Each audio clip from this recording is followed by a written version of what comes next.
Hi, welcome back guys. This is your friend, the Broccoli Fanfics. Back with amazing fanfiction. This is the series of What If Deku Had Ember Emitter Quirk. Now before starting, please give this video a like and subscribe to the channel if you want more videos like this. Now let's get into the fanfic. Midoriya Izuku was the only person who could get close to him. Katsuki hated that. Hey Deku. He slams his hands onto Midoriya's desk. The smaller boy startles from where he had been packing his book bag, spinning to look at Katsuki with large, frightened eyes. Kaken, what the f do you think you're doing? He spits. His quirk itches against the palms of his hands, but he doesn't allow the explosion to ignite. I'm packing my bag? Deku squeaks, pressing himself as far back into his chair as he can. Midoriya, you wanted to go to Yui too, didn't you? Pathetic. Stop if you're following me. He snarls, feeling the familiar tug of the scar tissue on his cheek. I can't do anything without you being right there. Sorry. Don't apologize to me. I was supposed to be the only one from this shitty junior high to get into Yui. You don't get to piggyback off me like you do for every effing thing else. A small explosion lights between Katsuki's hands and the desk, and for a moment the world stops. But Midoriya is too distracted to activate his quirk, and Katsuki silently thanks whatever god there is for that. Midoriya does wince at the sound. Kaken, I wasn't. You can't even use your diamond quirk without me. Katsuki presses closer into Midoriya's space, hands still firmly planted on his desk. You'll never make it in without me, and I'll be dead if I'm caught anywhere near you. He straightens up suddenly, grabbing Midoriya's notebook in his hand as he stands. Hero analysis for the future no. Deku is such a FNG nerd. I'm better than you, Katsuki spits. It doesn't matter what you try, I won't let you near me and I will win. He has to be quick about this. Deku is standing, hand outstretched when Katsuki lights an explosion in the hand holding the notebook. Sure enough, the fire is gone from his hand as soon as it appears. He snarls. The paper is decently singed, but the weight in the pit of his stomach is still there. Deku lunges at him, the fire from Katsuki's explosion suspended over his hand. He steps back, pushing against Deku's chest to unbalance him, before making a break for the window and throwing the notebook out and into the koi pond in the courtyard. Kaken! Even without looking, he can hear the tears in Midoriya's voice. He forces himself to turn around. His own flames still dance between Midoriya's fingers, and he tears his eyes away to throw his chin into the air. You won't use it against me, he says. You can't. He watches Midoriya bite his lip and one of his hands curls into a tight fist, the other still plays idly with the flame, and he forces himself not to look. He is shaking, and Katsuki knows he has won. Sure, take the entrance exam. It'll prove just how useless you are without me. Katsuki turns on his heel toward the door, leaving a quaking, crying Deku in the classroom. As soon as he is in the twisting maze of hallways, sure that Deku won't come running after him, Katsuki feels the tension drop from his shoulders. Tears prick in the corners of his eyes, and he bites his tongue to push them away. The scar tissue on his cheek pulls almost painfully, if he was still capable of feeling it, and he brings his hand up to run his fingers over the malformed skin. It has been 6 years since Midoriya had turned his own quirk against him.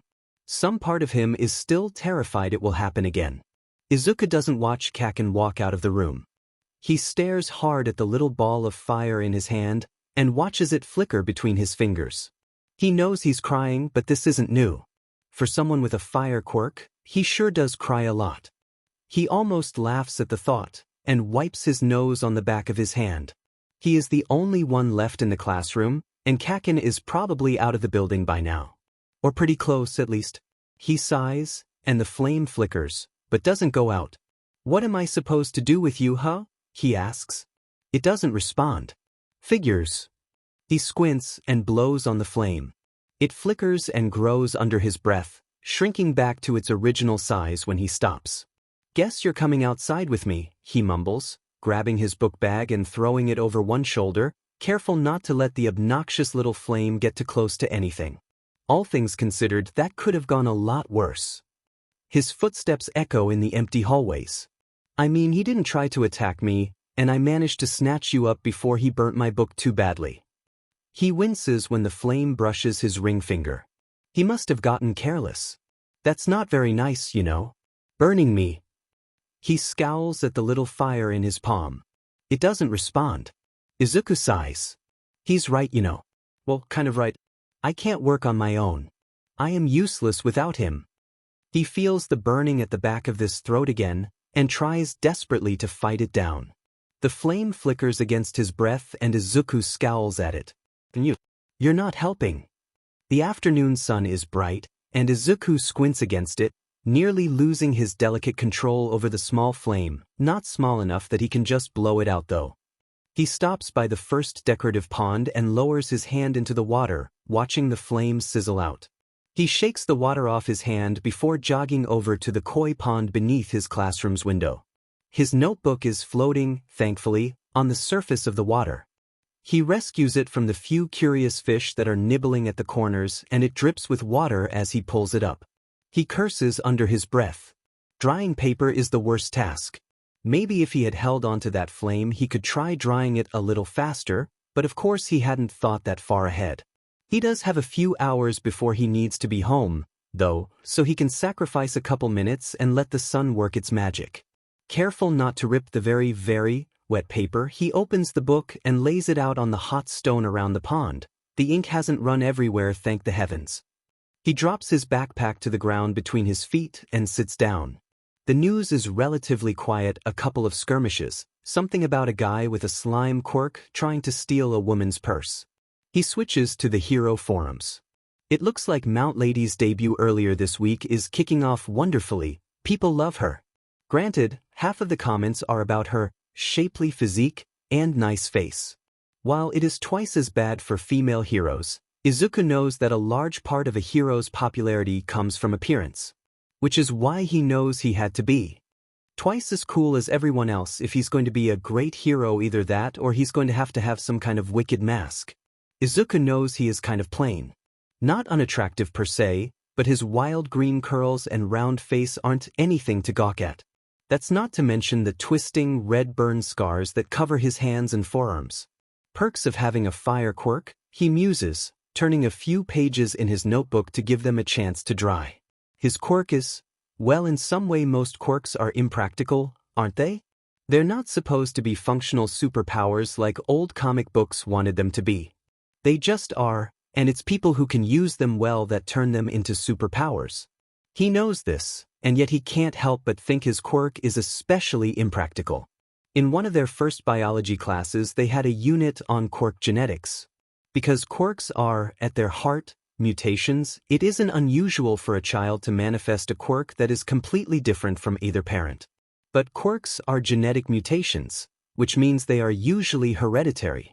Sometimes the child inherits the same or a similar quirk as one of their parents. Kaken and his mother comes to mind, and sometimes the two parental quirks combine in the child, making something new.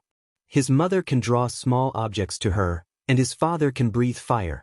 So naturally, Izuku can draw fire to him. Izuku's quirk, well, it's everything his 4-year-old self would have wanted. It's cool. Any type of manipulation quirk is cool, and it earns him a lot of odd looks.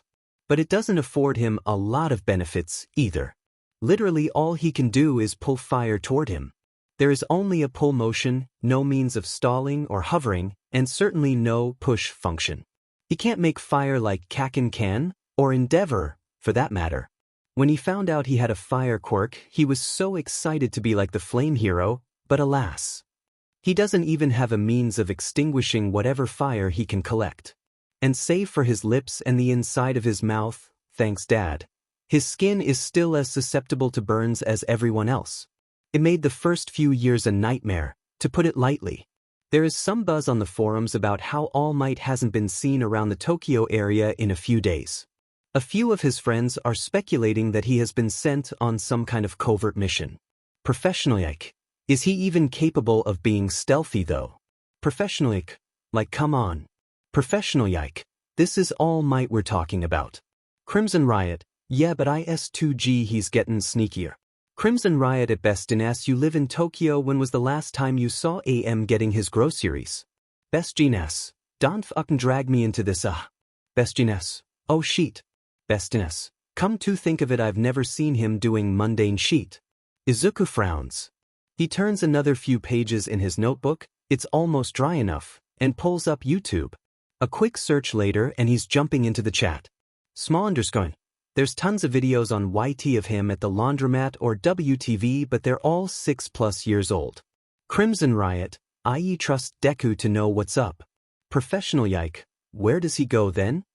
He's at a mountain he can't hide. Small underscore. Itfkim 8.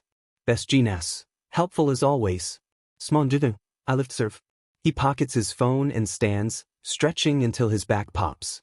The quickly wrinkling pages of the notebook are still damp, so he opts to just carry it. Izuku loves his tacky yellow backpack, but he doesn't trust it as far as he can throw it. The path home is familiar.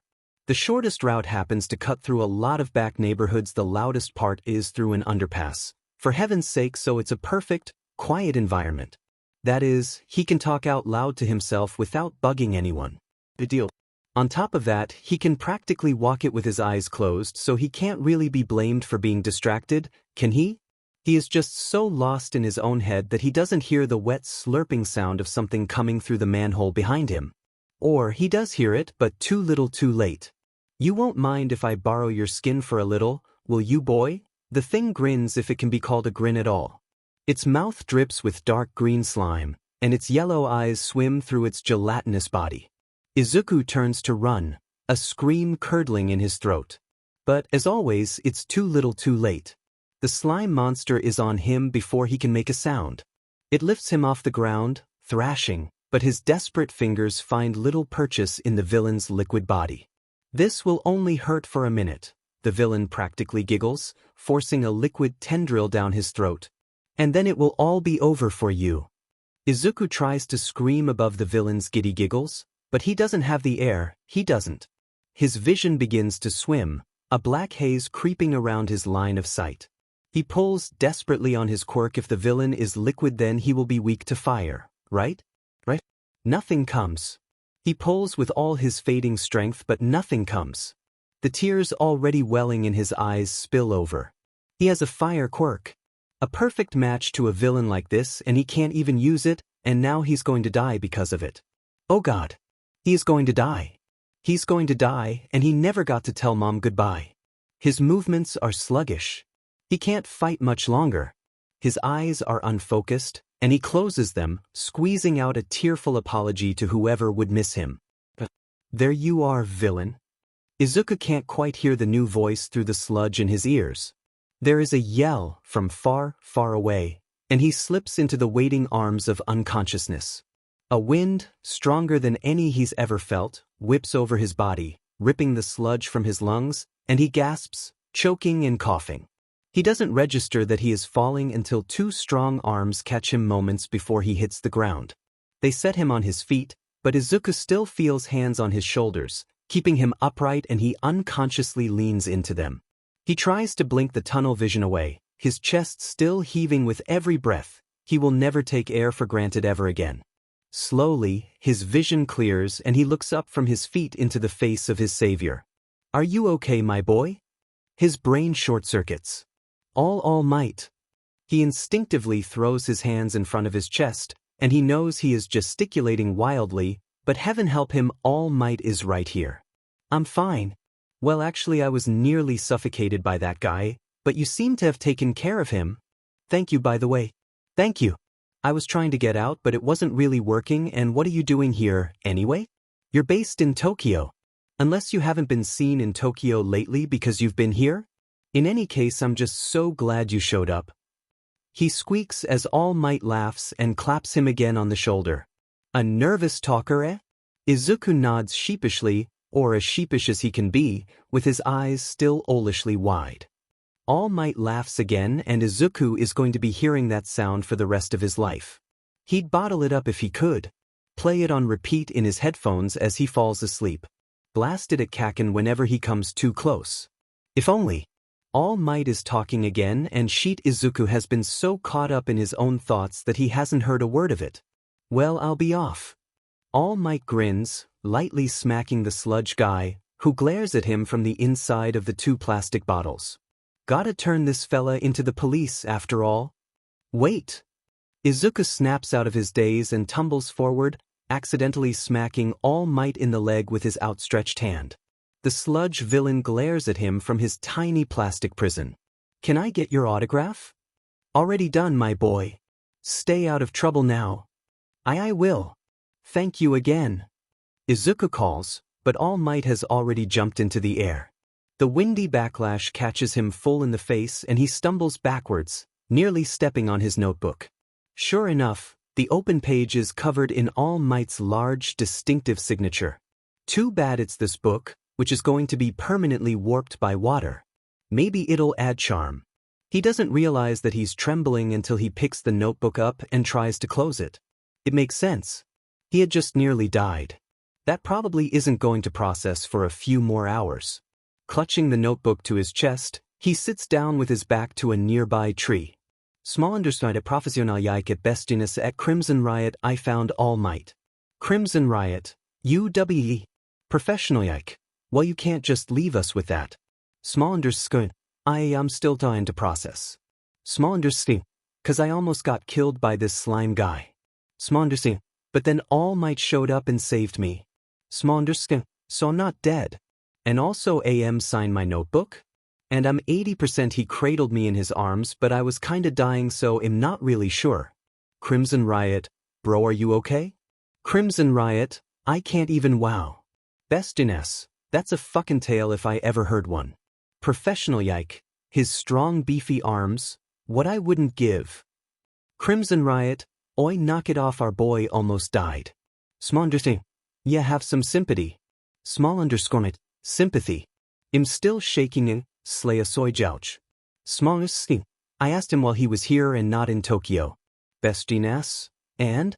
Bestiness, I'm dying here, bro, what he doing? Small underscore. I think he answered me, but I was too busy being starstruck to hear what he said. Straight.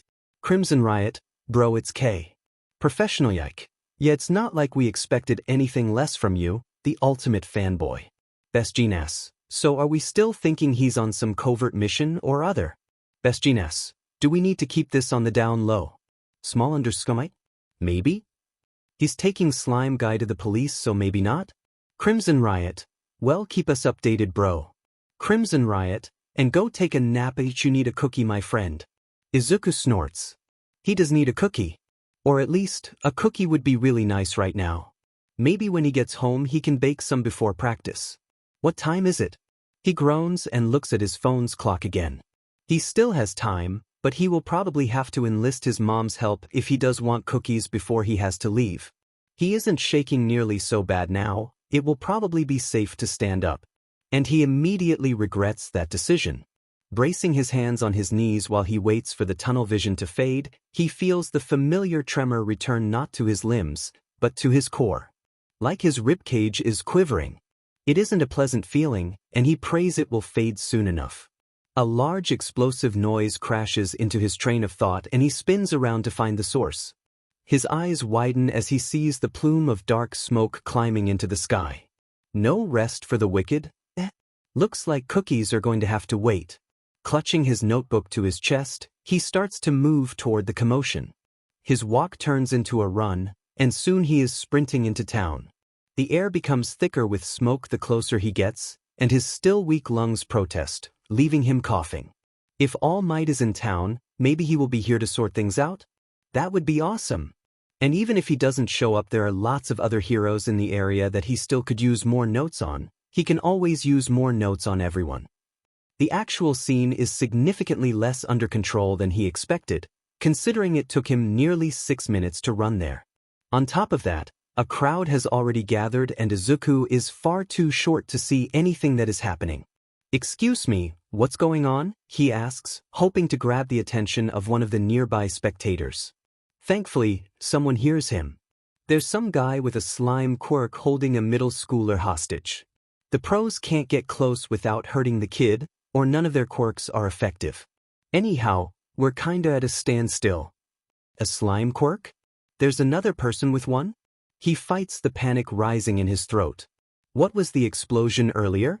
If the guy has a slime quirk, why is everything on fire? The kid he's got has some kind of explosion quirk, I think. The guy says, rocking on his feet trying to get a better view.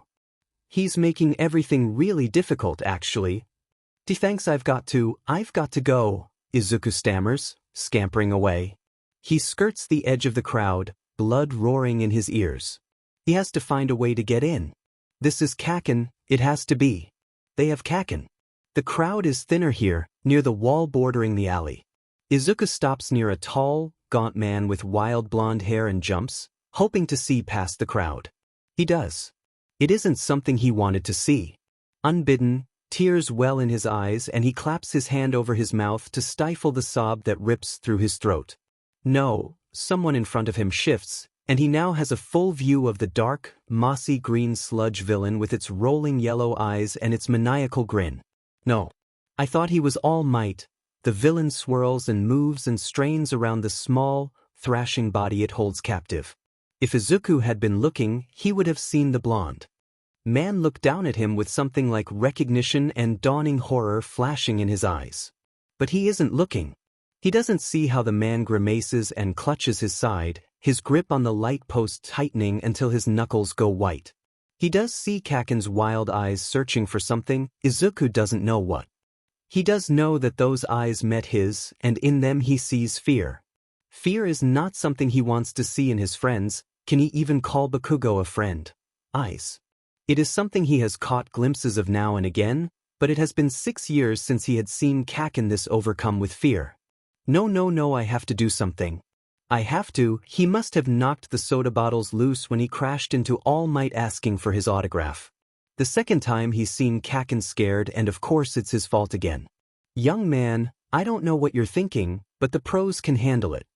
Izuku finally looks up into the skeletal face of the man next to him. The tears brimming in his eyes finally spill over, something the man is not expecting. Here, watch my bag please. I'm so sorry, Izuku says, dropping his bag at the man's feet before turning and sprinting through the crowd toward Kaken. He is through the safety line the pros made before he has a chance to think. The strike of each foot against the ground sends reverberations through his body, and someone is yelling at him, but he can't hear the words over the sound of his own heart in his ears. He spins past a fire before he realizes he has no plan. There are fires here. He nearly sobs in relief. He isn't useless. He can do something. His quirk, lovingly named Fire Pole by his mother, can only pull fire toward him. There is no power in him to push fire away or direct it, but that doesn't mean he can't trick it. The first time he propelled fire anywhere he had been 8 years old, and it had caused a horrible accident that he regrets to this day. It would be another 2 years before he had any semblance of control over where he could throw the flames. Even now, 6 years later, he only can really control small amounts of fire with any kind of confidence. That being said, the amount of fire he is now pulling to himself is no laughing matter. It is no candle flame that he can pull between his fingers to watch it dance. It is not a small handful of fire stolen from one of Kaken's explosions that he can comfortably spread between his fingers or even slingshot across a room if he wants. This is several bonfires that could consume him if given the chance. He pulls at all the fires behind him, his quirk tugging until he feels the air behind him get hot. He could probably get the best propulsion if he starts low, so he pulls the fire toward his knees. The fire runs on the ground after him like a blazing trail, liking at his heels and threatening to burn. Kaken! Izuku is almost close enough to touch the slime villain, and one of its rolling yellow eyes sees him and glares. Duck! He stops running and throws his hand in the air toward the slime villain's eyes and what he hopes is its head. And then he pulls. More specifically, he yanks the fire toward the very tips of his outstretched fingers. He feels the fire rushing over his back and he ducks his head, muffling a cry of pain when a tendril brushes too close to his neck. Just as the first of the flames reaches his fingers, he stops pulling and drops to the ground, rolling away from where the fire, lost in its own swirling momentum, continues upward and tears into the oozing flesh of the sludge monster. Izuku watches from his position, crouched low to the ground, as the villain howls and Bakugo breaks free from its hold long enough to gasp and cough and breathe. And he almost cries with relief, but then it has him again. One of its eyes is rolling dead on the ground as proof that Izuku had done any damage at all, but it wasn't enough. It wasn't enough, and now Kaken is suffocating again, and he wasn't enough. He pushes himself onto shaking feet and reaches again for the fire, but it's all wrong. It's all in the wrong directions, and if he pulls it to him now he'll hit Kaken. He has to move, get to another side, and somehow get enough momentum to push that much fire at the villain again. His limbs are heavy. He forces himself to take a step, to move to another place in the alley where he can get some kind of advantage. Thick, cold tendrils of slime wrap around his wrists and ankles, locking him into place and dragging him toward the swirling mass of sludge. Distantly, he hears himself scream. He's still in the wrong place. The fire would hit Kaken. He would just as soon hurt him as he would the sludge villain, and he can't. Not again. Izuku's fingers rake uselessly through the slime as he tries to claw himself free. It's no use. All the work All Might had done to save him, and here he is getting himself and his classmate killed by the very same villain. Suddenly All Might is there and he yells something that Izuku doesn't quite hear, and then all he can feel is the wind as it rips through his hair and around his skin. That was a really stupid thing you did. You could have gotten seriously hurt. Izuku nods and tugs the blanket he was given tighter around himself. His legs kick absently from where he sits in the back of an ambulance. Kaken is being fussed over by a small team of paramedics across the way. There's burn cream and gauze on the burn on his neck, but other than that Izuku wasn't seriously injured, so here he is, being scolded by a man in a tan trench coat with short, dark hair. And I don't want to scold you too much because the whole thing must have been traumatizing, especially with what All Might told us. The man sighs. But that was still horribly reckless. And we're all immensely grateful to you. Izuku looks up sharply, his mouth hanging slightly agape. He starts to splutter something, but the man laughs and cuts him off. Don't look so surprised. If you hadn't stepped in, your friend would probably be in significantly worse condition. He gestures to where Kaken is sitting. I'm not saying it was a smart, or hell, even legal thing to do, but for what it's worth, we're glad you did it. Izuku looks down at his feet again and the man pats him lightly on the shoulder. Just take better care of yourself in the future, okay? Izuku nods and almost misses when All Might, of all people, walks up to him. Tsukachi, he isn't quite yelling, but Izuku is quickly realizing that All Might's default voice is pretty close to a yell. I hope you have not been scolding the boy too much. The man Tsukachi forces a laugh, and Izuku misses the worried glance he throws in All Might's direction. Not as much as I expect his mother will. Izuku groans and buries his face in his hands. His mother is going to be so worried about him. My boy, All Might says, and Izuku looks up, realizing his idol is talking to him for the second time that day. We've met twice now under less than ideal circumstances, and I haven't had the chance to learn your name. Midoriya. His voice is shaking something awful, and isn't that just the best possible impression he could make? Midoriya Izuku. Midoriya, my boy, for what it's worth I think you could make a great hero. All things said and done, Izuku is exhausted. He collapses on the couch as soon as he and Mom get home, throwing his arm over his face and groaning dramatically.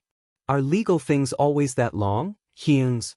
Mom sighs, and he knows she isn't happy with him. Izuku. He winces at her voice. She hadn't scolded him while on scene. He knew she was more relieved that he was all right. But now they're home and he is definitely safe, and he has just done something incredibly stupid. Mom, I know what you're going to say, and I just want... He can feel the tears welling in his eyes as he sits up to look at where Mom is standing next to the kitchen counter, looking to be very interested in her hands resting on the countertop. He swallows. I know it was stupid. And I know it was reckless. And I'm sorry. He chokes. I'm sorry. Then why? She finally looks at him. Her eyes are red and her cheeks are wet with new and old tears. Why, Izuku? Did you? She fumbles over her words, a fresh batch of tears spilling from her eyes. Did you even think? He can only shake his head. No, he didn't think. But Mom, the thing. The villain. It almost killed me, and then it had Kaken. I couldn't just leave him there, Mom. He was so scared. His voice cracks. He was so scared, Mom, I couldn't. And then her arms are around him and he clings to her and sobs, burying his face in the soft material of her sweater. Izuku, darling, she says once their crying has quieted, you are too selfless for your own good. One day I think it's going to get you hurt, so please. She pulls away from him, a hand on each of his shoulders, and looks into his tear-stained face. Please be careful. You're all I have. Crimson Riot. Dude, is this you? Crimson Riot. Link. Smondersing. I.e. partly. Smondersing. I'm the idiot that ran in after, not one being strangled. Smondersing. I mean, the slime guy did try to murk me, but that was earlier and the news doesn't know that. Crimson Riot, bro. Crimson Riot, that's so manly. Crimson Riot, terrifying as F, probably, but I don't think I'd been able to run in like that, let alone try and fight the guy. Smondersing. Thanks. He had to call his coaches and cancel practice. They were disappointed since competition season is in full swing, and depending on how things go in high school, this might be the last year Izuku will compete, but they were understanding under the circumstances. So now Izuku has the evening off and an absurd amount of nervous energy that he doesn't know what to do with. He rolls over on his bed to stare up at the ceiling. All Might said he could be a hero. He said that Izuku could make a great hero. Of course, going to Yui had always been his goal, but now it seems less like a distant goal and more like something attainable. Today has also been something of a wake-up call too. Between Kaken telling him that he is useless without him and then that being reinforced with the whole slime villain event, Izuku knows that he has a long way to go. It just means he'll have to work twice as hard. He glances at the clock and realizes with dismay that it's still far too early to go to bed. With a groan, he rolls off the bed and onto his feet and shuffles down the hall into the kitchen. He takes a seat at the counter and props his head up in his hands, which are entirely enveloped in the soft material of one of his favorite oversized All Might hoodies. Hi, Mom. And wow, his voice is significantly sleepier than he intended. She looks up at him and smiles, and that's a good thing. Hello, Izuku, how are you feeling? The worry in her voice is very poorly disguised. Sleepy, but other than that I'm okay, he says, and it's true. He's been through a lot in the last 6 hours, but he is okay. Mom hums and continues drying the last of the dishes. Can we make cookies? His question must have surprised her, because Mom laughs and turns to look at him with an almost quizzical expression. That sounds like a great idea, honey. Get over here and start measuring the sugar while I finish putting these away. Izuku hops down from the bar stool and grabs a large mixing bowl and the sugar tub. He should probably wait until the event is less fresh in his mother's mind, but he's been mulling this over for too long now and honestly can't bear to keep quiet for much longer.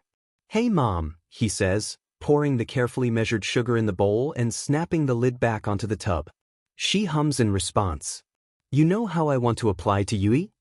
Izuku doesn't miss her sharp intake of breath. He freezes. It's something they have discussed, obviously, but her support of his decisions is very important to him and he's worried that she's changed her mind in the last few hours. Yes? What about it? She's not objecting yet. That's a good thing. A very good thing. I think I need to get stronger. He hears her start to protest and turns around to look at her. My quirk is good. It's wonderful really, but I don't really have good control of it. And today, I could have done so much more. He shakes his head, staring hard at his feet. This isn't what he wanted to say. I was really lucky today, Mom. Really lucky. I only burned the back of my neck, but it could have been a lot worse. If I'm going to get into Yui, if I'm going to be a hero, I need to make sure I don't hurt myself with my own quirk, right? So I need to get stronger. He looks up at Mom, and her eyes are glistening with tears. Izuku, her voice quivers and it's all he can do to keep from crying with her. I want to disagree with you. I want to keep you home and keep you safe, but I can't. She puts down the plate she was holding and wipes her eyes on her sleeve. I'll help you get stronger, Izuku. What can I do? Izuku grins and throws his arms around her. Thank you, Mom, you're the best. She laughs and pushes him off of her. I know, make your cookies, boy. He grabs the sugar bin from the counter and puts it away before grabbing the butter out of the fridge.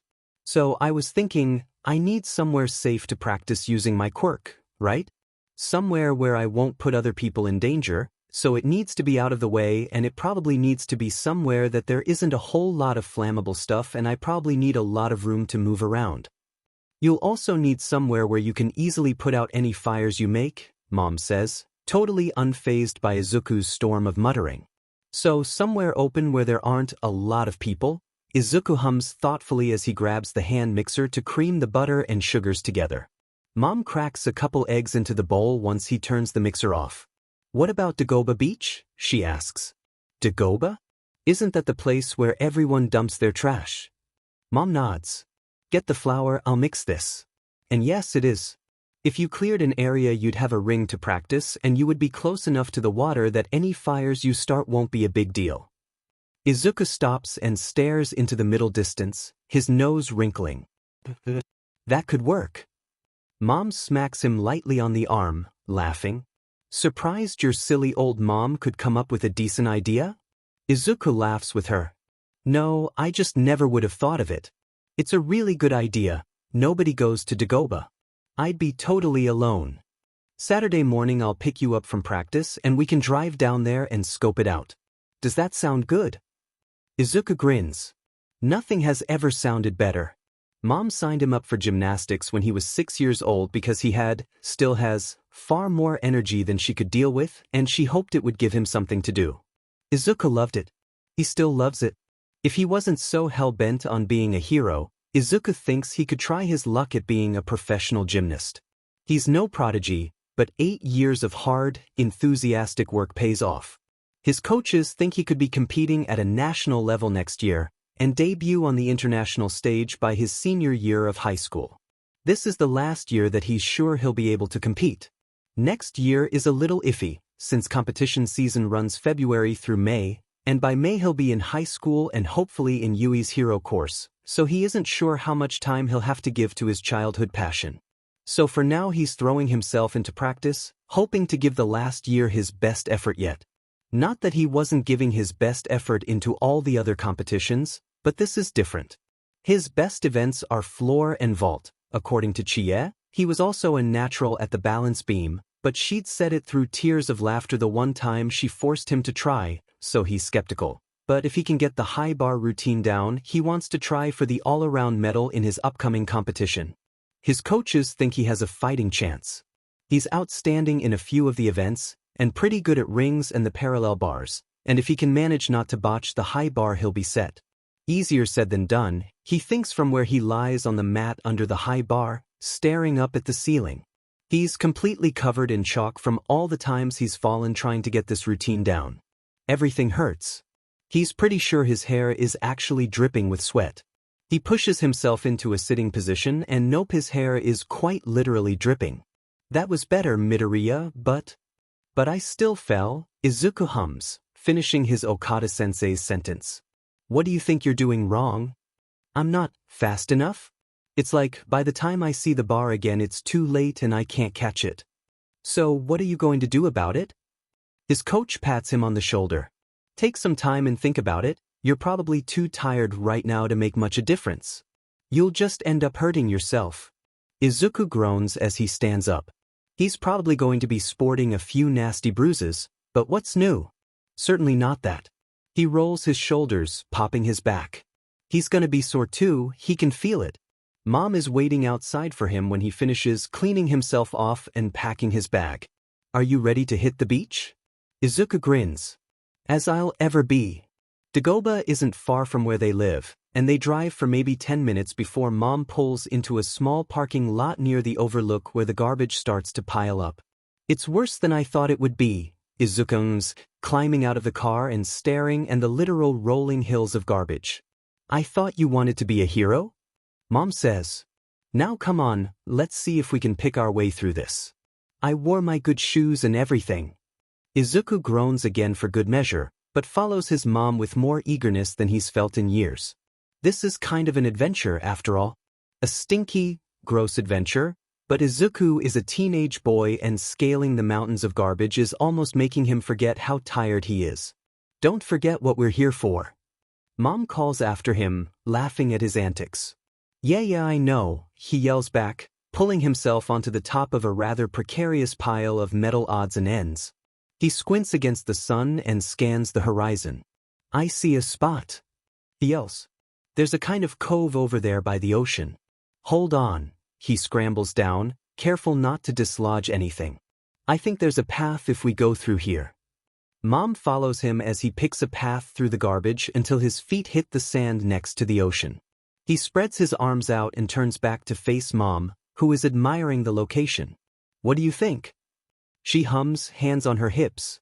The area is still totally swamped in garbage, but it's reined in on 3 sides by over large hills of garbage, and the 4th side by the ocean. It's like a little valley, and there is surprisingly little on the actual valley floor. It shouldn't take more than a few days to clear a large enough space to work.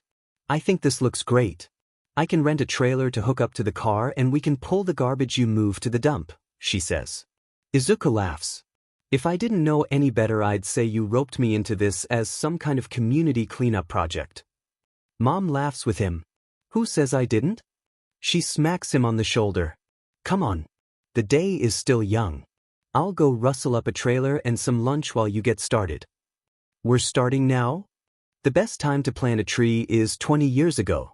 The second best time is today. I know. Izuku sighs and rolls his shoulders against the ache that's already setting in. He's going to have to ask Mom to check for bruises on his back. He beat himself up pretty good today.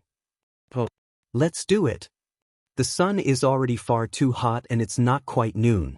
Izuku can't imagine what hell the summer months are going to bring. No matter, heat training is supposed to be good for you. Yes, sure, it's the most miserable kind of training, but somebody on the internet said it was good, so it must be true, right? Actually, his coaches said that too, dang. Either way, by the time Mom gets back with the trailer and lunch, he is drenched in sweat and very thankful that he hadn't decided to change out of his loose, lightweight gym clothes. 8 years of gymnastics hasn't left him lacking in the strength department, but he is quickly realizing that the muscles used for rings and the muscles needed to haul somebody's microwave across the beach are very different. Functional strength. Mom yells, pumping her fist into the air when he practically collapses after dropping said microwave into the trailer. He groans, dropping his head onto the fence-like barrier edging the trailer with an audible clank that he will definitely regret later. Oh, don't be like that, Izuku. We're trying to make you into a hero, after all. He groans again, and Mom only laughs. They work into the evening, and then come back on Sunday to do the same thing. By Monday morning, Izuku is sore everywhere and they have hardly made a dent in the seemingly endless piles of garbage. This is going to take a lot longer than he thought it would. Fortunately, there are 9 months until the entrance exam. That's plenty of time to get the area cleared that he wanted and practice until he is a master of his quirk. Unfortunately, he is only human, and that means he has to crawl through time in a linear, and very slow, fashion that's already leaving him disgruntled and vaguely frustrated. Too bad he can't just skip to the fun part. Too bad. The next few weeks pass in a similar fashion. School, then beach, then practice, then homework, then sleep. Sometimes he takes early morning runs down to the beach and hauls a few pieces closer to the pickup spot so he can load a full trailer as soon as Mom arrives for the afternoon. He hurts everywhere, and at first it made practice into 2 hours of hell, but he's slowly starting to notice a difference. His coaches are too. He can hold positions for longer. He has more power on his vault. He can finally hold a neutral face on the rings instead of looking constipated. I don't know what you're doing, but it's certainly paying off, his coach says, slapping him on the back as he cleans up one evening. Keep up the good work and you'll wipe the floor with the other kids. Izuku chuckles and mumbles a thanks, but glares at the high bar as he walks out of the building. The competition is a week away and Izuku feels like he's trying to be the protagonist in 2 different animes. On the one hand, this is his last year in competitive gymnastics and his high bar routine is spotty at best. He's gearing up for the finale of a sports anime and his nerves are absolutely destroying him. On the other hand, he's the plucky underdog protagonist of some high school drama who's studying. All this physical stuff counts as studying. He's trying to get into UE after all, to get in and usurp the #1 place from the a-hole kid who's got it made. But it's still the first few episodes of this anime and he can feel the tension from the mid-season arcs mounting while he's struggling through the lead up to the series finale of the other one. A weird metaphor maybe, but he'll stand by it. Competitions always leave him in a weird headspace. He knows that he doesn't tend to process things until several hours, sometimes days after the fact. He actually didn't process the whole sludge villain event until sometime on Sunday night when he completely broke down sobbing on the beach. Luckily Mom was there and she talked him through the panic before taking him home and wrapping him in soft blankets and feeding him copious amounts of hot chocolate. So naturally, he doesn't actually register that he's at the competition until halfway through or even after it ends. He almost counts it as a blessing, since it keeps the nerves from getting to him too terribly. Doesn't mean he's not nervous though. A couple of his gym mates wish him luck as they all get ready in the locker room, and Izuku smiles and wishes them the same. He and Chie are the only two from their gym trying for all-around medals, and in all honesty, Izuku is very thankful he doesn't have to compete against her. Chie could wipe the floor with him any day of the week. They file through quirk registry and Chie elbows him in the ribs. You'll do great. Just stay out of your head. You mess up when you overthink things, so don't do it. Izuku scoffs. Thanks, you're really helpful. Chie laughs and wipes fake tears from her eyes. Speaking with you is a pleasure, as always, Mr. Midoriya. She sighs and readjusts her shoulder bag. Really though, especially with the high bar routine, stop thinking so hard. She hums. Actually, your quirk. You can pull fire to separate parts of your body, right? Izuku throws her a quizzical glance. Yes. I've seen you play with candle flames on your fingers. You're just pulling the flame between your fingers, right? Izuku nods, and she continues, her glittery makeup reflecting in the bright lights of the stadium. That's got to be a really complicated process. Don't shake your head at me. There's no way it's not. Anyway, you don't think about it, do you? Not while you're doing it. Just think of it like that. Like you're pulling the bar to whatever part of your body. She punches him in the arm. The bar is part of you just as much as all that fire is, Mr. Flashy Quirk. Izuku must look like he's having some kind of crisis, because she laughs at him. I shouldn't have said that. You're just going to overthink it now, aren't you? No. I'm not, I'm just, he splutters. Chill, it's fine. Go get Izuku. I'll see you in the medal ceremony. Chie blows him a kiss and turns on her heel to where her friends from a different middle school gymnastics team are gathering. He shakes his head to snap himself out of his trance and finds a place to keep his stuff while he warms up. He is going to miss Chie when he quits. Not that she would ever agree to drop contact with him. There are far too many late-night text conversations between them for that. It is going to be different once they stop seeing each other every day, though. Izuku isn't sure what her plans for high school are, but she's said that she's definitely going on in gymnastics, so they're going to have to part ways at some point. Maybe she'll make it to the Olympics. Izuku would love to see that. Next up, Midoriya Izuku. 14 years old and representing an independent gym in Mizudafu, Izuku is definitely not a new face at this competition. He took gold and silver on the floor and vault last year, but this is the first time we see him competing for the all-around awards. His scores already are impressive, but his coaches have said that the high bar is a sticking point for him. We've never seen him compete in this event, but he seems to have the crowd on his side. The blood roars in his ears until he can hear nothing else. This is it. One shot to make or break him. His arms are burning as he launches himself in the air. He closes his eyes, the world spinning around him. His hair whips around his face in an imaginary wind. The bar is as much a part of me as a fire. Something inside him pulls, and his hands burn as they make contact with the bar. Chie jumps, throwing her fist in the air as she yells something she won't remember later. She can't stop smiling, turning to one of her school friends and shaking them. He did it, he did it, he did it. Izuku is grinning as he lands. His foot slips and he stumbles, barely. That'll cost him a few points, but as he rights himself and waves to the crowd, he can't bring himself to care. He practically bounces off of the mat and into the waiting arms of his coaches. They don't care that he's drenched in sweat and chalk as they hug, picking him up to swing him around.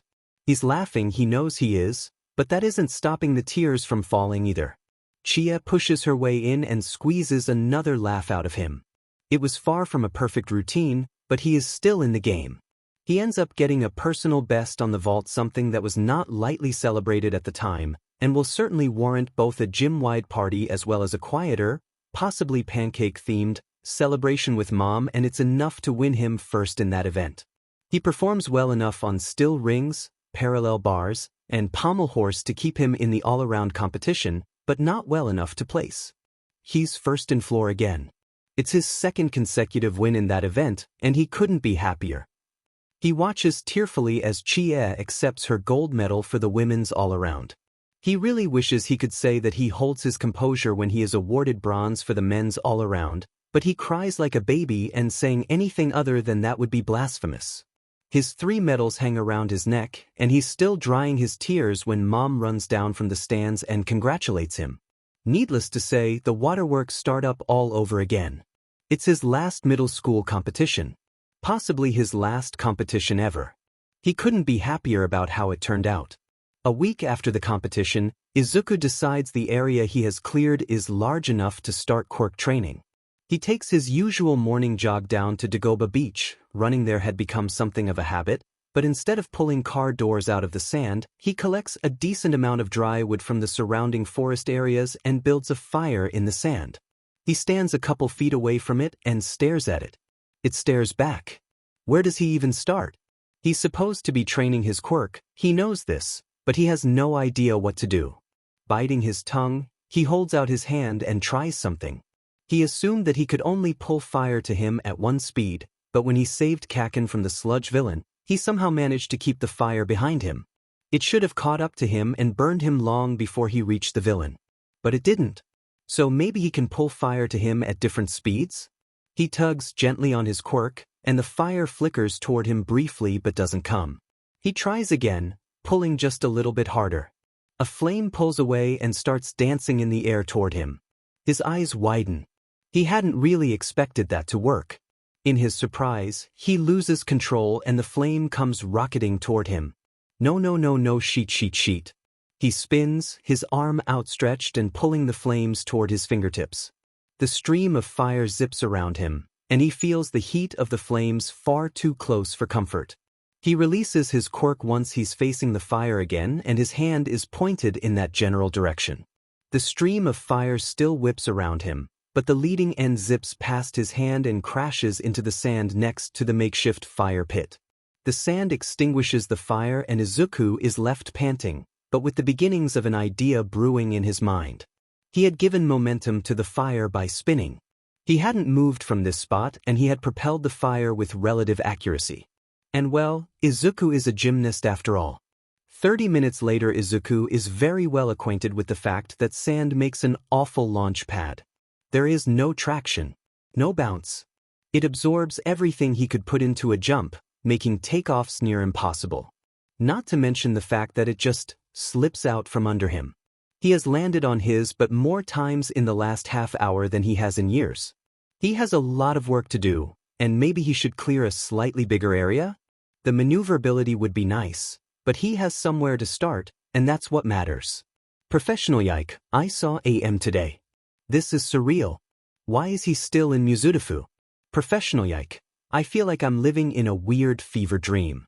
Small understand. Tell me about it. Small understand. I was scouting out a local skirmish to each other day.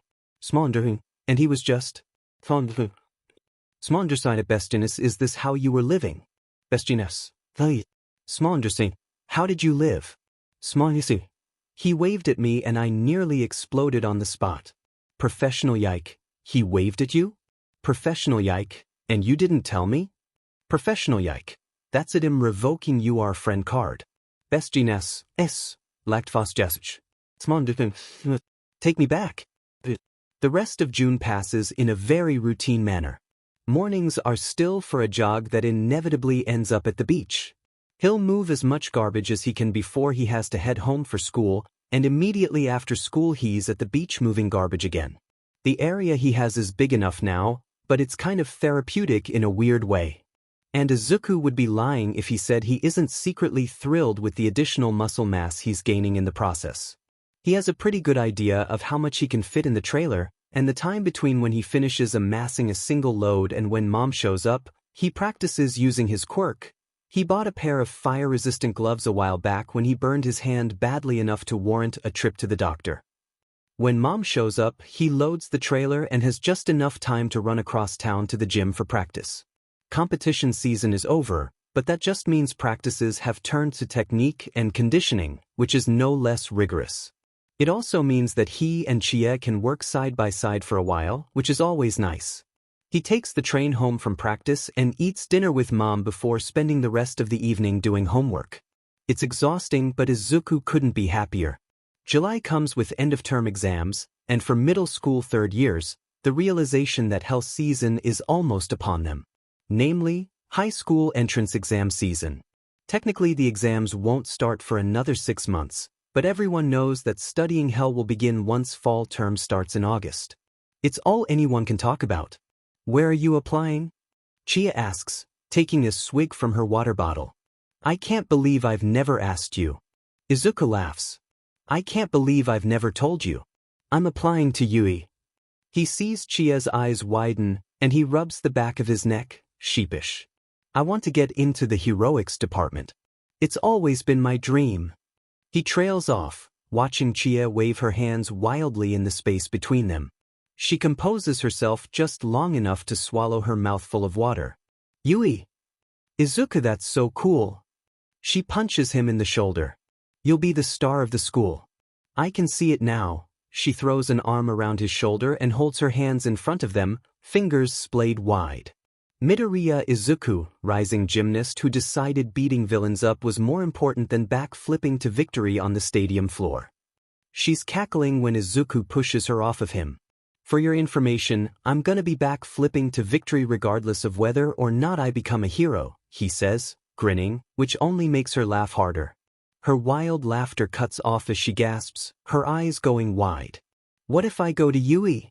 She claps her hands to either side of her face like she's found the answer to life, the universe, and everything. I thought you didn't want to be a hero? Izuku splutters. I don't. She grabs him by the shoulders and shakes him. I'm talking about the gymnastics here. The gymnastics? Does UE even have a gymnastics club? I don't know, but if not, I'm going to make one. Don't give me that face, Izuku. Just imagine it. She clasps her hands under her chin, eyes gleaming. There are so many athletic people there, we'd be unstoppable. Roll into competitions with my midnight leotard, snap my Gucci shades, the perfect image of intimidation. Everyone is quaking in fear, all might is there. She sighs and wipes a fake tear. In a perfect world. Izuku can't help but laugh, and she glares at him. He throws his hands up in mock surrender. No, I totally agree, that would be amazing. Right, it would. Izuku laughs again before their coaches call them back onto the floor. It's on a Saturday evening in late July, and a week into summer break, when Izuku decides to take his quirk training to the next step. He has a pretty good grasp on it functionally, now. He can pull the fire at different speeds to different parts of his body, and his methods of propulsion are growing every day, as is his accuracy. He actually directed a stream of fire into the ground hard enough to melt some of the sand, and he stood there gawking for far too long after. His best jump propulsion uses an aerial, essentially a cartwheel without touching your hands to the ground, where he directs the fire with his feet. The day when he had directed an entire bonfire from one fire pit to another using an aerial was an excellent day. That being said, many of the things he can do are still impractical. Sure, it's cool and potentially useful for disaster relief, but a villain isn't going to sit around waiting for him to get enough momentum to do half the things he can do. Thus, he needs some practical way to use his quirk. So, he spends the entire night researching, like you do. 4 hours of YouTube videos, 8 Wikipedia pages, and who knows how many Google searches later, Izuku has an answer. He stands outside the dojo. It probably isn't a dojo, considering it's Chinese. What's the word then? And gathers the courage to knock. The man that answers had long, graying hair tied back in a neat bun, and a neatly trimmed salt and pepper beard. He narrows his eyes when he sees Izuku, obviously suspicious. Dai Jiangua?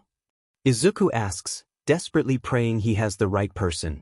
And who are you? Dai's voice is heavily accented, and he shifts his weight so he is leaning against the doorframe. Midoriya Izuku, sir. Izuku bows, trying to force his hands to stop shaking. And what do you want? I want you to teach me. Dai scoffs. It's almost a laugh. You want to learn from me? I'm an old exiled monk. I can't teach you karate, or whatever is native to this area. I only know the northern Shaolin techniques. That's why I want to learn from you, Izuku blurts. I did a lot of research, and it all led me to you. He bows again at the hip, hoping it conveys his sincerity. Please, sir, you're the only one who can help me. Dai is quiet, and Izuku fears the worst. Midoriya Izuku, was it? There is almost a laughter in his voice. Stand up. I'll teach you. Jiangwa-sensei is ruthless, and Kung Fu is way harder than Izuku had given it credit for. He had insisted Izuku use his given name, but that doesn't mean he goes easy on Izuku in any way, shape, or form. Thankfully, years of gymnastics pay off in his dexterity and strength, but those are the only things he has going for him. Kung Fu is hard. But, when Izuku runs to the beach in the evenings, he finds, to his utter delight, that the moves Jiangwa-sensei is teaching him are perfect to direct the fire. With his gloves on, he can catch handfuls of fire in each hand, and even just doing warm-up stances direct that fire around his body and then away to increasingly accurate targets. Summer passes all too quickly, and Izuku has never felt more ready to tackle the UE entrance exam. He had to quit gymnastics when he started under Jiangwa-sensei. Money is tight enough already, he didn't want to burden mom with anything else, and Chie is understandably upset with him. They go to different middle schools, so she whined about never seeing him again until he invites her to run with him in the mornings. He's never had a running partner before, and he's gotta admit, it's really quite nice. It does cut into his morning garbage removal time, but in all honesty, he doesn't really need it anymore. If the beach gets any cleaner, he knows it's going to start attracting tourists, and the whole reason he chose Dagoba is because no one goes there. The start of fall term also means that he has to deal with Kaken again, and Izuku is not ready. He's not really afraid that Kaken will hurt him. There's not a lot he can do, and even if he just comes at Izuku with his fists, Izuku now has enough training to deflect him, if nothing else. But that doesn't mean that he isn't exhausting to be around. It also doesn't mean that any of Izuku's fear responses are aware that Kaken can't hurt him. Honestly, that's far worse than anything Kaken himself could throw at him. He can run from bullies forever, but there's no escaping his own mind. Don't even get him started on the guilt he feels every time he sees the scar on Kaken's face. Kaken seems to be pointedly ignoring him though, and Izuku thanks his lucky stars. He's more than happy to sit complacently in the back of the classroom, minding his own business. The work is hard, and Izuku quickly falls back into the school-time routine. September bleeds into October, bleeds into November, and well, these entrance exams aren't going to study for themselves. Izuku isn't universally liked by the people in his middle school, far from it in fact, but he's pleasant enough to be around and has good grades, so he finds himself seeking into a small study group. He invites Chie to join, and soon there are 5 or 6 of them that meet in the park in the afternoons to study with each other. It's fun in a weird way. He knows that none of these people would ever speak to him under any other circumstances, but Izuku has the best grades in the class, second to Kaken, and they're probably taking advantage of that. He doesn't really mind. Leading these study groups is helping him as well, and the illusion of having so many friends is kind of nice. At least he's got Chie. Obviously it is all too good to be true. Or at least too good to last. Kaken corners him. It's Tuesday on the last week of school in December. School is out for the day, fall term is almost over, and there's only a month until the UE entrance exam. Deku. Izuku can hear the sneer in his voice before he sees it, and turns around just in time for Kaken's signature right hook. He stumbles backwards a few steps, rubbing his jaw. Kaken stands over him, several inches taller, and cedes, but doesn't move to attack him again. I know what you're doing, he spits. Izuku blinks. What? Don't think I haven't seen you. Kaken tenses like he wants to attack Izuku again, but doesn't. We live on the same FNG street, Deku. I see you every FNG day. Training or whatever you want to call it. Izuku opens his mouth to argue. Don't you dare FNG speak, shitty Deku. Kaken hisses, stepping forward into Izuku's space. He shrinks away, out of habit, trying to make himself look as small as possible. I don't care what you do, you'll never make it. You're wrong. The words slip out of Izuku's mouth before he has time to stop them. Well, too late now. Go big or go home, right? I'm going to make it into Yui. Kaken laughs. Actually laughs. His posture relaxes and he steps back, hands strung loosely in his pockets. Good luck with that, Deku. I don't care how much training you think you've done, you're useless without me and you know it. He turns and saunters away, leaving Izuku biting his lip and trying not to cry. Kaken is right. He's right and Izuku hates that. Izuku is out of bed before 6 on exam day. He meets Chie for a run, hoping it will calm him down, but all her enthusiasm and pep talks fall useless on his scattered nerves. It would probably be worse if there wasn't a large portion of his brain telling him that this isn't real, but that doesn't make the nerves non-existent, and he's still a mess when he gets off the train and walks toward the towering glass building that is Yui High School. He stops under the massive archway and essays in a deep breath. This is it. This is happening, it isn't. No way. Can't be. His first step into the Yui threshold is thwarted when he promptly trips over his own feet and dives face-first into the cement. This is it. This is how I die. There's a light touch on his back and somehow he never hits the ground. I'm so sorry. I should have asked before I used my quirk, but I didn't want you to fall. Someone behind him says, her voice high and far too chipper, considering the circumstances. It's fine. Izuku stammers. The feeling of weightlessness is honestly very odd. Here, just put your feet under you. Sorry, I'm going to grab your arm, she says, and sure enough there's a hand on his arm, swinging him so he is mostly upright again. And release. Gravity returns to him rather suddenly, and his feet hit the ground, causing him to stumble a bit. Thanks. Is that your quirk? He asks, turning to finally look at the girl. She's not much shorter than him, with light brown hair and a round face. She's really cute, honestly, and Izuku feels himself flush. Thankfully, she doesn't notice, or just doesn't care, because she nods eagerly and falls into step with him as they walk toward the school. It is. I can negate the gravity on any object that I touch with all 5 fingers. Although, I've got kind of a weight limit, and if I go over it I get nauseous, she says, almost sheepish. That's so cool. Izuku exclaims, perhaps too loudly. Can you float any object? Can you use your quirk on more than one thing at a time? She laughs. Yes and yes. Or at least, I haven't found anything yet that's immune to my quirk. She blushes. And you think it's cool? It's a mutant quirk. My parents' quirks are nothing like it, and it's always made me feel a little weird. Not weird at all. It's really awesome, you'll make a great hero. She beams at him before waving goodbye. It was nice talking to you. I told someone I'd meet them here, so I'm gonna go do that, but good luck.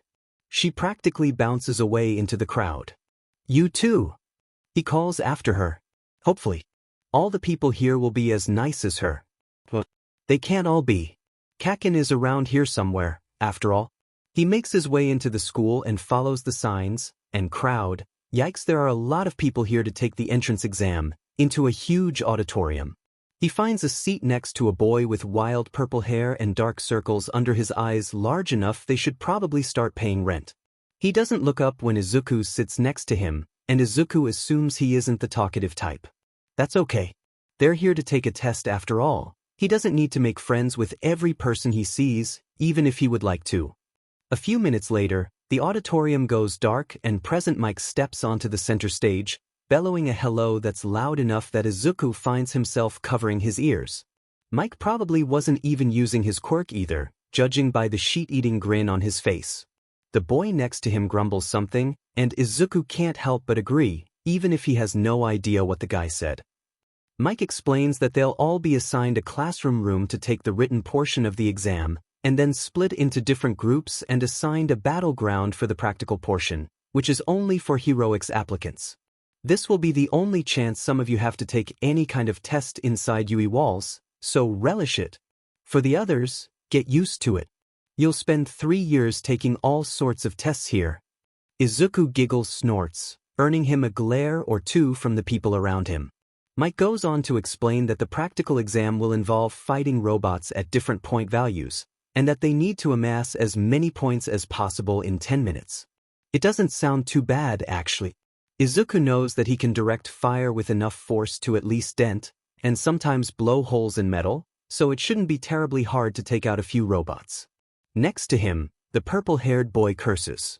As they file out of the auditorium, they're all given slips of paper with a room number and a battleground and instructions that the written exam will start in 20 minutes. So go to the restroom now. We promise you'll need it. Izuku falls into step with the purple-haired boy. He gives Izuku a weird look. What do you want? That is an excellent question. Izuku shrugs. Which room are you in? The boy still looks very suspicious of him, but glances down at his paper. 2. Ah darn, I'm in 2C. They'll probably be in the same hallway, we can walk together. Izuku lets the end of his sentence turn up, in case the boy doesn't want to walk with him. He shoves his hands into his pockets, but doesn't reject the offer. I'm Midoriya Izuku, by the way. Shinso Hitoshi, he mutters. Are you applying for the heroics department? It's a fair question. They had already passed several people who were definitely support kids. Well, I was. Shinso sounds bitter. Very bitter. I have a psychological quirk, though. It's not going to do FANG anything against robots. He kicks the ground. So I'm just going to get into general studies and beat everyone at the sports festival, so they have to move me up. Izuku hums. The practical exam really isn't fair, is it? Shinso snorts, and Izuku can't help but smile. Well, I think you'll be great. Shinso is still looking at his feet. Thanks, I guess. You're trying for heroics. Yeah. I also applied for general studies, so if I don't pass the practical, I'll see you there. If you pass the written exam. Is Shinso smirking at him? Shinso is definitely smirking at him. Izuku crosses his arms defensively. Excuse you, sir. Shinso almost laughs. This is your stop, he says, looking up at the large 2C next to the door. Good luck. You too. Izuku calls after him as Shinso keeps walking down the hallway toward 2. He hopes everything turned out okay for him. He seems like an alright guy. The written exam is, by no means, easy. But Izuku studied well, and by the end of it he feels confident enough. Now he just has the practical test standing between him and, well, victory. High school acceptance. Whatever. His testing group is gathering outside the battleground for the practical portion. The battleground is basically, from what he can see from outside the huge cement walls, a small city. Probably fully functional too, knowing Yui. He's warming up, jogging in small circles and stretching, scanning the crowd for anyone he knows. Looks like Kaken isn't in his group. Izuku doesn't know how to feel about that. The girl with the gravity quirk is here, though. He never got her name. He starts walking over to where she is warming up to ask her and wish her luck, when there's a hand on his shoulder. What do you think you're doing? Izuku flinches and turns around to see a very tall, very stern-looking boy. He's probably twice the size of Izuku, and he looks like he could crush him with his little pinky. Izuku swallows nervously. I was just. Can't you see that she's concentrating? Were you intending to mess her up, to reduce the competition for you? Good lord, this guy is intimidating. Izuku shrinks. I wasn't, I swear. He's cut off by Present Mix's booming voice. The exam has started. What are you all doing standing around for? Sure enough, Izuku turns and the gates to the city have opened. Everyone around him is running and Izuku is nearly tramped before he can turn to run into the fake city. He ends up at the back of the crowd, and by the time he's past the concrete walls, most everyone has dispersed through the city. Which, speaking of, looks so much bigger from the inside. It's honestly a little intimidating. He only realizes that he's stopped moving when someone behind him runs into his shoulder, jarring him forward a step. He blinks, shaking himself out of his trance, and starts running down one of the many twisted, branching streets. How many minutes has he wasted now? 2. He needs to find a robot soon. Preferably several robots. Luck must be on his side, because as he skids around a corner he comes face to face with a 2-point robot. Villain. Whatever they are supposed to call them. The point is that there is one right in front of him and it is clearly targeting him. Izuku shifts into a fighting stance and pulls on his quirk, a grin breaking out on his face. Nothing happens. He pulls harder, his grin turning into a pained snarl. Surely there has to be someone in this group who is a fire user. The whole point is to destroy robots. There has to be at least an electrical fire somewhere in the area. The villain is almost on him, raising one metallic arm to bring down on his head. It swings, and Izuku rolls out of the way, gritting his teeth against the tears that were fighting their way to the surface. This is no time to cry, damn it. The villain turns, targeting him again. He needs to find some way to beat this thing. Not even for the exam, just because he doesn't want to die here. It's got to have a weak spot, but all Izuku has are his bare fists, and he knows they aren't going to do a lot against metal. He's been training under Jinwa-sensei for about 6 months now and he knows that he's gotten stronger, but there's a huge difference between I am strong for a 15-year-old boy and I am strong enough to punch this robot and have it do anything. Unfortunately, Izuku does not fall on the latter portion of the spectrum. He should have just SCKED it up and brought a lighter. Yeah, they don't really help him, but even a tiny flame is better than nothing. Even if bringing in support items is against the rules, at least he wouldn't be facing an imminent death. He rolls to dodge the robot as it swipes again, his knees scraping against the concrete. He's considering running. He doesn't know how fast this thing is, when a blinding white light tears through his line of sight, and the villain in front of him. The robot clatters to the ground, revealing a blonde boy sporting a flowy silk shirt and some kind of holier-than-thou smile. "Thanks for keeping it distracted for me," he says, an accent clouding his voice. French? Spanish? Izuku never was good with Latin languages. He turns and runs off, and Izuku steps around the robot to run after him. How many minutes has it been? 6? The back of his throat is still burning. It will be a while before it stops. But some part of him has resigned himself to failure. He can't help but think that if he and Bakugo were in the same testing group that this whole thing would be very different. He would stand a chance then. Not now. Not when he has a quirk that's dependent on other people. Kaken is right, he's always going to be dependent on other people. Borrowing their success. A parasite. He bites his tongue as the first few tears spill from his eyes. This wasn't supposed to happen. He's trained so hard. Izuku 8 months ago was weak and scared and could never make it into Yui. But now he was so much stronger and so much more confident in himself, and he had poured blood, sweat, and tears into finding a way to use his quirk. He was ready. Or he was supposed to be. Turns out, regardless of how many fancy ways he figured out to use quirk, it's still the most useless fire quirk there is. He breaks out of the alley he was running through to find what has to be the main street of this miniature city. It has been absolutely decimated. The sparking remains of robots litter the ground and all around him kids are taking them out like it is child's play. In front of him, the stern guy with dark hair and glasses, and engines in his legs, jumps and crumples a 3-point robot with his extended foot. He brushes himself off, mumbles 45, and runs off toward another active robot. 45? Izuku is further behind than he thought.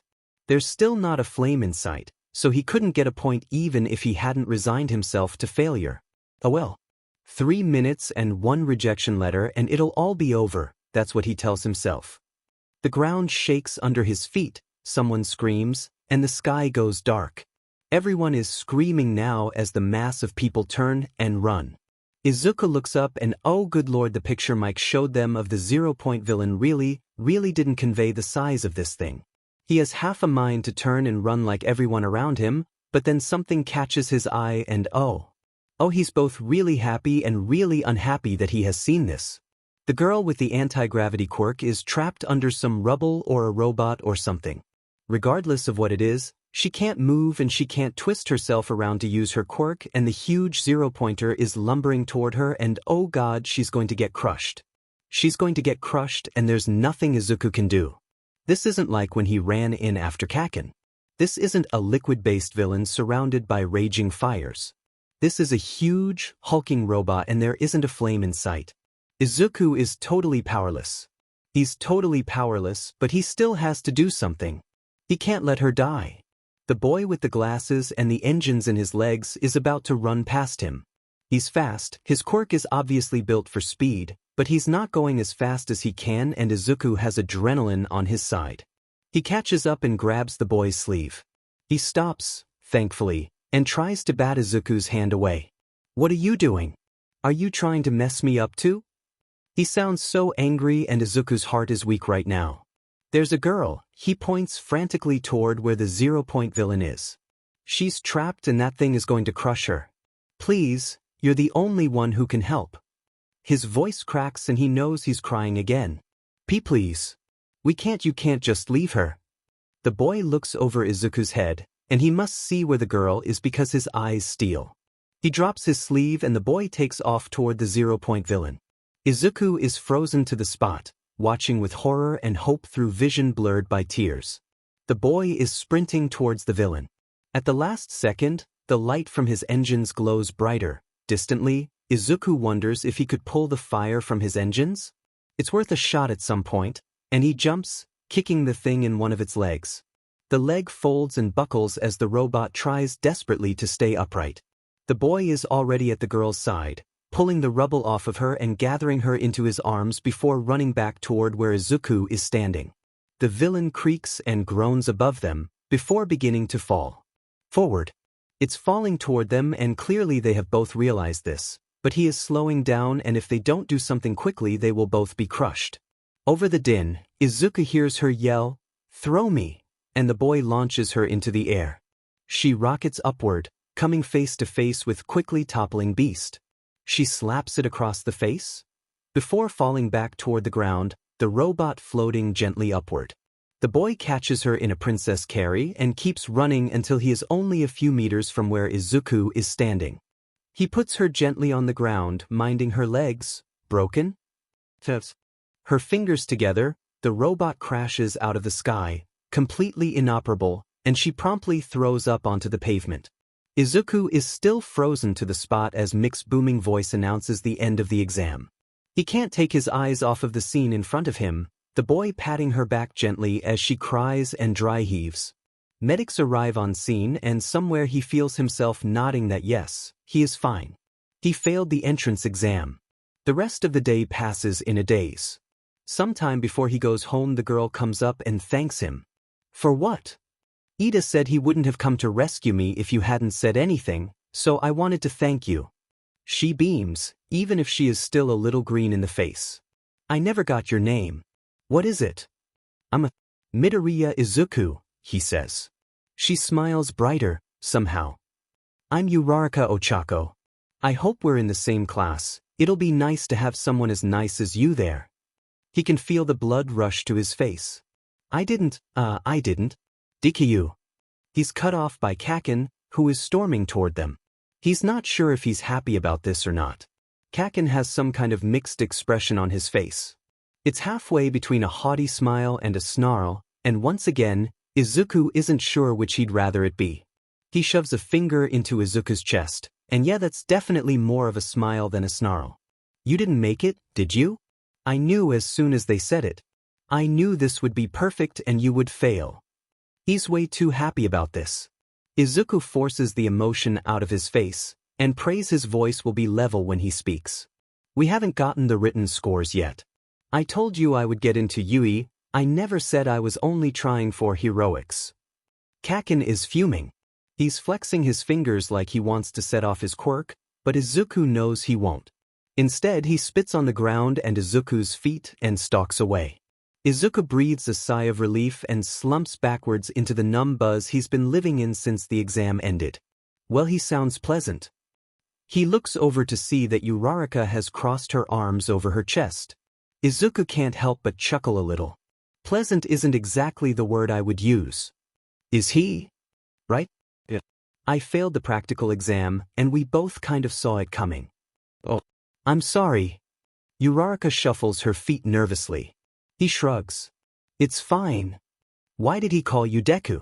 I thought your name was... She doesn't want to finish the sentence, probably because she's too polite to use his first name, even in this scenario. It's something my friends call me. Like a nickname. He didn't really sound like a friend. She scowls at where Kaken walked away. If your friends call you Deku, can I call you Deku? Is that okay? It sounds kinda like, you can do it. Izuku smiles. Sure. He certainly hopes Uraraka makes it into the heroics course. She will make a wonderful hero, he just knows it. Mom jumps on him when he gets home, wrapping him a hug and demanding to know how it all went.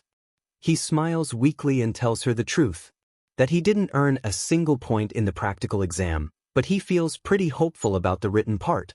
She wipes her tears and decides they're going to make katsudon tonight because you can never go wrong with comfort food, Izuku. He follows her into the kitchen to help. Cooking with Mom has always been one of his favorite things, and maybe it'll snap him out of the dazed funk he's in. The whole thing still hasn't processed. He knows it will eventually, and hopefully he'll be somewhere private when it does. There are a few texts from Chia wishing him luck and asking him how it went. He replies with a quick, "I'll tell you tomorrow," on our run, and falls asleep on the couch with his head in Mom's lap, a Ghibli movie humming quietly on the TV. He wakes up in his own bed. It appears the teleporting powers he had in his youth have not evaded him. He still wonders how Mom carried him. He's several inches taller than her now. He drags himself out of bed and throws on a track suit. It's cold out, even for January, and slips out of the house to meet Chia. Their Sunday runs are typically slow and easy, active rest. It's good for you, but still he hopes she goes easy on him. He's exhausted. She's waiting for him in their spots. As soon as she sees him, she wraps her arms around him, picking him up and spinning him in circles. He protests, but figures it isn't going to do much good, considering how much he's laughing. When she puts him down, they both stumble a bit, grabbing each other to keep their balance, both of their faces flushed with laughter and the crisp January morning. Izuku is still laughing. That was unfair. Chia ruffles his hair. I've got 7 cm on you, idiot. Obviously I'm going to capitalize on that. Izuku pouts and she laughs. No. Let's get going, you have a lot to tell me, mister. They start running, and Izuku tells her everything. About the disaster that was the practical exam. How he gave up not even 5 minutes in. But I was talking to one of the other kids, and if I get into general studies then if I can do well enough at the sports festival they'll move me up to heroics. His voice cracks and there it is. He failed the exam. All his hard work. Every hour on that beach. Every hour with Jengwa-sensei. He wasted all of it. He wasted all of it and he failed. Izuku, are you? Chia slows and turns to see where he has stopped running and is furiously wiping tears from his face. Oh God, Izuku. I'm going to hug you, is that all right? He nods, squeezing his eyes shut and clenching his jaw, hoping to make the tears stop, but it isn't working. Chia's arms are around his shoulders and she cradles a hand against the back of his head.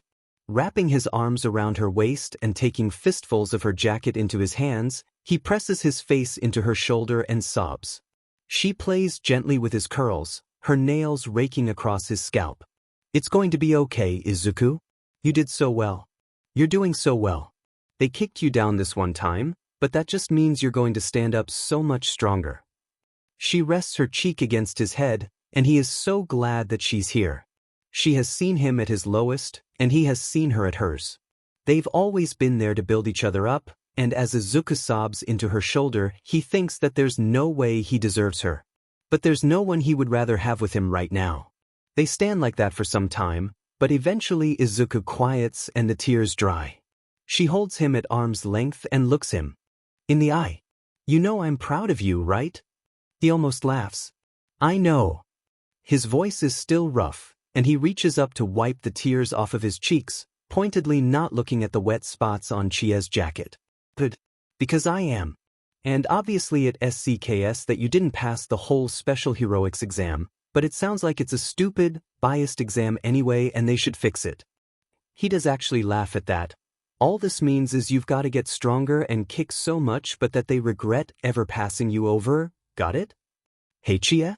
What did I ever do to deserve you? She laughs and pulls away, ruffling his hair before taking off in a sprint away from him. Who said you deserve me? She cackles, and Izuku runs after her. The weight in his chest is still there, and it still hurts, but maybe a little bit less. Chia's first entrance exam is a week after Yui's. She is a ball of jittery energy during their morning run, and Izuku wishes her well and sends her off with a smile and an encouraging punch to the shoulder. She spams the group chat around 2 in the afternoon. Professionally Ike. 1 entrance exam down. Professionally Ike. 2 TO go. Professionally Ike. I hate this. Best Gnas. Ameo I remember that. Tisias to SEK, all you young iditos. Crimson Riot. You can't even say that, you were a mess last year. Crimson Riot at small understood that can you pull receipts? Small understanding. I can pull so many receipts. Small understanding. Also Chi I'm so proud of you. Crimson Riot. Hell yeah. You did great I know you did. Crimson Riot. Speaking of. Crimson Riot. I just got the results of my last hold the F up. Bestiness. Where did you apply? Small understand. Already? It's only been a week. Crimson Riot. Guys I got into Yui. Bestiness. Holy F. Professional Ike. I'm so proud. Small understand. Holy shit really? Crimson Riot. Guys I am like, vibrating I can't stop grinning I am going to Yui I am in heroics and going to explode. Bestiness. Fukin understandably. Professional Ike. I'm so proud Arn. Professional Ike. They grow up so fast. Izuku closes the app and throws his phone onto his bed. They were already sending acceptance letters out? Does that mean he has to wait in agony for his rejection letter, or will they end his suffering sooner? Hopefully sooner. As happy as he is for EI, it makes his heart ache. He just wants to get this over with. The waiting in limbo is tearing his mind apart. Mom has work today, but she should be home soon. It's barely 2:30 and he has no idea what to do with himself. Moping around the house got old really fast. He ends up grabbing his gloves and running down to Dagoba. He doesn't really know what he's going to do there. He spent the last week clearing the rest of the garbage, so the beach is now perfectly clean. As he guessed, it has started to attract a few people. He finds his old spot easily enough and spends a few minutes building a small fire. The cold ocean breeze whips across his face, and he shifts into his starting pose.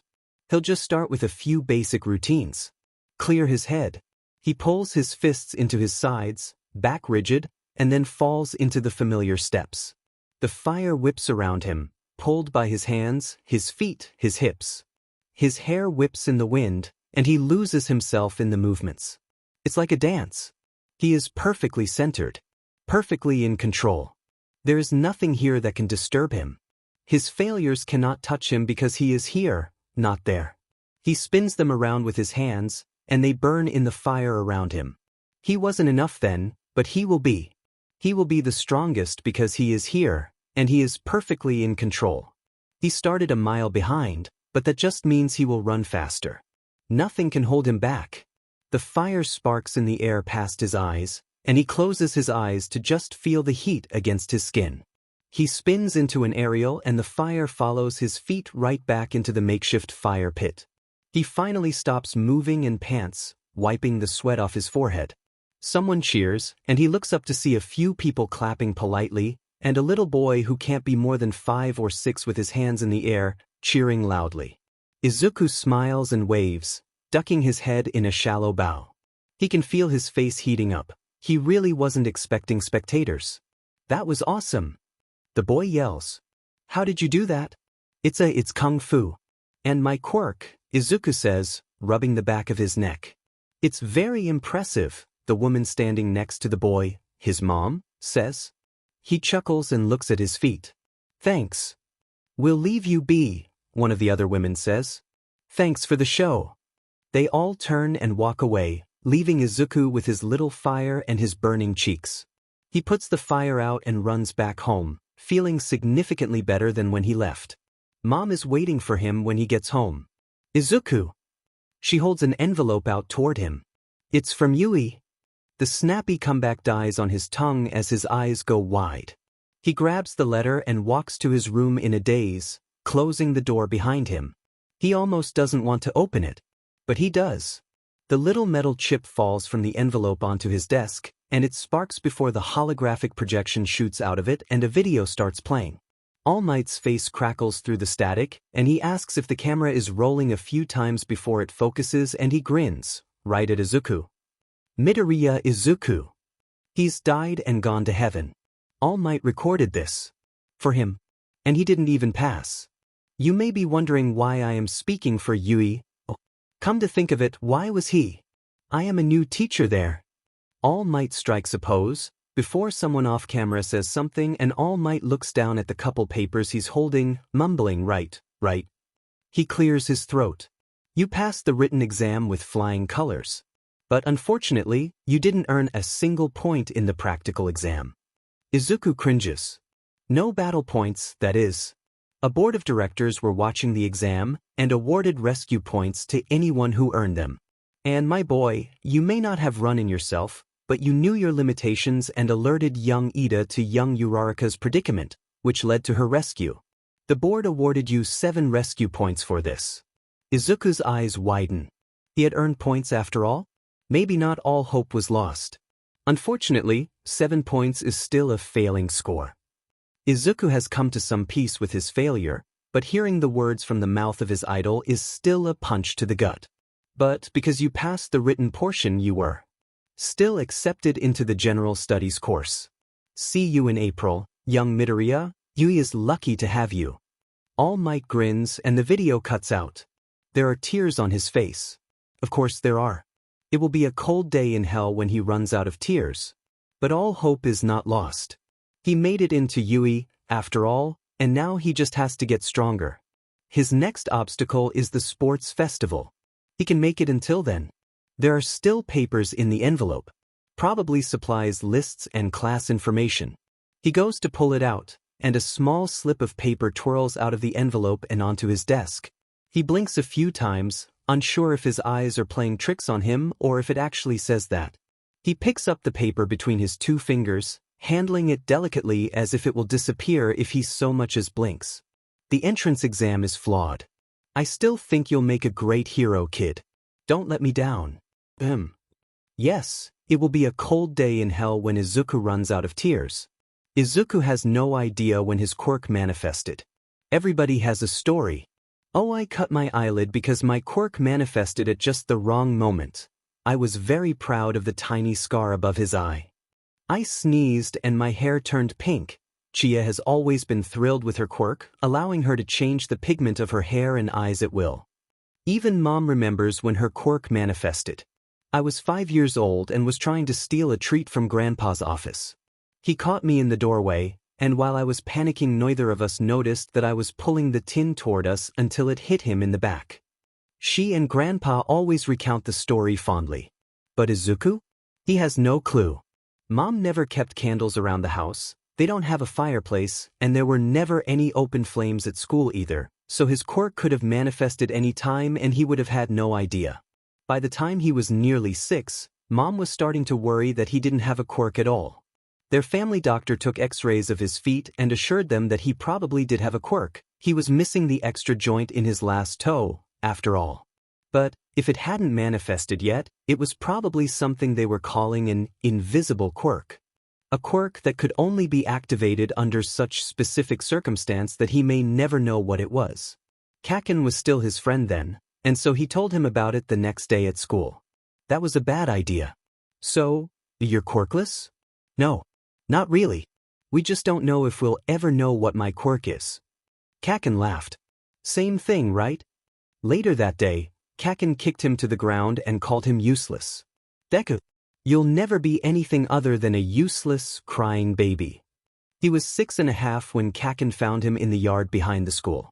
A grin that would never mean good things split open on his face, and sparks lit in his palm.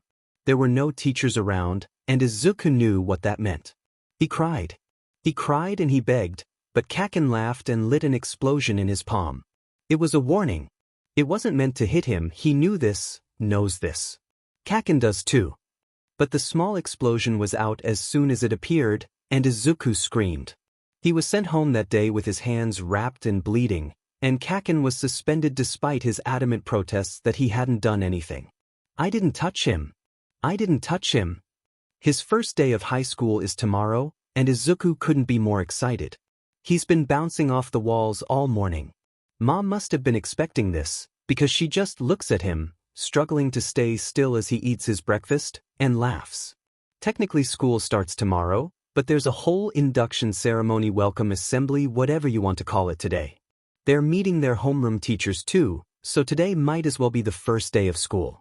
He and EI talked last night, both of them way too excited to get any real sleep. EI was obviously disappointed that they wouldn't be in the same class, but at the end of the day they were both ecstatic to actually meet each other in real life. Class 1A and 1C were probably in the same hallway, and they could see each other at lunch if nothing else. Or today. It isn't a real school day, so they can probably meet up today. Izuku bounces up and puts his bowl in the sink with a little more force than probably necessary. Bye, Mom. He grabs his bag and kisses her on the cheek. Be safe, she yells after him, laughing as he practically sprints out the door. It's a 10-minute train ride to Yui's campus, and Izuku cannot stop moving the entire time. He knows he's getting weird looks from the other passengers, but if he stops bouncing his leg he's going to explode for sure. Yeah, this is technically the second time he's been on Yui's campus, but holy hell, he forgot how big it is. The school itself is massive, and the grounds just stretch on forever and ever.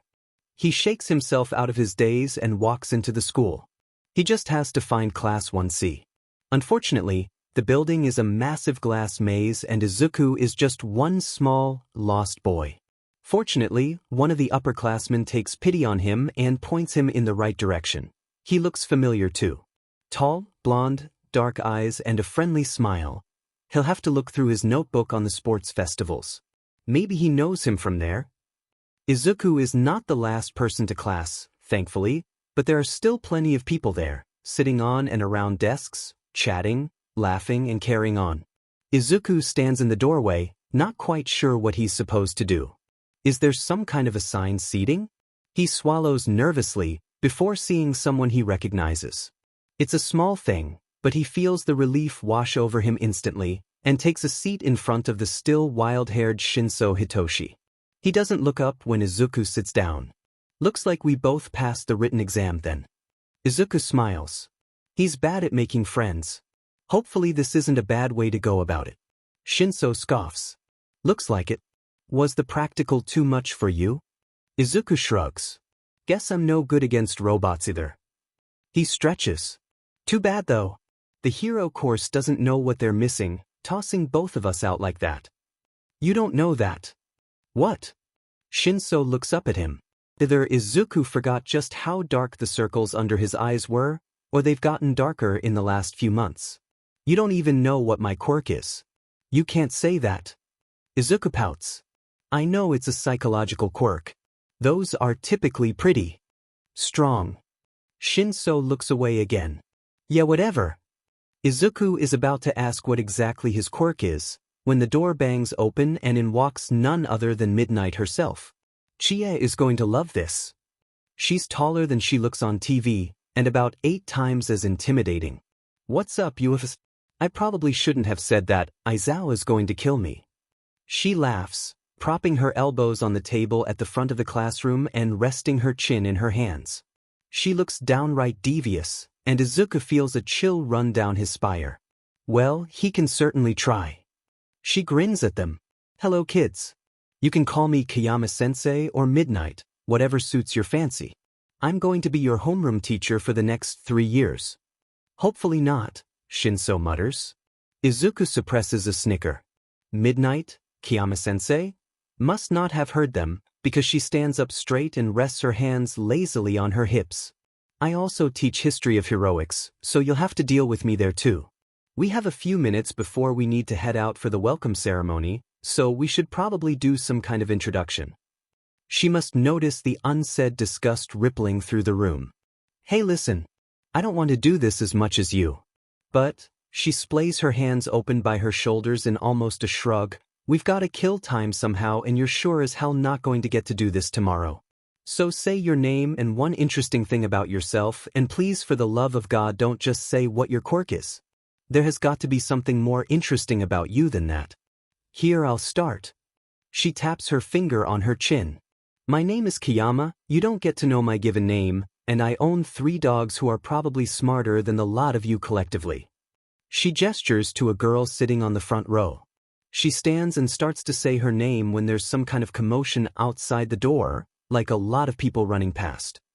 Midnight curses under her breath. Aizawa, what are you doing now? She shakes her head before looking back at the girl and smiling. Sorry, please continue. Introductions continue around the room, and Izuku would be lying if he said he was paying any more than half attention. With any luck, he won't be in class with these people for more than a few weeks anyway. Not that that is a good reason not to care about someone, but introductions are always miserable anyway. Eventually the line of awkward introductions comes to Izuku, and he stands, catching his foot on his desk and nearly falling over in the process. So much for first impressions. I'm Midoriya Izuku, and I'm a gymnast? He didn't mean to make that sound like a question, but here we are. A gymnast? A girl sitting near him asks. Is that one of the quirkless sports? It's an Olympic sport, so it is quirk regulated, Izuku squeaks. The girl nods thoughtfully and Izuku sinks into his seat, face burning. Behind him, Shinso shifts to stand. My name is Shinso Hitoshi. I have 3 cats that are definitely smarter than the lot of you combined. Midnight snorts as he sits back down, and Izuku turns around to smile at him. Shinso rolls his eyes and props his face in his hand lazily. The introductions continue, and soon enough Midnight is herding them out of the classroom and toward the courtyard where the welcome assembly will be. Izuku falls into step with Shinso, but he avoids looking at Izuku and tries to lose him around every corner they turn. He can't be friends with everyone, Izuku knows that, but he is hoping it will be easier to make friends at Yui. He really doesn't want a repeat of middle school. At least he has EI though. They agreed to find each other at the welcome assembly. Midnight directs them to a section of seats, and they all file in while she turns to someone standing over another class next to them. Is Aizawa not going to be here? The man, Vlad King, the blood hero. Yui is so cool, sighs and rubs his temples. No, he's not. I heard them out on the field, so heaven help those poor kids, he's probably going to expel one before school even starts. As is life. Aizawa wouldn't be himself if he didn't expel half his class in the first week. Vlad King laughs. You're right about that. Izuku keeps searching the crowd, but he can't find EI. Or anyone with bright red hair, for that matter. Even if EI looks different in person than he does over Snapchat, his hair is distinctive enough to pick out of a crowd, right? Maybe he is in Aizawa's class. Izuku hopes he's okay from the sound of it. EI is going to have an interesting couple of years at Yui. Hopefully they all will. He certainly hopes so. If the next 3 years are boring, he is going to be very, very disappointed. This is Yui after all. The crowd of students quiets down as someone walks to the raised podium at the front. If someone can be applied to the small, white rodent, the small white animal of some kind in a nicely tailored suit walks to the microphone, stretches out his paws, and smiles. Welcome to Yui, and welcome back to all of our returning students. A cheer ripples through the crowd, and Izuku can't help but feel swept up in it. The grin on his face sure isn't going to leave anytime soon. He hasn't felt this excited about anything in years. The principal, who is definitely some kind of animal with a quirk, was not the least of the surprises that came with the welcome assembly. The whole thing feels like a bizarre fever dream, to be honest. A couple of the third years speak, including the blonde one who helped him find his classroom. When it ends, Midnight herds them back to the classroom and gives them a simple rundown of how tomorrow is going to work.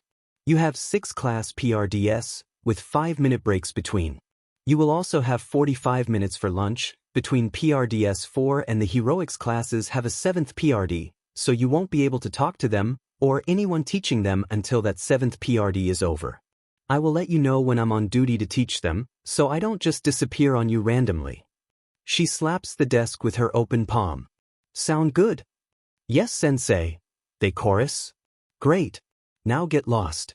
It's Sunday and I have a date with sweatpants and Netflix. She shoos them out of the room. Izuku tries to catch Shinso in the hallway, but the purple-haired boy keeps his head down and gets out of Izuku's way with a determination that he hasn't seen since he and Kaken were 8. Which is too bad. He really was hoping to conspire with Shinso about getting into heroics. Certainly if they work together, they will stand more of a chance against the hero kids. Shinso may be stubborn now, but Izuku is going to be proactive this year. He's not going to have a repeat of middle school, just you watch, Kaken. In any case, he should go find EI. He's in class 1A. They weren't there during the welcome assembly, so will they be back in their classroom? Would it be better to wait for him by his classroom? Outside? Maybe he should text him, ask where he is.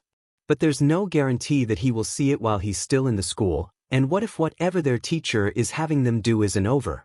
Maybe they should wait and meet up tomorrow during lunch. They'll have lunch at the same time, right? Wow, you really do the muttering thing. Izuku squeaks and spins around, eyes wide, holding his hands instinctively in front of his chest. The boy laughs, showing off his unnaturally sharp teeth. Sorry, I didn't mean to scare you. Kirishima Idru. He holds out his hand and grins. He's so much taller in person, holy sheet. EI. Izuku squeaks. Kirishima. Should I call you Kirishima? Sorry you startled me, I was just looking for you. Or I was going to. He tugs at the sleeves of his jacket, before realizing he should probably shake Kirishima's hand, since he was offering. Midoriya Izuku. Wow, it's so cool to see you. You can call me whatever you like, Kirishima, hi, says and laughs again. You're so much shorter than I thought you would be. I still can't quite believe it's you, like wow, he throws his hands up, you're actually real. Izuku laughs. I am, shockingly enough. They start walking down the hallway toward the lockers at the entrance. You have Aizawa, right? Yeah.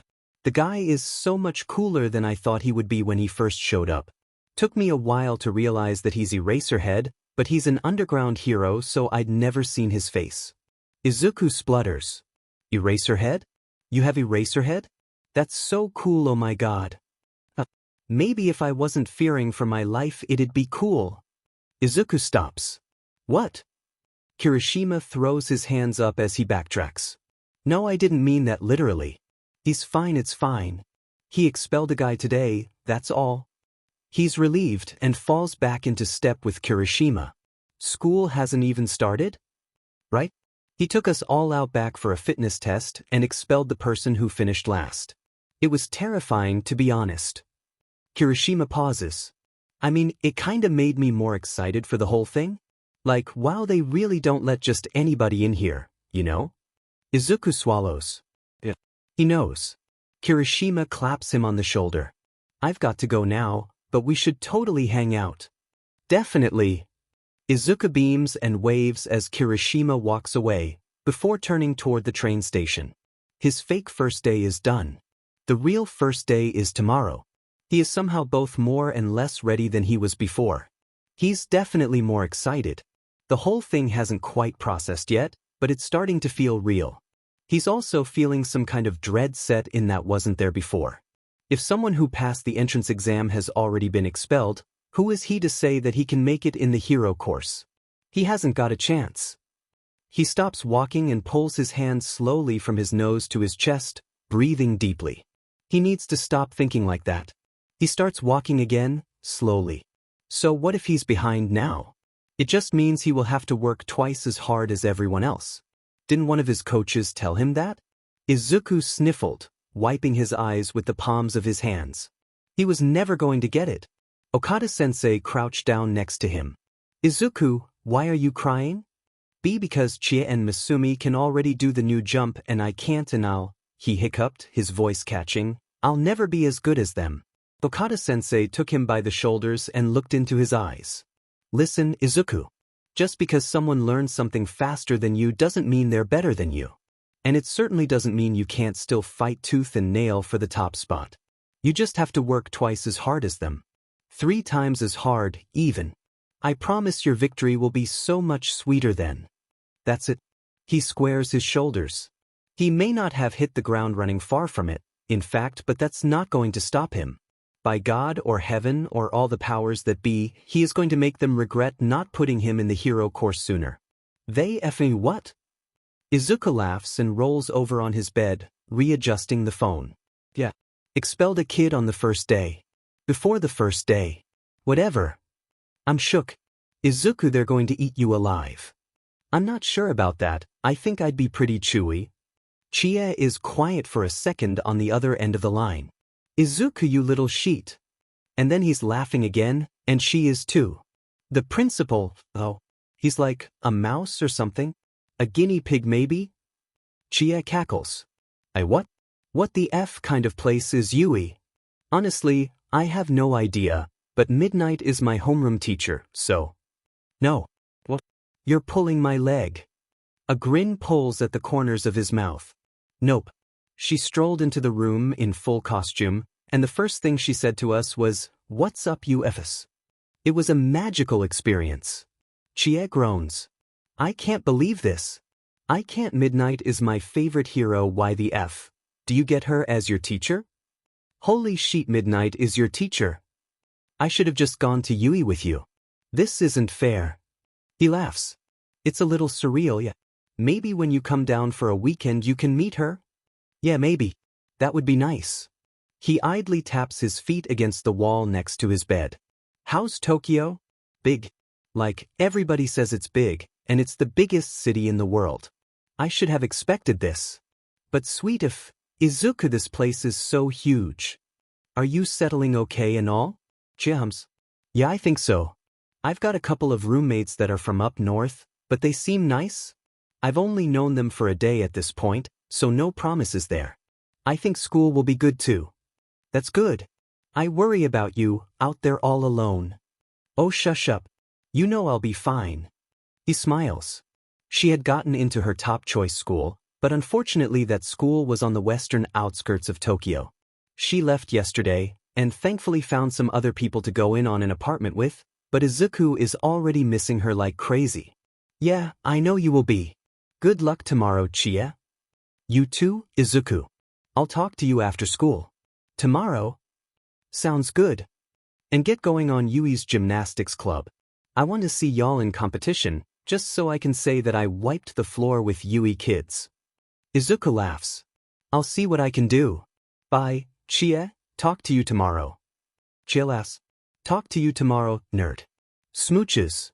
She ends the call, and Izuku sighs, letting his phone fall onto his chest. The posters that cover his walls and ceiling stare down at him. All Might mostly. A smattering of others. Several with dark red and black bases. Endeavor. He knows he'll never be someone like All Might. He's not flashy like that. He doesn't have the raw strength that All Might has, which lets him floor any enemy. But Endeavor? They both have fire quirks. Fire quirks aren't like strength quirks. They're not universally applicable and they can very easily do more damage than good. And yet, Endeavor is the number 2 hero, with the most resolved incidents of any pro hero.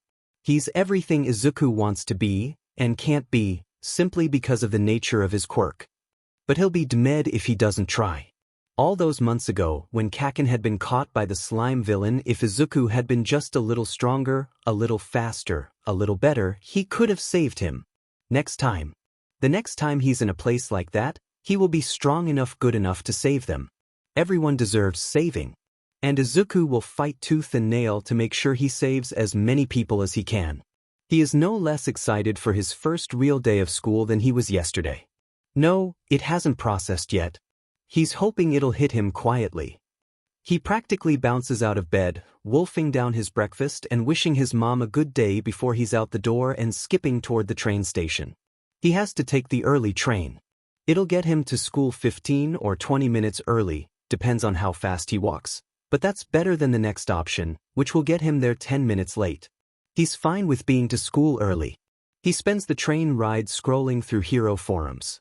There's still some buzz over what All Might is doing as Muzutafu, but the hype has mostly died down after 10 months with no real news. Well, Izuku knows why he's in Muzutafu, but it must be a secret because the press doesn't know yet. And it's not like he's told anybody. Nothing big again today, at least not in his area.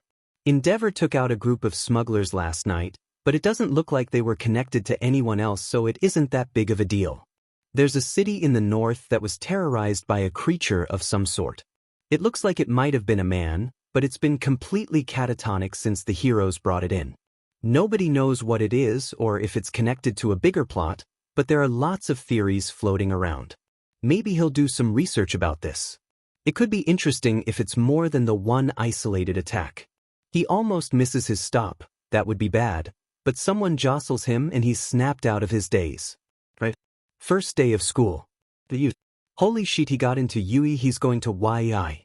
He catches his breath and forces it to even out as he walks off the train and toward the school. Holy shit. There are a couple of people buzzing around, but classes don't start for another 20 minutes, so it's pretty quiet. He takes his time strolling through the halls, double-checking the locations of all his classes.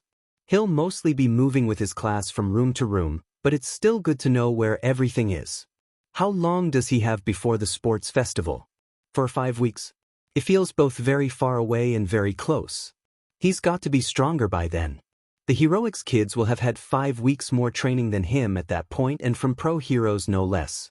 It'll be nothing short of a miracle if he can even hold a match to them. But he knows this, he knew this. He's always had to work twice as hard as everyone else. Why would that stop now? Maybe he should ask Jingwa-sensei if he has any suggestions for how to integrate his quirk into his fighting style. Up until now he's been doing that on his own, but it wouldn't hurt to have someone else's opinion. He's so lost in his train of thought, probably was muttering too. Figures, that he runs straight into someone's back. Izuku reels backward. I am so sorry, I wasn't paying attention, are you okay? I'm sorry again, I should really watch where I'm walking, it's a really bad habit. He bows, and misses the surprised recognition in the man's eyes. He chuckles. It's fine my boy, stand up. Are you okay? Izuku feels himself blush as he straightens up and finally gets a look at the man. He's tall, easily over 2 meters, and he towers over Izuku. He's wearing a yellow pinstripe suit that's probably 6 sizes too big, and his wild yellow hair frames his skeletal face and sunken blue eyes. I'm fine. Do I? The pieces click in his head, and Izuku gasps. Oh, you were there with the slime villain. I told you to watch my backpack. Thanks for that, by the way. I never saw you afterward. Izuku trails off, feeling his face heat up again. What are the odds? It's no big deal, my boy. I'm just glad you're okay. You're too reckless for your own good. The man shakes his head, a small, knowing smile on his face. I never got your name, do you mind? Not at all. Izuku squeaks. I'm Midoriya Izuku. And you? Yagi Tashinori. The man Yagi offers a hand, and Izuku shakes it. His hand is so big, it absolutely swallows Izuku's own. Walk with me. He gestures down the hall and Izuku nods, falling into step with him. Well, he's taking 2 steps for every one of Yagi's, but the guy is a giant. Do you teach here? Izuku asks. Yagi smiles. I do, actually. I just started though, this is my first year. Izuku beams. Me too, actually. What are the odds? He feels himself skipping a little bit. Yui is amazing. If you don't mind me asking, are you a pro hero? Most of the teachers here are, and I don't recognize you. Yagi hums. You could say that. Technically I'm still a pro hero, but I had to retire early from hero work. An injury caught up to me, and I've been ill since, so I can't work like I used to. So you decided to teach? Something like that. I wanted to make sure the next generation is in good hands. What's your hero name? If you don't mind me asking, Izuku says, throwing his hands up in front of his chest apologetically. Yagi laughs. You wouldn't know me. I've been out of commission since you were very young. He's dodging the question, Izuku can tell that much. Would make him hide his hero identity though? He's teaching at Yui, there are not a lot of places to hide here. Well, if he doesn't want to share, Izuku won't press. A bell rings, and Izuku nearly jumps out of his skin. That's the warning bell, my boy. You should probably get to homeroom. Izuku nods. It was nice taking to you, Mr. Yagi. You too, young Midoriya. I hope we'll cross paths again. Yagi smiles at him and Izuku grins back, spinning on his heel and running for Class 1C. When he gets home he'll run some searches for Yagi Tashinori. He sounds so familiar when he's talking, Izuku is sure he knows him from somewhere. They're all assigned desks in homeroom, and Izuku is delighted to find that he'll be sitting diagonally in front of Shinso, kitty corner? Is that what it's called? He flashes the other boy a smile, but Shinso rolls his eyes and looks pointedly out the window away from Izuku. He frowns. As far as he knows, Shinso doesn't have any other friends here or otherwise. So wouldn't he be eager to actually make a friend or two? They have the same goal. At the very least they can help each other get into the hero course, right? Two is better than one after all. Some nagging voice at the back of his head insists that he just isn't meant for friends. He has Chie but she left, and he had Kaken, but we all know how that turned out. His fault. It's been 7 years now and he'll never be able to heal the rift he caused. He's not even sure what's wrong with him. He's overbearing? Is it the muttering? Maybe people can instinctively see that he's parasitic. His power can only come from other people and he uses them for his own gains. He tries to snap himself out of the destructive train of thought. He's not going to make it into the hero course thinking like that. Hell, he won't be able to help anyone if he keeps this up. He folds his hands on his desk and tries to listen to what Midnight is saying. Maybe it will amount to nothing, but he's going to keep trying to befriend Shinso. They'd talked easily enough at the entrance exam. The potential for friendship is there, he just knows it is. Of course, he won't push Shinso's boundaries or make him uncomfortable, but he'll be dead if he lets this purple tired boy slip under his radar. The first day of school is syllabus day. Izuku knew this coming in, but some part of him still hoped they would be doing something different. Not so. In some of their classes they jump right into the material, but most of them rehash rules and class policies. Most of the teachers mention something about sporadically teaching heroics during 7th PRD, and how they'll try to keep them notified of when. He doesn't see Yagi all day. Honestly, he's kind of disappointed. He doesn't know which hero Yagi was, but he was really nice and Izuku would have liked to have a class with him. Lunch rolls around soon enough, and Izuku finds himself faced with the enormous, sprawling cafeteria and absolutely no idea what to do. It's not like he has any friends to sit with. Not for the first time he wishes Chie had actually applied to Yui with him. He grabs his tray of food, which looks heavenly by the way, and is walking toward an empty table when someone grabs his arm. He stumbles forward, nearly losing his food. Behind him, a familiar high-pitched voice curses. Deku, I'm so sorry, are you okay? I really should be more careful. Izuku laughs, turning around to see Uraraka, flushed and still apologizing profusely. It's okay, I'm fine. It's good to see you.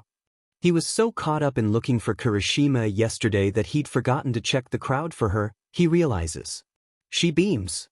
You too. Do you want to come eat lunch with us? Me and Ida, That sounds great. Thank you. He follows her across the cafeteria to where the tall, stern boy with glasses is sitting. When he sees them, he jumps to his feet. Uraraka. You shouldn't have run off like that. Who is this? Uraraka plops down, pulling Izuku by the elbow down next to her. I can't believe you don't remember. This is Deku. Well, Midoriya. Some kind of recognition flashes in Ida's eyes. Oh, forgive me. My name is Ida Tenya. Izuku barks some kind of startled laugh. Midoriya Izuku. It's nice to finally talk to you under normal circumstances. Ida adjusts his glasses but smiles. I agree. It's good to see that you made it into Yui. Which class are you in? Oh, I'm in O1C. I didn't pass the practical. He feels himself growing sheepish and forces himself to snap out of it. I'm glad that you guys both got in too. Which classes are you in? We're both in 1A. Uraraka says, grinning and bouncing in her seat. It's been crazy so far and we're only a day in. Izuku laughs. Wow, really? Indeed, Ida says. 2 students have already been expelled. It's disconcerting to say the least. 2? I knew about the one yesterday, but there's another. His mouth is hanging open. Yeah. Uraraka grimaces. I'm happy to see him go, though. The kid yesterday seemed nice, and I don't think it was fair that he got expelled just for coming in last. But today this other boy with, purple sticky hair? I don't really know. He tried to grope one of the other girls and Aizawa expelled him for it. Honestly, I'm really glad we don't have to deal with him. I share a similar sentiment, Ida says. Yikes though. 2 kids in 2 days? Are you going to be alright? Uraraka laughs. I hope so. Our first real day of hero training is today and I'm really excited. Something sharp pangs in Izuku's chest. He smiles, regardless. I'm really excited for you. Thankfully, they devolve away from heroics, and quirks too. Neither Ida nor Uraraka asks him about his quirk, and Ida never mentions his, and Izuku falls into the steady push and pull of a conversation. It's weird. Sitting and talking with people at lunch, that is. Nice weird though. He's glad Uraraka remembered him and singled him out. She's really nice and funny, even if Ida still looks a little wary of him. Not that Izuku really blames him. He's walking back to class when Shinso bumps into him. I see you're cozying up to the hero kids. They're not going to help you. He sneers, walking ahead of Izuku and away before he can defend himself. Maybe that's it? He's bitter. That's certain now. At the entrance exam he seemed fine with getting into the heroics department through the back door, but maybe he's more bitter about the situation than Izuku realized. Maybe he also doesn't realize that there's no weakness in working with other people with having help. It's a concept Izuku himself is still struggling with a bit. Other people helping him is too similar to him using them. He knows there's a mental block there and he knows it stems from guilt over his quirk and he's trying to work around it. He is, but doing anything not on 100% of his own power is a lot, nerve-wracking. Maybe Shinso is in a similar place. Maybe they can help each other. Izuku sighs and walks into class. It's going to a long road, but something is telling him that his and Shinso's best chance of making it through this whole ordeal is to work together. He just has to get Shinso to see that. The purple-haired boy is sitting at his desk, chin propped in his hand and staring out the window, seemingly oblivious to the world around him. He doesn't look up when Izuku sits down. He doesn't even know Shinso's quirk. But hey, he's got 5 weeks. Well, 5 weeks minus 1 day. He can break through all this ice in that time, right? He has to. Shinso looks like he needs just as much saving from his own mind and Izuku does. Katsuki really hates that he flinched when All Might burst through the door. He doesn't think anyone noticed, but he still scowls down at his desk. It's not his fault that he can't stop associating All Might with the whole sludge villain thing. He's working through it with his therapist. God, he hates that too, and it's almost better, but not enough that he doesn't feel himself suffocating as soon as he hears All Might's voice. God, if this is so stupid. At least they're going to do battle training. Maybe if he can blow something up he'll feel better. His costume is actually pretty nice. Those support team fuckers, or whoever he submitted the design to, actually did a decent job. The gauntlets are lighter around his wrists than he expected them to be, but they're also empty, so maybe he shouldn't be too surprised. The real test will be if they can handle a full power blast while countering the recoil. Hopefully he'll get to test them out. He'd better. He's been waiting for too long and he's too jittery right now. He needs to release all this pent-up energy or he's going to die. Maybe not die, but he'll end up doing something that he'll have to spend hours talking through with his therapist, so same thing, right? All Might is explaining the exercise, but Katsuki is only half listening. Something about teams of 3, a villain team and a hero team, need to protect a nuclear weapon yada yada. He really should be more excited about this than he is, this being the first day at UE and all. In all honesty, it's taking everything he has to tune All Might out and keep the bile down his throat. He really didn't think he'd react this strongly to a voice of all things. All Might didn't even get there until it was almost over. He's drawing teams now. Maybe if he knew anyone in his class's names he'd care more, but he doesn't. He's strong enough by himself that it shouldn't matter anyway. The first matchup will be, All Might sticks his hands in the 2 boxes in front of him. Team C as heroes and Team A as villains. Villains, you'll have 5 minutes to hide your weapon before the hero team enters the building. He's Team A and he's a villain. Katsuki grins. He would never consider being a villain in real life, what the F dash. But being a pretend villain for a training? It's all the excuse he needs to blow someone, up and he is ecstatic.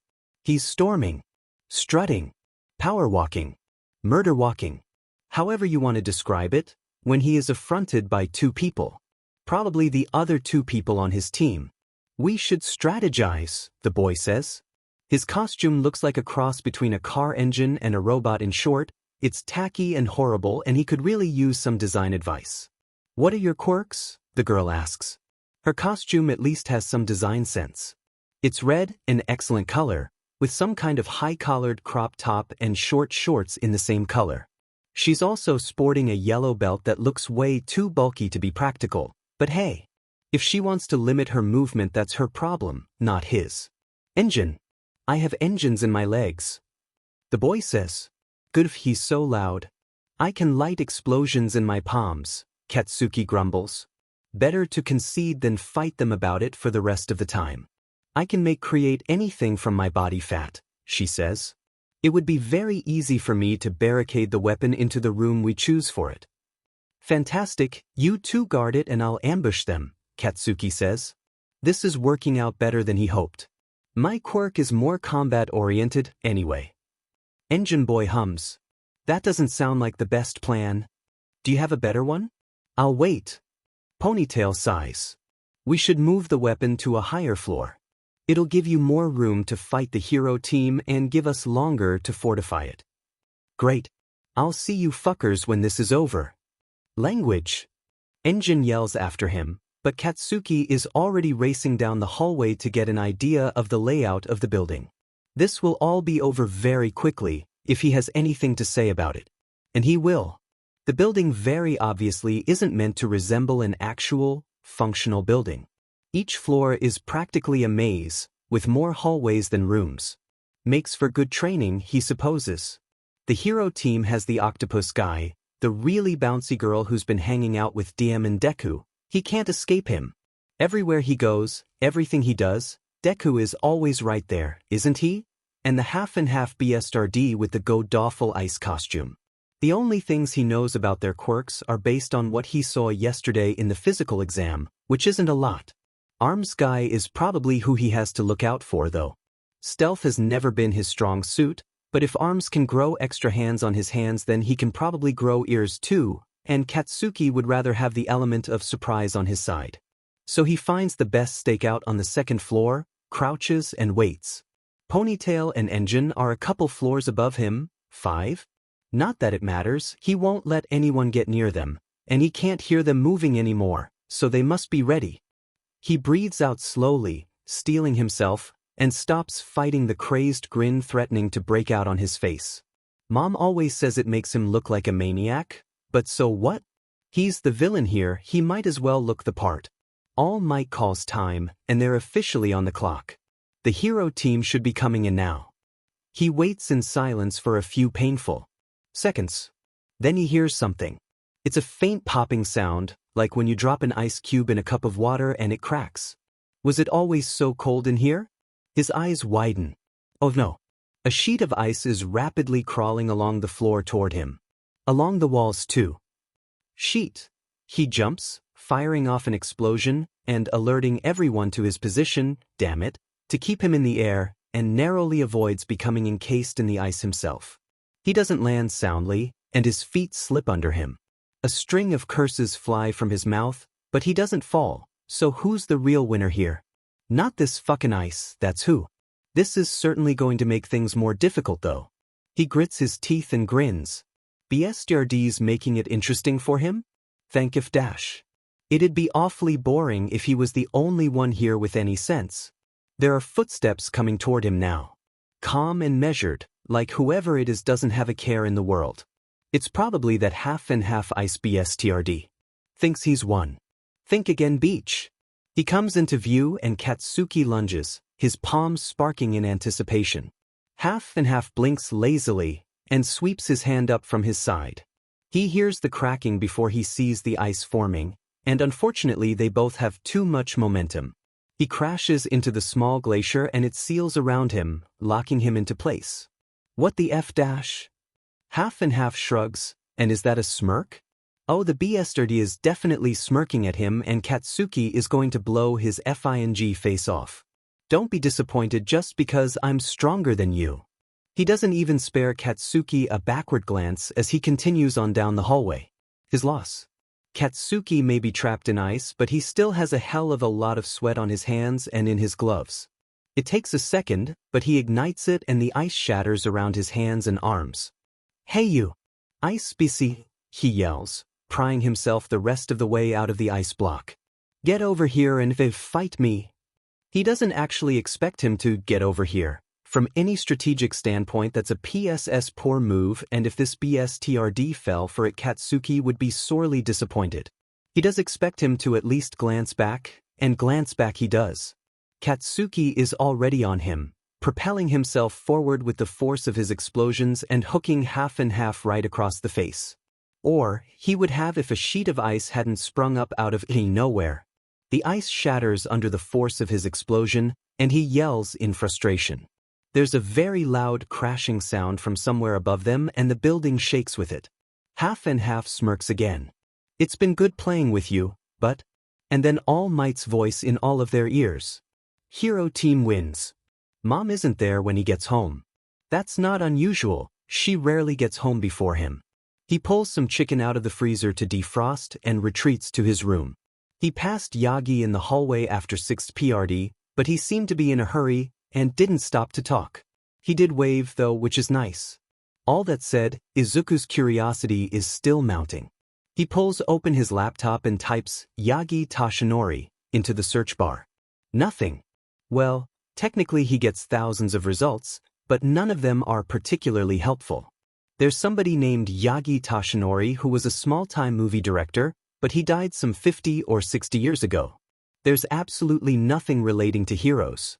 He drums his fingers on his desk and types Aizawa Shoyuda into the search bar. He overheard my call out to the very scruffy-looking teacher sometime between classes.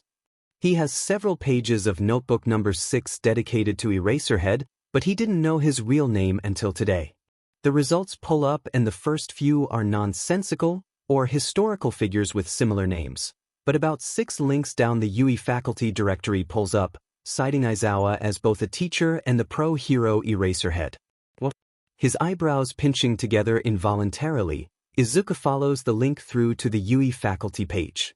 The page is full of a colorful assortment of heroes, several in the top 30 or 40, but all well known enough that Izuku has heard of them. He has notes on most of them, actually.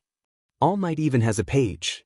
Izuku laughs at that. The headshot they have of him is mildly atrocious. The yellow pinstripe suit is tacky beyond all belief, but it definitely adds something. Charm maybe? The fact that the symbol of peace is a fashion disaster isn't exactly something that the public shrinks away from laughing at. It's all in good fun, All Might's one flaw, as we like to say, but he certainly isn't doing himself any favors with this suit. Izuku closes All Might's profile and keeps scrolling through the teachers. When he reaches the bottom, he frowns, scrolling back up to look through it again. And then he pulls up the website's internal search function and searches Yagi Tashinori. Nothing. He did say he was new, maybe they just haven't made a page for him yet. But this is All Might's first year teaching at UE as well, and he has a profile all set up and is searchable on the website. Something isn't adding up here. Yagi had seemed honest when Izuku was talking to him. He fancies himself to be a pretty perceptive person, and there hadn't seemed to be anything that Yagi was outright lying to him about. He was definitely being dodgy about his hero identity, but that's why Izuku is here trying to find him. And he'll be dead if he doesn't find something. He cracks his knuckles and dives in. He actually shoots a message to his friends first. For heads are better than one. Small underscore at professional yike at bestiness at Crimson Riot. Have you guys ever heard of a hero named Yagi Tashinori? Small underscore. That's his real name, not his hero name BTW. Bestiness. No? Professional yike. Yeah ik bro. Professional yike. Can't believe we found a hero you don't know. Props to this Yagi guy. Bestiness. Yeah what is up? Where did you find this guy? Small underscore. He is at UA. I don't have him though. I talked to him before school and he seemed like a cool guy. Small underscore. He was super dodgy about his hero identity though, so I'm doing some RCH. Professional yike. Maybe he's an underground hero? Doesn't want PPL to know who he is. Small underscore. Yeah maybe. Small underscore. I'll let you guys know if I find anything. Bestiness. Yeet bro. Professional yike. Please don't speak. Izuku closes the chat window and starts down all his usual routes of people investigation. There are always ways to find people, you just have to know how to do it. He always likes to try the non-shady methods first before he starts breaking into government databases for quirk registries. That's the foolproof, but last resort, method. He does a couple searches for the family name Yagi. It isn't one he's heard very many times, so maybe he'll find something unique. He stumbles across a few articles about a family named Yagi who were all murdered, save for their 7-year-old son, who isn't named, by villains some 60 years ago. It's a heart-wrenching story, but he can't track this little boy, who would be what, 64 or 65 now, to the Yagi at Yui. The boy was too young, so legally they couldn't say his first name. The ages might line up though. Yagi said he was before Izuku's time, and it's true that this little boy, had he become a hero, would have been in and out of his prime long before Izuku was born. It's hard to tell how old Yagi is though. He looks sickly, but he's not really graying or wrinkled, so he could be anywhere from 35 to 90 and Izuku wouldn't bat an eye. Izuku groans in frustration. How the hell is he supposed to figure out who Yagi is? He realizes he's probably not. The guy covered his tracks for a reason, but if he thinks that's gonna stop Izuku, the king of nosiness, from doing everything in his power to find him, then he's dead wrong. The quirk registry database is technically public property, but that doesn't mean that it isn't guarded by every security measure the government could legally take. There's a lot of damage people can do with the quirk registry, especially because it's tied so closely to a lot of other, more sensitive public records. That being said, Izuku figured out how to hack into it when he doesn't abuse this power, he just sometimes likes to look up what people's quirks officially are. And sometimes if he uses it to find people's birthdays, that's neither here nor there. Yagi Tashinori brings up 27 results, which is significantly less than Izuku was expecting. This will probably be pretty easy, then. He starts sorting through them, pulling out people who are definitely too old or too young or who have horns, etc. 17 results in, Izuku sees him, and his breath catches in his throat. The picture is not of Yagi as Izuku knows him now, but it is undoubtedly him. He has the same mane of wild blonde hair framing his narrow face.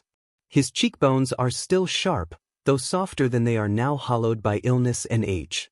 His bright blue eyes twinkle at Izuku from the screen, and his grin is near blinding. He's also 21 in this photo, at the very most. It could be his third-year high school picture, for all Izuku knows. Either way, the Yagi staring at him from this page is young. Very young. Updating your picture in the quirk registry is optional after you graduate high school. They use your school pictures until then, but after you graduate, if you want your picture updated, you have to do it yourself. Most heroes keep their pictures current, their profiles. Parts of them, at least, are more available to the public than most civilians. But this picture obviously hasn't been updated in several decades. He tears his eyes away from the profile picture. The smile looks so familiar. Izuku swears up and down he knows who Yagi's hero identity is. There's no way he doesn't. There are too many little things that are too familiar, and looks at the rest of the profile. Name, Yagi Tashinori. Born, June 10th XXXX. Quirk, Thun. His hand flies to his mouth as he gasps audibly. He flips over to the news tab he still has open and searches frantically for a date. And oh god. Yagi would have been 7 years old at the time of the murder, and oh god, they're probably the same person. And then he's quirkless? He's quirkless. Yagi Tashinori was a hero, and he is quirkless. Good lord, and all the heavens above, Izuku has to know this story. The government isn't going to keep perfect records of their lives, but census reports, school records, and government forms can tell a lot about a person. He has a long night ahead of him if he's going to dig up Yagi's life story. His phone dings, and Izuku nearly jumps out of his skin. He wheezes, reaching for it, trying to calm his racing heart. He knows he gets jumpy when he's focusing on something, but this is ridiculous. Looks like a message from the group chat. Crimson Riot. Yeah, I've never heard of anybody named Yagi. Crimson Riot. I don't have him either. Maybe he teaches 2nd or 3rd years. Crimson Riot. Anyway. Crimson Riot. Not to take away from your soul searching or WTV. Crimson Riot. But All Might taught US today. Crimson Riot. I'm still shook. Small_might, really? Tell me everything. Crimson Riot. He was in full costume and we did battle training and he's so loud? I didn't expect him to be that loud. Crimson Riot, I probably should have expected that, but Smonderson, nah, I feel. When I met him first, it surprised me how loud. Crimson Riot. He's also a huge fucking dork, y'all should know. Crimson Riot, I felt 90% manlier just standing next to him. Crimson Riot, and he congratulated me on my performance and I cried so many manly tears. Best Genius, you are starting to sound like Deku. Professional yike. PFFFFFD, you're right and you should say it. Crimson Riot, you wouldn't understand. Small understand, you really don't. It's a religious experience. Crimson Riot, Deku, you are the only person who understands me. Small understand, thank you EI. He'll spill his research into the chat once he's done. There are still too many holes for him to be satisfied, and heaven help him, he will fill in this picture if it kills him. Alternatively, he could just go ask Yagi about these things. Say, hey, I did some Googling and I couldn't find you. Please tell me who you are, I'm dying. But where's the fun in that? When mom gets home at 7, Izuku knows enough to leave a permanent lump in his throat, and yet still has no idea who Yagi is. Uraraka catches him on the way to school the next day. Deku, she yells, screeching to a halt just before she runs into him. I never got your number. Oh, sure, hold on. He pulls out his phone and hands it to her. I wanted to text you yesterday after class, but then I couldn't. And I thought that's a shame. So I'm glad I caught you before class today. She grins, handing him back his phone. She wanted to text him? That's wow. They fall into step together. All Might taught us yesterday. He was so cool. She pumps her fist into the air, bouncing on her feet. He's so much bigger in real life though. Izuku can't help but laugh. Oh yeah, definitely. I always knew he was tall, but when I first met him it really caught me off guard just how tall. That, and I was a little too starstruck to really process anything I was seeing, he says. Uraraka nods enthusiastically. Same. I almost screamed when he walked in the door. When did you meet him? Does he teach general studies too? Oh, no. He feels himself flush. He saved me from a villain about a year ago. Her eyes go wide. Really? Are you okay? Were you okay? He forces a laugh. Yeah, I'm fine. It was scary, but like I said, All Might saved me, which was really cool. She is about to respond when suddenly the press is on top of them. There are cameras and microphones pointed in their faces from all directions and about 1 million people asking what it was like to have All Might as a teacher. Yes. The news had to break some time, he guesses. Uraraka shyly answers that he's a good teacher and that yes, he's just as nice as he looks, but Izuku ducks the questions. I'm in general studies, I don't have him. The reporters look disappointed, but eventually let him slip by. He grabs Uraraka's elbow and drags her away from the press as well. She seems relieved. Her shoulders slump and she sighs. Thanks, Deku. I don't know if I could have made it out of there on my own. It's no problem. He puts his hands on his hips and sticks his chest out dramatically. That's what a hero is for, right?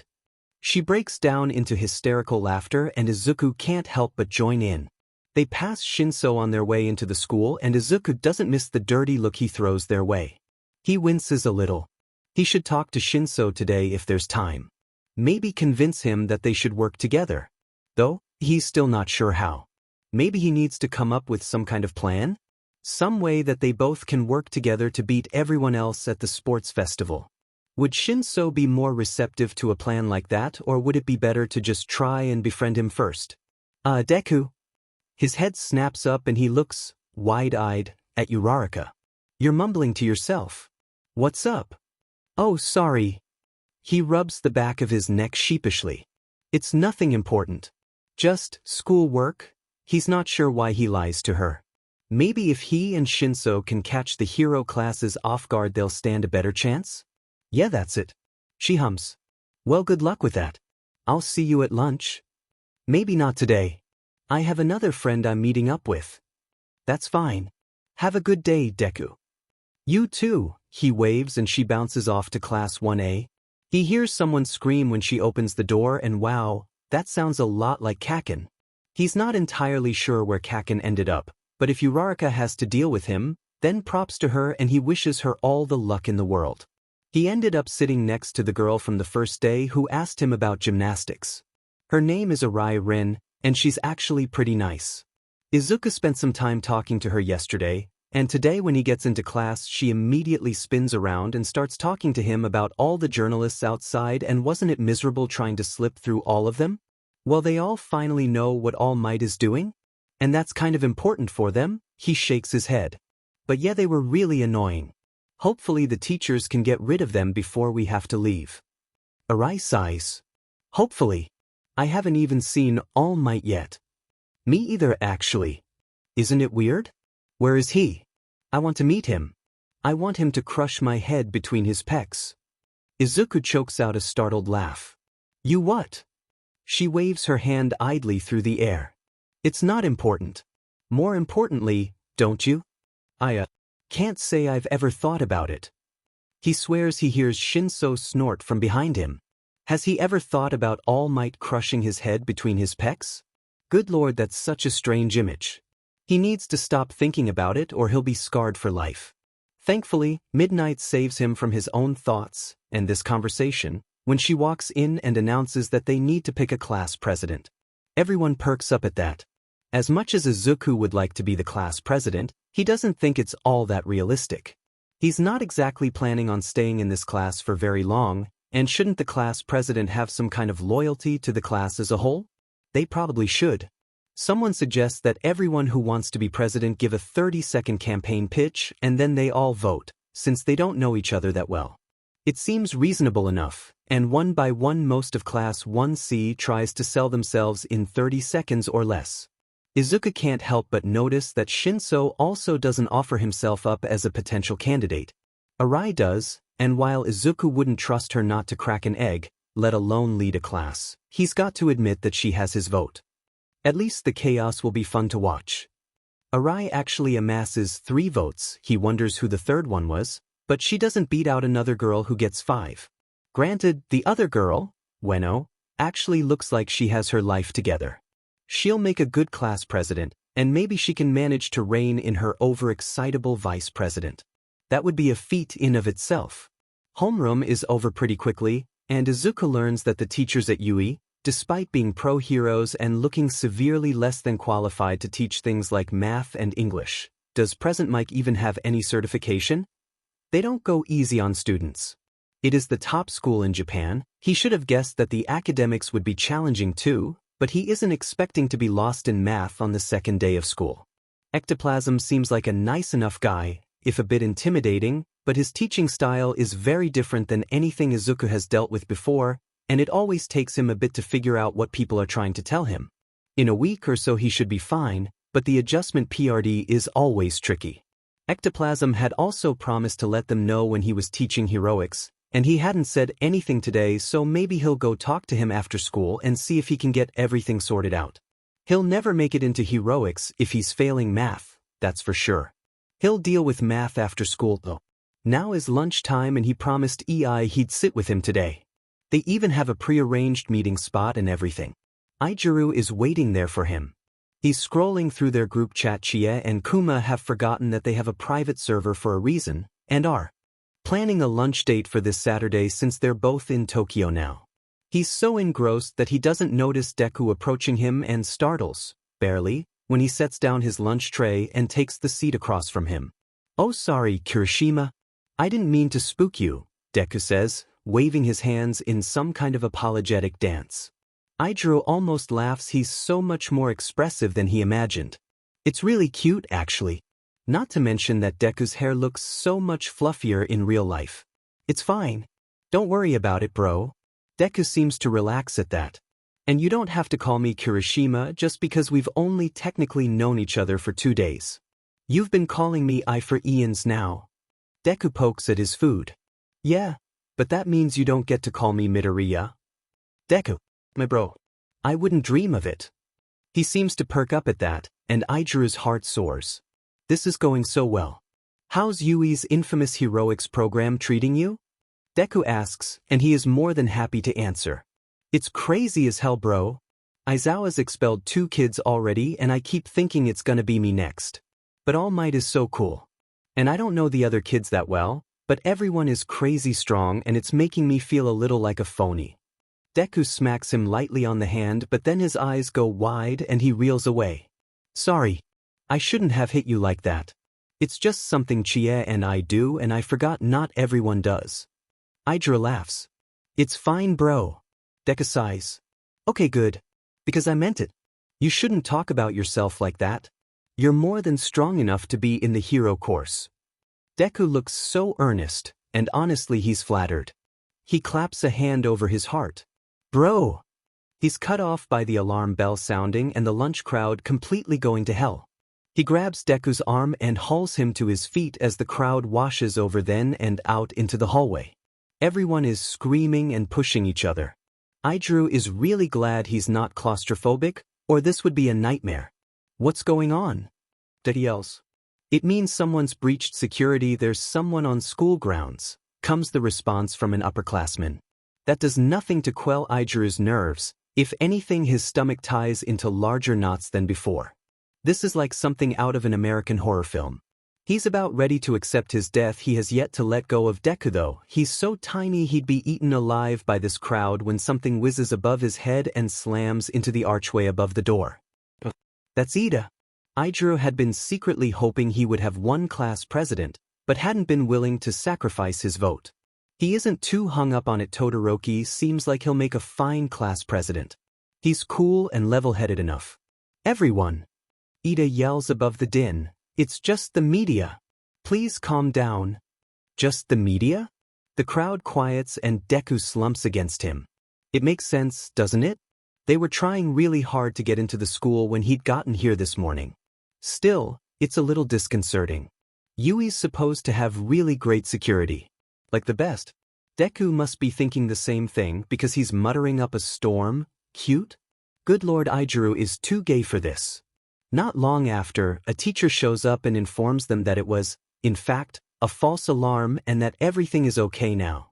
They shuffle back into the lunchroom and Deku gives him this look. It's not nothing, is it? Idru says. Deku swallows. I don't think so. I really want it to be nothing, but is it ever? Deku smiles barely. It doesn't reach his eyes. You're talking to the guy who almost got killed by the same villain twice in a day. His face twists, like he's thinking something that he won't say. Any coincidence is a bad thing in my book. Needless to say, Idru is on edge for the rest of the day, and can't properly appreciate that Snipe is teaching heroics for the day. Under any other circumstances, he'd be ecstatic. Snipe is one of his favorites. He is pleasantly surprised when Todoroki gives the class presidency over to Ida. It's fitting and it makes him respect Todoroki more, but it's not enough to snap him out of his funk. He's hopelessly distracted and ends up taking a pretty bad fall during whatever obstacle course Snipe has them doing, maneuverability exercise. He hardens himself before he hits the ground, so he doesn't hurt himself. He's a little shaken maybe, but Snipe still pulls him out of the exercise and is fussing over him?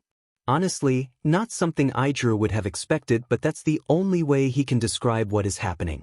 Snipe ends up conceding a bit and doesn't send him to see Recovery Girl, but he is held out for the rest of the class. Idru huffs and rests his chin in his hand. He's not really excited about just watching the rest of the class. How is he supposed to get stronger if he's stuck out here? Then again, maybe it's better if he takes a minute to lose himself in his thoughts. If he can work through whatever was distracting him, this won't happen again. Unsurprisingly, Bakugo is one of the first people done. Shitty hair. What the F are you doing up here? Idru startles out of his weird trance.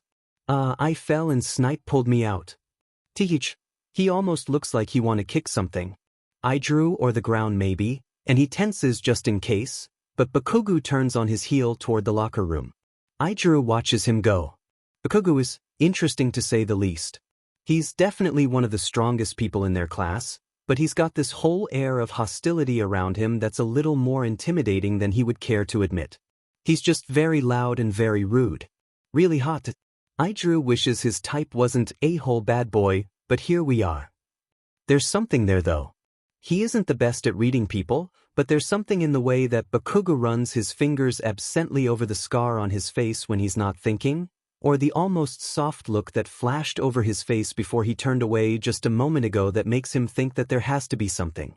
So what if he spends too much time watching him in class? Ijuru is 15 and gay and Bakugo is hot.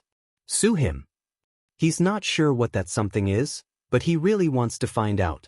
It took significantly longer than he was expecting, but Ectoplasm was really very willing to work with him, and Izuku is starting to get a grasp on how he teaches. It'll still be a few more weeks before it clicks entirely, but at least he's no longer behind on the second day of school. And Ectoplasm was really nice, actually, so he doesn't feel weird about asking him for help. He glances at a clock as he leaves the classroom.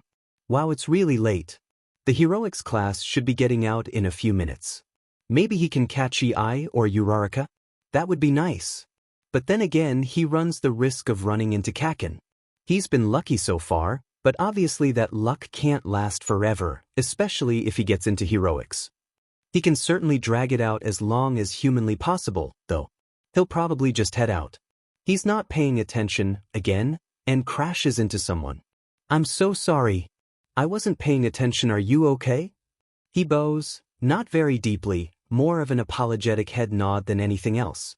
Whoever he ran into laughs. Young Midoriya, we need to stop meeting like this. His head snaps up, and he hopes that Yagi takes his wide eyes for something other than horrified shock. I'm sorry about that. I need to watch where I'm going and I don't. I just get kinda, lost in my head and I'm really sorry again. He really wasn't counting on seeing Yagi again today. Not that he's disappointed to see him, necessarily. Yagi is a really nice guy. It's just that Izuku isn't quite sure what to say to someone who is, legally, dead. Yagi smiles and claps him on the shoulder. His hands are so big. Don't worry about it, my boy. I've seen a lot in my day. I won't be so easily fazed by a little bump now and again. Izuku nods, trying desperately to quell the voice in his head screaming, the government thinks you died when you were 19. Why did you tell me your real name? And good heavens above, he can't even ask if Yagi is really quirkless because that will mean admitting that he can get into the quirk registry, which also, if you know where to look, has everyone's legal birth-death dates, and so then Yagi would know that he knows, and wouldn't that just be a disaster? Can he maybe slip it into casual conversation? Hey, I googled you and couldn't find a hero who looked like you, or would that be too risky? Do you teach the second and third years? You know what? Fine. Whatever. That's a good enough question. Yagi chuckles. Disappointed you don't have me? There's some kind of mischievous glint in his eye, and Izuku really wishes he could associate that with anything other than, I've been in hiding for nearly half a century, you've got nothing on me, kid, but alas. Yeah, a little, is what he actually says. I only teach heroics. Nizu has me bouncing between all 3 years, but I don't have a core class to teach. He sighs. Maybe one day. I've seen a lot. Maybe I could teach some kind of elective on quirk theory. I am trying to get into heroics, so hopefully I'll have you then. Izuku smiles, hoping it looks genuine. The screaming in his head hasn't stopped. He's quirkless and only teaching heroics? There's something really big here that he's missing, he just knows it. He doesn't miss when Yagi falters. It's small and he recovers pretty quick, but something about Izuku making it into heroics is making him uncomfortable. Fascinating. The smile he puts on is very obviously fake. That would be wonderful, my boy. How are you planning to get into heroics? He's definitely uncomfortable with this. Izuku is a nice person at heart, but he's also bound, set, and determined to get to the bottom of this mystery. So as much as it's making him sick, he's going to dig his nails into this crack in Yagi's armor and hope something peels up. He bounces a bit as they walk. Sports festival. My quirk isn't very good against robots, but I've got a way better chance against people. And I figure if a Gen Ed kid can beat out at least most of the heroic students, they've got to consider me, right? At least none of that is a lie. He is excited to show everyone at the sports festival what he's made of. They certainly should. I was one of the proctors for the entrance exam and I couldn't help but realize how unfair it was. Many of the active pros I know could not have passed it. Yagi shakes his head. Izuku can't help but realize that he doesn't lump himself in with the people who couldn't have passed the practical. I'm trying to negotiate a different approach to the exam, But Yui has been doing this exam since I attended and Nizu isn't keen on changing it. Izuku hums. Best of luck to you. He knew that Yagi attended Yui for 1 year, his 3rd year. He also died only months after graduating, without making a real debut as a hero. The Yui records are also fuzzy, like they've been tampered with. Yagi gives him a look that's almost fond. Thank you, my boy. I'm sure if you make a big enough splash at the sports festival, it'll be much easier to convince Nizu to come around. Izuku beams. Thank you. I'll try. Yagi glances down at the oversized watch on his wrist. Forgive my language. Nizu wanted us all in an emergency meeting. I've got to go. Is it about the break-in? Yagi winces. I'm afraid so. I don't want to spook you. There are enough pro heroes here that you'll be safe, but we are worried that there's something going on. It doesn't hurt to be paranoid, especially when your safety is our top priority. Izuku nods. Good luck with that. I hope it's nothing. Me too, my boy. Me too. Small understone. So this got interesting RL fast and I feel like I've stumbled into some kind of conspiracy. Professional yike, oh juicy. Do tell. Small understanding. Gimme a sec, there's a lot to type. Best GNAS. TBH, I'm glad you have a new project. It's good for you, our soul. Best GNAS. You need it to keep you sane, or WTV. Best GNAS. Also Chie, make sure you get to the train station at least 20 minutes early. It's always really busy and that train runs fast. Professional yike. I got you. Professional yike. Still can't believe I get to meet you, Kuma. I'm dying just a bit. Crimson Riot. Yeah. WTF, I'm jealous. Best GNAS. Well, now I'm the only one who hasn't met Deku, so this is only fair. Crimson Riot. But then I'll be the only one who hasn't met Chie? Professional Karma. Crimson Riot. That doesn't make any sense. Small underscore. Sorry, this is long. Okay, so Yagi Tashinori isn't listed as a teacher at UA. All the other teachers have their real and code names listed, but not him apparently. I thought maybe it was BC he's new, but AM has a page and he's new too, so IDEC. So OFC, I dug through the quirk registry and found out that Yagi is quirkless and B. He died when he Aslo went to UA for his last year of HS, but never got the chance to debut as a hero. Also, his parents were murdered by villains when he was 7 and he was in foster care until the pro hero Nana, she's my mom's idol, what are the odds, kinda took him in. She died when he was 16 or 17-ish, so like. So then he dies 2 years later and apparently is running around doing hero work with the ultimate protection on his identity, but according to him he got injured real bad about 6 years ago and had to retire. Small underscore. I'm still so fucking confused, what the F. Small underscore. Also, this is him when he was. I don't have any pictures of him now. Small underscore. Image. Crimson Riot. Yikes. What the hell? I think I've seen him around, come to think of it. But Best in S. WHAT fuck WG the FCG. Best in S. I know him. Professional. Spill holy sheet. Best GNAS. I work at my cousin's bakery, yeah? A regular. Insisted we always call him Toshi, so I didn't even know his full name or I would have SAID. Best GNAS. He's a super sweet guy? Moved to Muzutafu about a year ago. I shall've made the consection holy SHIT. Professional yike. Holy sheet? Best GNAS. Obs, he doesn't look just like that anymore, he's a lil sicklia? Like his cheeks are all hollow and he talked a lot about an illness getting the better of him, but still HOLYSHIT. Professional yike. Izuku, I'm invested in this nonsense, now you'd best keep us updated. Small undersing. Well, I'm just dying a little, I shouldn't know this. Crimson Riot. Yeah, it feels a lil like the government is gonna snipe you for knowing too much. Small underscore. At this point I'd take it. He has most of Yagi's life pieced together at this point.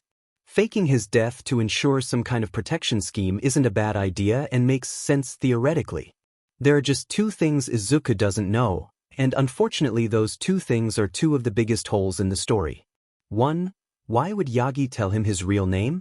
It seems a little counterproductive to fake your death and then rattle off your real name to any kid who asks.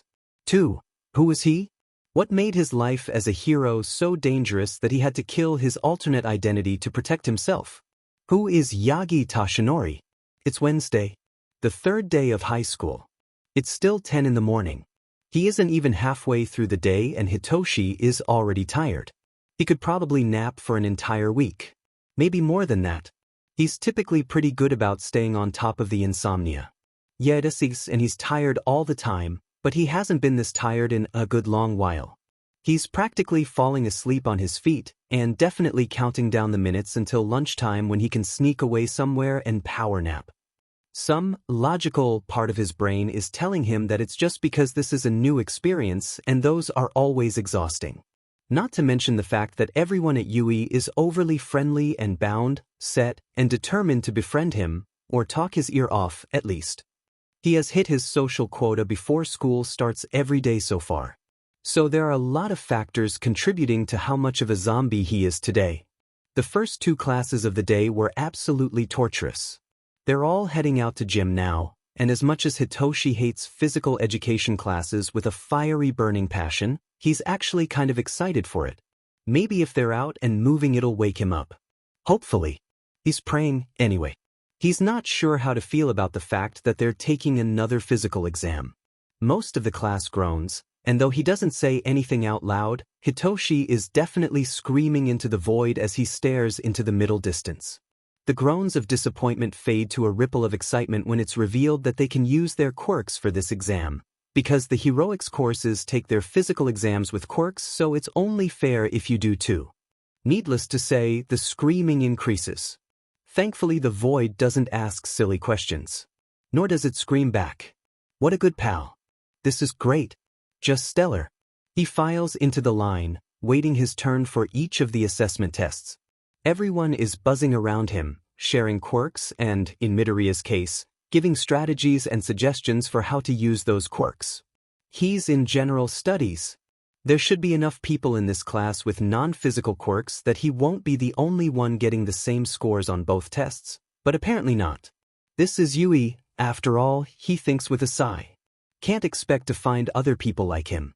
Psychological quirks are rare enough as it is, and with Yui's bias toward physical quirks, he really shouldn't be surprised that he's the only one. Some part of him still insists that there should be some kind of override for people with psychological quirks, because they're effective as F, just not in the same way strength-enhancing quirks are. Maybe he'll start some kind of protest. That would be fun. It is kind of interesting to see what kind of quirks everyone has. They haven't had a lot of chances to play show and tell with them, so there are a lot of surprises. For starters, Arai's quirk is metal as F-. She and Midoriya are standing right next to him, so he heard when she said, "It's called dust. I can turn my body to dust and then reform it," so he really should have been expecting it, but holy shit was he ever wrong. She's lining up with a few other kids for the 100-meter sprint. Midoriya grins at her and she gives him a thumbs up before the whistle calls and the other 3 kids take off running. Arai doesn't. She jumps into the air and disintegrates. Dissolves. Turns to dust. The dust, which kind of looks like ashes, and isn't that morbid, floats through the air, carried by the breeze and whizzes past the other 3 kids before coming back together at the finish line. Arai, who is rematerializing significantly slower than she fell apart, it's awfully morbid. There are chunks of her skin still missing, and watching her muscles and organs reform over her bones is something Hitoshi isn't going to get out of his head for a long, long time. Claps and yells something. The other kids come panting across the finish, and most of the class is yelling curses along the lines of, "What the F kind of quirk is that?" Either that or they're complimenting her on her use of a probably impractical and terrifying quirk. She eats up the praise with a grin that's more mischievous than it should be, and dissolves her hand. She catches the pile of dust in her other hand, and oh god, Hitoshi really didn't think he was queasy, but seeing the cross-section of her wrist, which is still pulsing and very much alive, is making his stomach churn. He still doesn't regret voting for her. She didn't make class president, but she's the vice, and that's probably the better position for her. It'll certainly be more entertaining and less terrifying this way, at least. And watching Ueno try to deal with her has been like a live sitcom all on its own. He can't help but notice that they're halfway through the exam and Midoriya hasn't used his quirk once. Now that he thinks of it, he doesn't actually know what Midoriya's quirk is.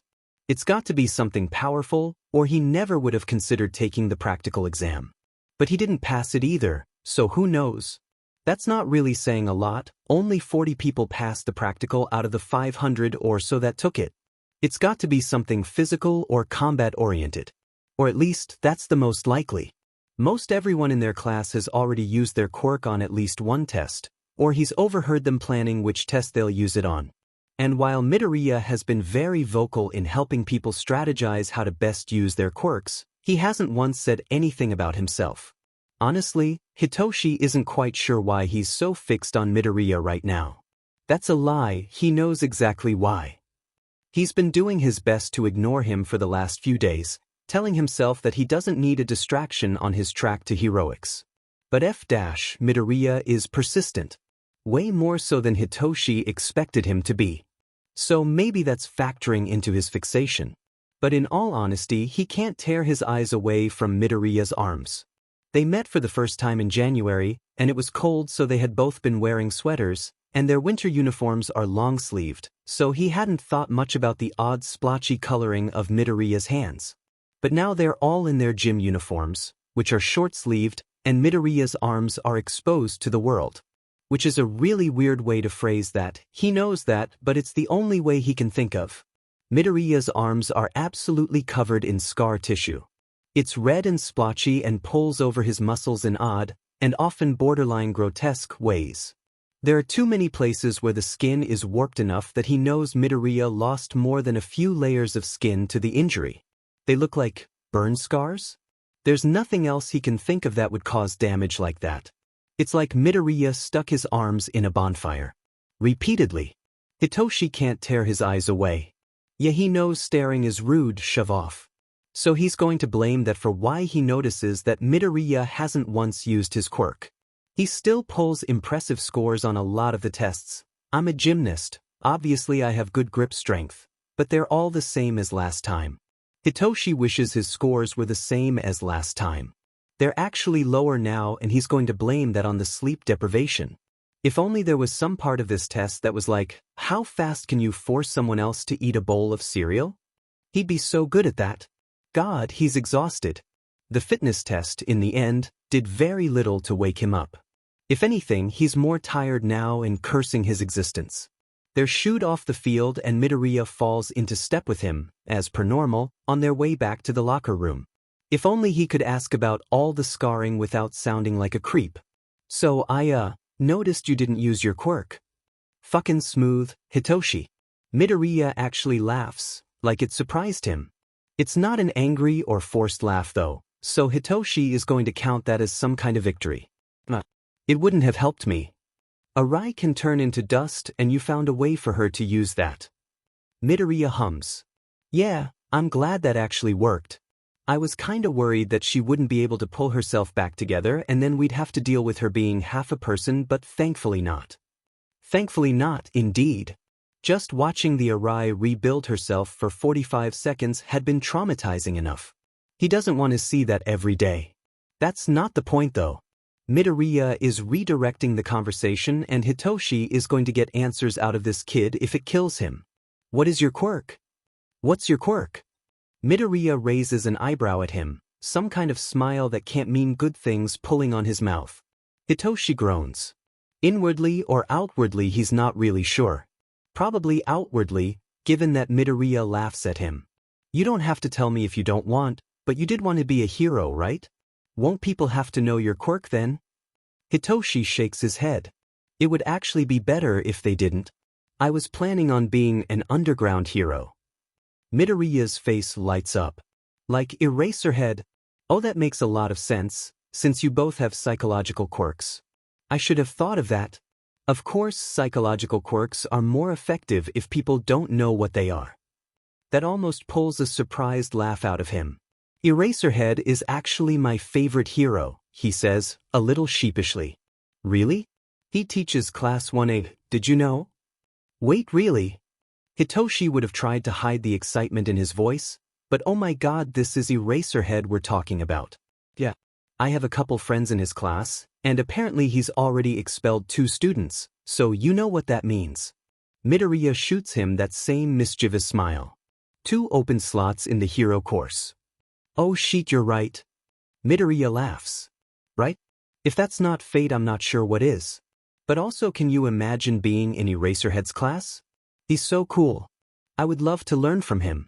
Not that I don't appreciate Midnight being our teacher. She's definitely one of my favorite heroes. She's my friend Chia's role model in life. Actually, but it's different, you know? She's not teaching us heroic stuff because we're Gen Edition. But Eraserhead would be teaching us specifically how to be heroes, and some kind of strangled noise escapes his throat. Hitoshi isn't entirely sure if that was ever intended to sound like a word or not. It would be so cool I would die. He can't help but agree, and he hums. Eraserhead being his homeroom teacher would be essentially a dream come true. And maybe Midoriya is right? Some people will have to know his quirk, so he'll have to get over his fear of telling people eventually. God, it's so effing hard though. My quirk is called Fire Pull, by the way, Midoriya. I can pull fire towards me. That's literally it. I can't push it or manipulate it or make it bigger or anything. I can just sort of suspend it in space so it can't go out when I'm pulling on it, but it can't do anything other than rocket toward me either. He shrugs. So it wouldn't do a lot in the fitness test. Maybe if I was wearing some stuff that was fireproof I could pull something off, but our gym uniforms aren't great protection. They're in the locker room now, and Midoriya's locker is close enough to Hitoshi's that they can still talk without disturbing anyone else. Midoriya pulls his shirt off as he says this, and Hitoshi's breath catches in his throat. The scarring, though not as bad as on his arms, covers most of his torso and even up the back of his neck. Midoriya must see him staring, because he forces a chuckle and looks down at his arms. They're not very pretty, are they? It's a backlash of my quirk. I'm not exactly fireproof, so when I was little and didn't know how to control it I got hurt a lot. I still do actually. He rubs a hand over his forearm. There's a dazed look in his eyes as he stares at the ground. Or in that general direction. He obviously isn't seeing what's right in front of him. He shakes his head and snaps himself out of his daze, smiling at Hitoshi. It's fun. It's a good, inconvenient quirk, but I'm doing my best with it. Hitoshi nods. He's not quite sure what to say to that. My quirk is brainwashing. There it is. No going back now. I can make people do whatever I want if they respond to something I say. Midoriya's eyes light up and he practically jumps with excitement, or maybe he does. Really? That's so cool. Oh my god, that's such a good quirk for hero work. You're practically unstoppable. How much control do you have over people? Can they break out, or do you have to release them? Is there a time limit? Can you control multiple people at once? How does it work? Can you show me? Just like, use your quirk on me right now, I want to see. Only if you're comfortable with that, though. Hitoshi catches himself before his jaw goes slack. No one has ever responded like that to his quirk. The words, "That's a villain's quirk," will be engraved on his soul forever. Eloquent as ever, Hitoshi. There's not a time limit as far as I'm aware. People can snap themselves out it if they get hurt, otherwise I have to release control. I'm not sure if I have a limit on the number of people I can control.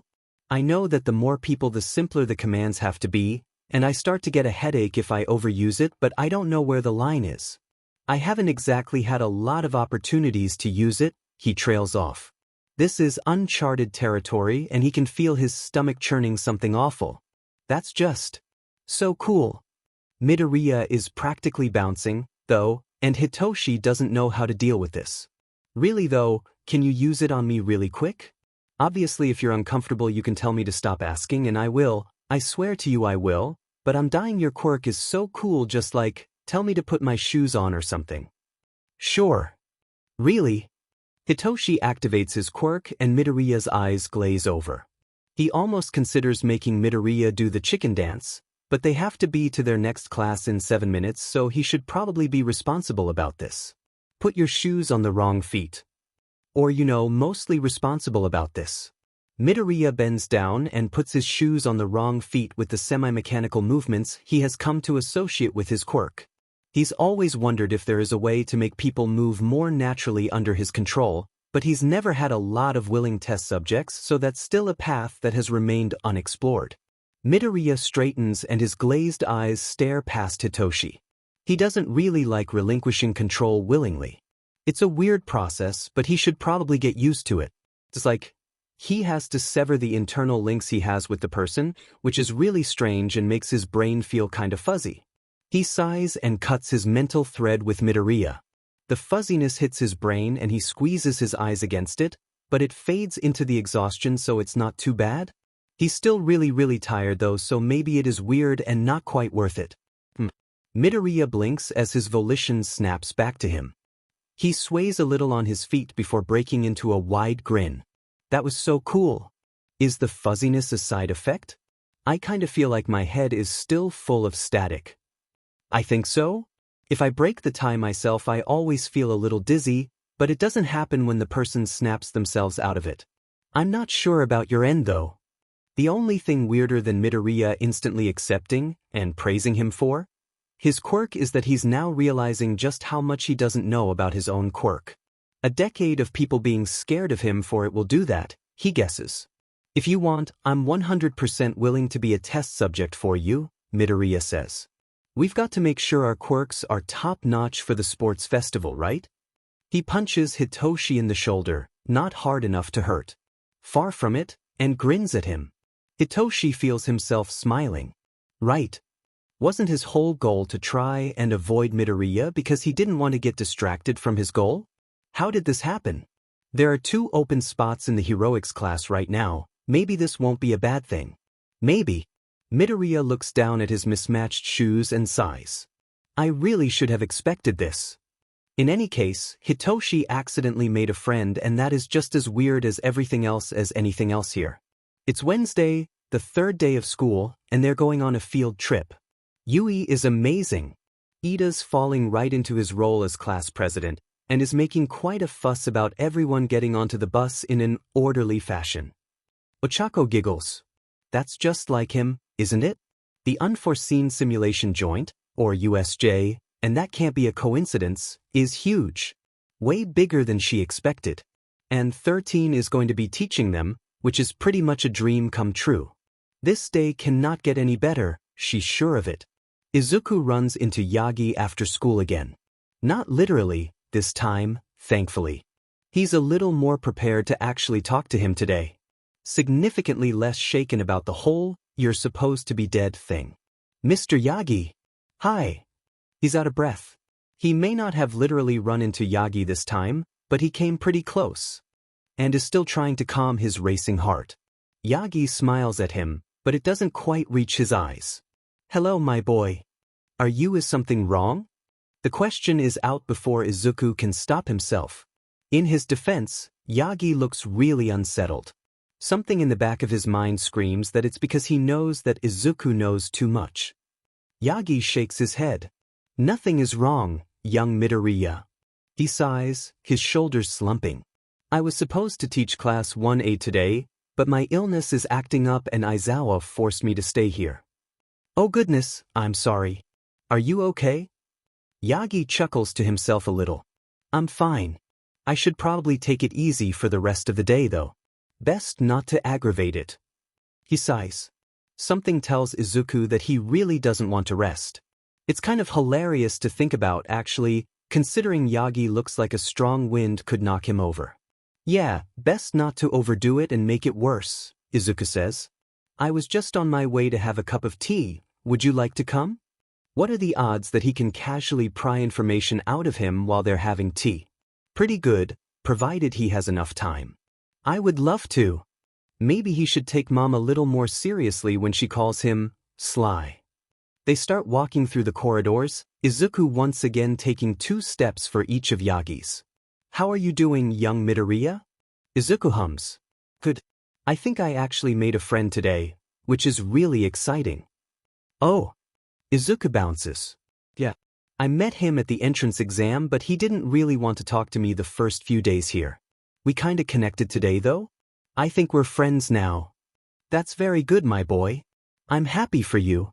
They arrive at the teacher's lounge of all places. Honestly, he should have figured, and Kayama raises her eyebrows at them, but sips her coffee. He has his doubts, and goes back to grading papers or reading or whatever it is she's doing. Other than her, they're alone. Yagi makes 2 cups of tea, and he sits on one of the soft green couches in the room. Izuku takes a seat across from him, cradling his cup in his hands and sipping on it idly. It's really good. Way nicer than anything they keep at home. Yagi says something about how hard teaching is, but he's enjoying it. I don't know how Aizawa can just expel kids like they mean nothing. My first day here I walked into his class and felt like I needed to adopt every one of those kids. Izuku barks out a startled laugh and covers his mouth. Why Yagi couldn't wait until he was done drinking to say that is beyond him. Give them a few weeks. You'll either start responding to Dad, or you'll want to drown the lot of them, Kiyama says and takes another drink out of her mug. Believe me, it happens every time. I'm not sure I'm ready for that, Yagi mumbles, staring at his tea like it'll help him. Do you think that about me, Kiyama-sensei? Izuku says.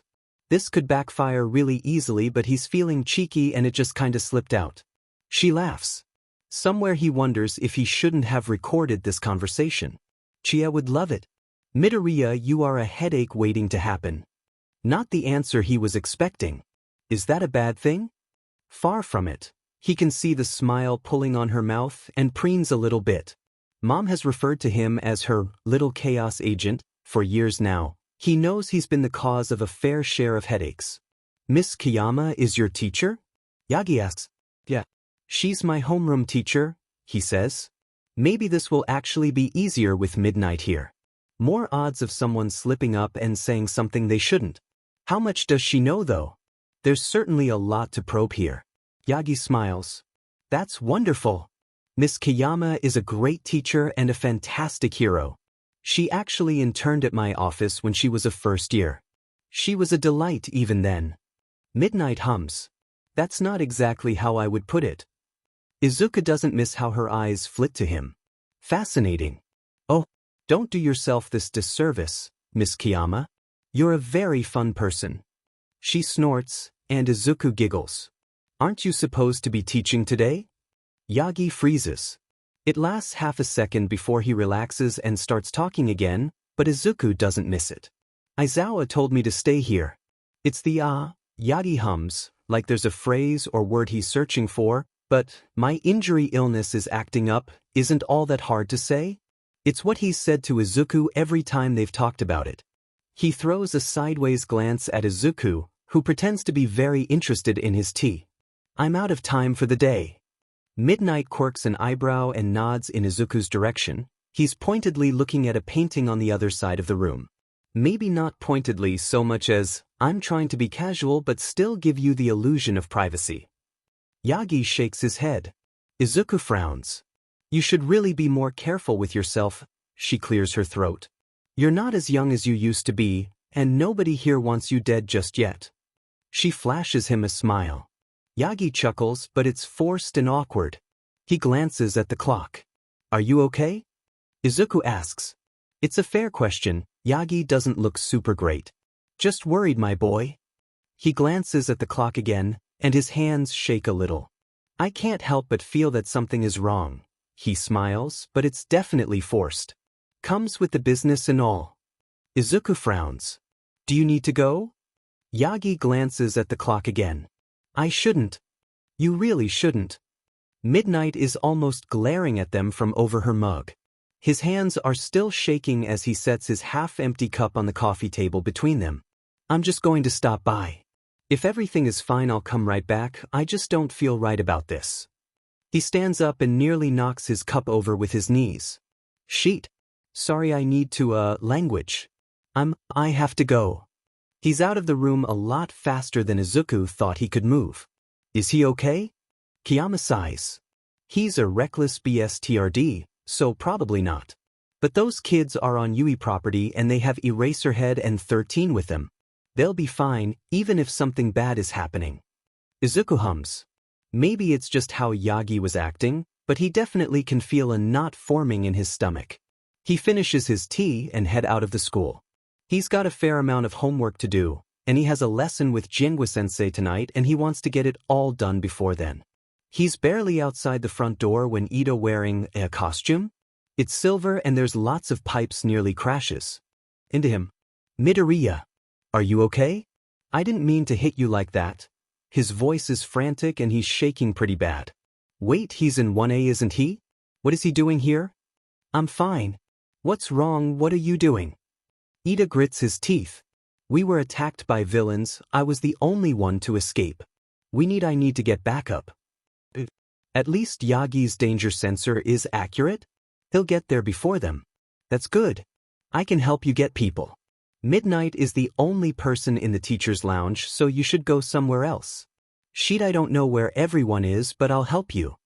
There's a spark of relief in Ida's eyes. He nods curtly. Thank you, and then runs into the building, Izuku hot on his heels. Or as hot on his heels as he can be when Ida has some kind of speed quirk. He skids into the teacher's lounge. Kiyama-sensei. There are villains. Class 1A was attacked and they need help. He really doesn't know any of the details, this SCKS. Midnight must have some idea what's going on, because she jumps to her feet, a curse on her lips. Her chair clatters to the floor behind her. Do you know where the principal's office is? Izuku nods. Run and get Nizu. Ectoplasm should be in his office. Stop there too. Tell them to meet me out front. I need you to be fast, Midoriya. Can you do that? He doesn't trust himself to speak, so he bites his tongue against the burning in his throat and nods. Go run like your life depends on it. He nods again, and turns and runs out and down the hall. The burning in his throat only intensifies, but this is no time to cry. Uraraka and EI are in 1A. Kak and 2 there, oh god, they could be dead. Nizu is thankfully in his office, and jumps up quickly. I'm going to get ectoplasm, Midnight said to meet her out front. His throat betrays him and he chokes. Nizu puts a paw on his arm. It's almost comforting. I'll spread the word. Thank you, Midoriya. He nods again. His eyes are watering and he wipes at them fruitlessly before turning and running toward Ectoplasm's office. God, he feels so useless. He follows Ectoplasm outside. Ida is still there, and he looks like he's in just as much pain as when Izuku saw him earlier. Nizu is giving directions and the teachers are splitting off into groups of 4 or 5 and piling into cars. Midnight and Nizu are alone. Izuku's feet are moving before he realizes what's happening. He doesn't want to be useless. Can I come with you? Absolutely not. Was he expecting another answer? Not really. Doesn't mean he can't use his big, round eyes to his advantage. They're already watering, have been for a while. Please, Kiyama-sensei, I have friends in that class and I won't go anywhere near the fighting. I'll stay back with the medical people and I won't get underfoot and I'll do exactly what you tell me to, no hesitation. Just please, I'm so worried. The tears spill over and he knows he looks pathetic. He just hopes it helps his case. It must, because Kiyama sighs and pinches the bridge of her nose. Listen, Squirt, the only reason I'm saying yes is because I absolutely do not have the time or energy to fight you about this. But you will do exactly what everyone tells you to do, no questions, you won't get anywhere near the building, and you won't dare lift a finger to do anything noble. Got it? Izuku nods frantically and she sighs again. He follows her to her car and they drive off campus and to a large building with a dome roof about. Most of the other pros are already there, as well as several ambulances and a good deal of the police force. Midnight shoves him toward a man in a fedora and a long, tan trench coat. Hey. Izuku knows him, who is standing by some people who are probably paramedics. Make him useful, but make sure he stays back. What's the situation? We were just waiting for you and Nizu to arrive. The signals in the building are jammed, so we can't reach anyone in there, Tsukachi says. Nizu is about to say something when the ground shakes and the air is filled with the sound of shattering glass, closely followed by a whole lot of shouting. What was that? Everyone stay calm. Izuku swears he sees something flying up through the clouds. We need to get in there now, Present Mike says, gesticulating wildly. Midnight throws him a look that's way too knowing. We will. We're trying to get the doors open. We're almost there. Cementos calls from the top of the steps. Mike, may I borrow your speaker? Nizu asks. Mike nods and picks the principal up and sets him on his shoulder. Nizu disconnects something from Present Mick's speaker collar thing and clears his throat. Everyone, our best approach is to all enter at once. All Might is already in there, so our best quality right now is intimidation. There should be about 30 or 40 villains, and if we appear all in a pack we will seem more numerous than we are. Everyone please gather near the doors, we will enter as soon as we can. He clips the microphone back to Mick's collar and hops down off his shoulder. If I hear so much as one sideways squeak out of you, you will be out of this school. Understood? Yes, Kiyama-sensei. Watch him, she says, pointing at Tsukachi, who nods. She gathers with the rest of the pro heroes at the top of the stairs, and soon they're all pushing their way into the building. The doors close behind them, and Izuku is left with dread twisting in his stomach and no idea what is happening. Can't seem to keep yourself out of trouble, can you? What? Izuku says, turning to look at Tsukachi with wide eyes. Oh. He forces a small laugh. I guess not. Hey kid, what's your name? One of the paramedics with pointed ears and small fangs says. Midoriya. Midoriya, do you know how to treat shock? A little. She glances around. Okay, I'm going to teach you. I'll be there working with you, but you're familiar with some of the kids, right? That'll be really helpful. Follow me. She guides him over to where a couple other people are setting up mats on the ground. Blankets are here. If anyone comes out and they're vomiting, have dilated pupils, are cold and shaky and the like, we'll have the team send them over this way. You take them, wrap a blanket around their shoulders and lead them over to these mats. Lay them down and prop their feet a good 30 centimeters off the ground. Talk to them. Ask them questions. Make sure they're with you mentally and call us if anything gets worse, okay? Izuku nods. Okay. She claps him on the shoulder. Great kid. This is going to be rough, so don't feel bad if you have to step out, okay? We have no idea what we're dealing with. He swallows. Yeah. He knows.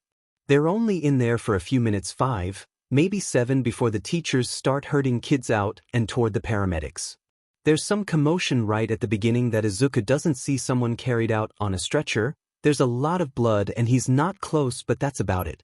There are a few teachers herding the students, in small groups, out of the building. They go to a couple of the paramedics up front before filing back toward where Izuku is standing.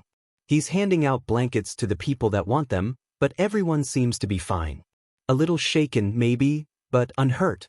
Uraraka practically crashes into him, and wow, she's crying and shaking and clammy in him. This is probably what shock looks like. He's never seen it on another person. Shoo, it's okay now, he says, wrapping a blanket around her and trying to secure it as much as he can when she's balling her fists in his shirt and sobbing. He shuffles toward the mats as she starts hyperventilating. He really wants to curse right now, but everyone else seems to have their hands busy. Uraraka, listen to my voice. I'm going to count and I want you to breathe, okay? Her head moves. It might be a nod. He's not sure. He'll count it. Breathe in 2, 3, 4 and out 2, 3, 4. He keeps counting, keeping a hold on her shoulders and the blanket around them until her breathing starts to even out a little. I'm going to lay you down, okay? She nods again, and it's a little clearer this time. Progress. He hooks his arm under her back and guides her down onto the mat. She still has a death grip on his shirt, so it's a little tricky, but they manage. He kicks her feet up on the little pile of blankets and covers her hands with his own to try and get her to let go of his shirt. It almost works. One of her hands lets go and grabs his hand instead, but the other is still latched onto his shirt. She's staring straight ahead. Izuku gently taps her on the shoulder. Hey, Uraraka. Stay with me, okay? She turns her head to look at him and her breathing picks up again. No, Shu, it's okay, breathe with me. He counts again, squeezing her one hand as her breaths even out. She starts crying again, but she's getting a little color in her cheeks, so he's going to count that as a win. They could have lost me, she blubbers through her tears. He squeezes her hand again. It's okay. You're safe now, it's over. There's a large portion of his mind that desperately wants to know what happened, but unfortunately he's not allowed to listen to that voice right now. They couldn't even have come, she sobs. Hey, Shu, just breathe, Izuku says, squeezing her hand again and adjusting her blanket so it's covering more of her. They're so far away, Deku. My parents live 3 hours north. They have no, she chokes. They have no idea. She's more coherent now. That has to be progress. I'm so sorry. But you're okay, you know that, right? You're okay and everyone else is too. He glances around to make sure he didn't just lie to her face, but no, all 18 kids from 1A are accounted for and apparently uninjured. There's a couple of them that are struggling a bit, like Uraraka, but they got out mostly unscathed. It looks like most of the pros are still in the building, so they're not out of the woods just yet. Deku, I was so scared. There was a thing. It was big and it was too strong and it had too many quirks and it beat him into the ground. Deku. She sobs. I thought we were going to die. Beat who into the ground? Is Yagi okay?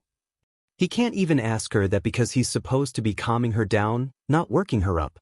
Good hell. He glances around again and oh, there's EI and he actually looks fine. He's also talking amicably with Kaken, and isn't that a sight Izuku never thought he'd live to see? Kaken is actually talking to him. He's actually holding a conversation. Like a normal person. But Uraraka starts to loosen her death grip on his shirt and his hand, drawing him back to the present. You with me? He asks. Her tears are drying and she blinks at him. I think so, she whispers. He smiles and tries to make it as reassuring as he can. Good. One of the paramedics comes over to them and shoos Izuku away to fuss over Uraraka. He doesn't have anything to do now and he is not prepared for the anxiety to crash over him as soon as he stops moving. But hey, here we are and he doesn't have anything to do with his hands, and that's just stressful in of itself. This is miserable. His head is pounding and he wants to throw up. It's better than if he would have stayed back though. At least knowing that all of his peers made it out is a huge relief. There's just someone who got beat into the ground, and Yagi who is really sick today and over his exertion limit, and hasn't come out of the building yet. Izuku desperately hopes that there isn't a correlation between those two things. He glances back and it looks like Uraraka is sitting up now to talk to the paramedics. He breathes a sigh of relief. At least there's that. He's half tempted to pull out his phone and spam the group chat, but he probably shouldn't, and maybe EI should break the ice on that one. He's the one who actually went through the whole thing. God, he just feels so lost. He wants to know if Yagi is okay. He also doesn't really want Kaken to know that he's here because Kaken looks angry and Izuku would like to live through today, thanks. So he ducks behind one of the emergency vehicles that's unoccupied and off, thankfully, and tries to get a hold of himself. What even happened? He was fine and now he's not fine, and God, there's just a lot of things, aren't there? Who knew Kaken would push it over the edge? He knew. Somewhere in there the kids from 1A were taken back to the school on the bus they came on. He's not really sure when they left. He's also pretty sure the heroes have forgotten that he's here. That's what he gets for hiding during a panic attack, right? His own train of thought almost pulls a dry laugh out of him. It's not supposed to be funny, he should be more sensitive. Or something like that. He's coming out of his hiding spot and looking around for midnight when the doors to the building USJ? He's heard that tossed around a few times. Open, and Cementos comes out with Yagi, who looks so much worse for the wear, draped over him. Izuku's heart soars. Yagi is okay. He's okay. Actually, okay. Probably isn't the best word to use. He's alive at least.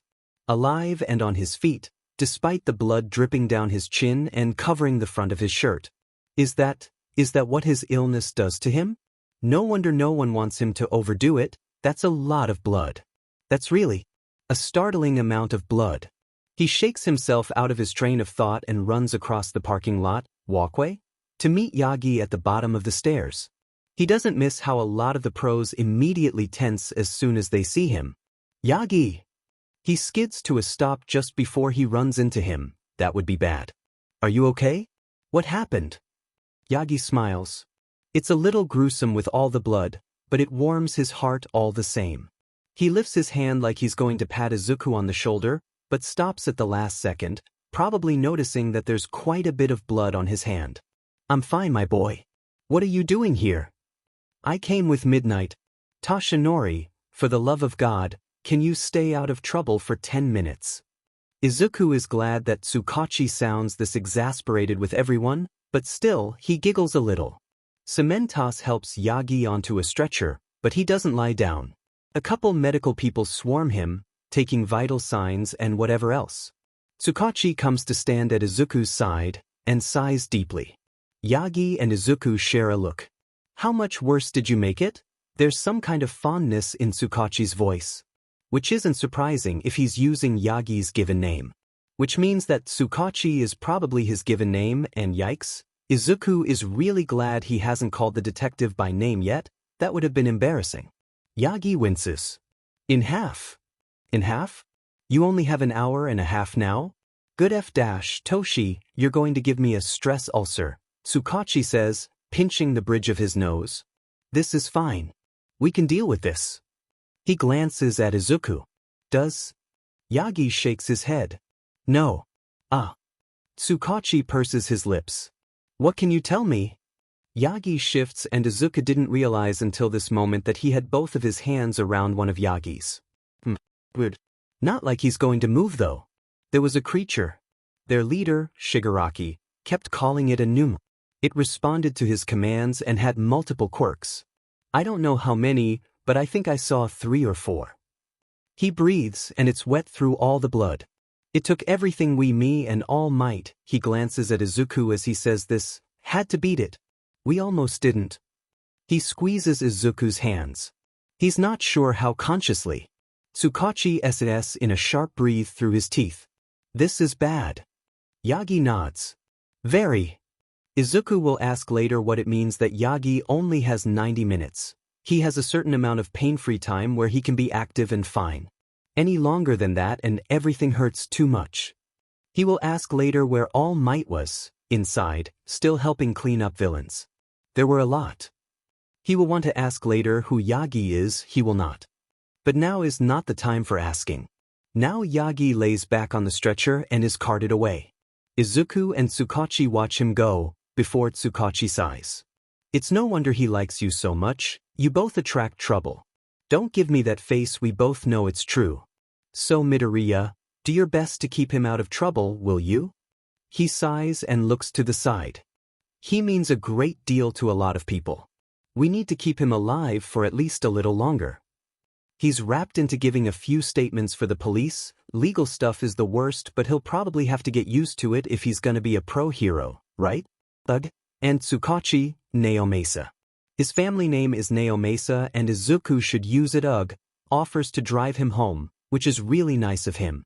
They stop at Yui to get his backpack, and Naomasa spends the whole time asking him things about his interests, quirk analysis, how school is going, pretty well, it's only been 3 days, and whatnot. It's nice to finally get his mind off of everything, and by the time they reach his building he's a lot more calm than he was earlier. Naomasa wishes him well, and Izuku wishes him good luck with the press. Naomasa laughs. They're already there, kid. There's a reason I volunteered to take you home. Oh. Naomasa laughs again. Go get some sleep, kid. You look like you need it. The walk up the stairs to his apartment feels longer today. Or maybe his legs feel heavier. Or maybe he is more exhausted than he's giving himself credit for. Either way, it takes way longer than he expected to reach his door, and he only remembers passingly that Mom gets off work early on Wednesdays. Maybe she won't make a big deal about how late he is? He'd like to take a nap before he has to confront any of the reckless things he did today. Luck has never been in his favor, though, and it certainly isn't willing to make an exception for today. Mom is on him as soon as he's through the door, and he can tell she's fighting tears. Izuku, baby, are you okay? I was worried when you didn't come home, but then I saw the news and oh honey, are you alright? Her hands are on either side of his face and she's looking desperately into his eyes. He tries to smile. It comes out weakly, and he can feel the familiar burning at the back of his throat. I'm fine, Mom, I'm okay, His voice cracks and he gives in to it. His backpack drops unceremoniously to the floor as he wraps his arms around her and buries his face in her shoulder. She holds him until his tears run dry and his shaking stops. He pulls back and wipes at his eyes. She keeps a hold on his shoulders, her brow furrowed as she searches his face for something. Izuku, baby, do you want to talk about it? He nods and lets her guide him to the couch. She sits next to him and takes his hands in her own. He starts talking, starting with how he found Yagi in the hallway after school. And well, it'll be a cold day in hell when Izuku runs out of tears. He was going to help Mom cook dinner, but she shooed him out of the kitchen, insisting that he'd seen enough excitement for one day and that she could cook dinner for her son while he took a nap. It doesn't really look like a nap is going to happen, though. He's been staring at this ceiling for 20 minutes, and though he feels like sinking through his mattress into the floor, sleep isn't coming. He scowls and rolls over to grab his phone. The group chat is blowing up, 455 new messages since he checked it at lunch, but he doesn't have the energy to open it. Chia's probably worried out of her mind, knowing her, and it looks like she left a couple messages for him in their private server as well. Figures. He opens it and sends a quick, "I'm fine, don't worry about me right now, I'll call you later," and hopes it'll be enough. Speaking of checking up on people though, he frowns and composes a new text. "Hey, you doing alright? This is Midoriya, by the way. For whatever." The response is not immediate. Did he really expect it to be? And he almost clicks over to the news out of habit. He hesitates that the whole USJ thing will probably be front page, and he's not sure he wants to get the story from some reporter. I probably dumped, at least his side, into the group chat, and he really should go read that at some point, but later. He's not sure he can handle it right now. His phone dings. "Uraraka. I'm okay now. A little shaken up, but I'm not hurt." "Oh, that's good. Uraraka. Are you okay though? What were you even doing there?" "Oh, I'm fine. I bribed Midnight into letting me come. Is it okay if I ask you a kinda weird question?" "Uraraka. Sure." "Do you live by yourself?" "Uraraka. Yeah." "How did you know?" "You were talking about it earlier, while you were going into shock a little bit. I wasn't sure if you remembered." "Uraraka. My family lives really far away, so I've got a little studio apartment." "I'm sorry. Do you want to come over tomorrow? Since they're canceling school and all." "Uraraka. Sure. Sounds great." "Fantastic. I'll send you my address." Izuku hums and sends his location to her. It'll be nice to actually hang out with her. She's really nice, and with Chie all the way in Tokyo, he's a little desperate to make new friends. At least one. Please, for the sake of his sanity, let this friendship work out.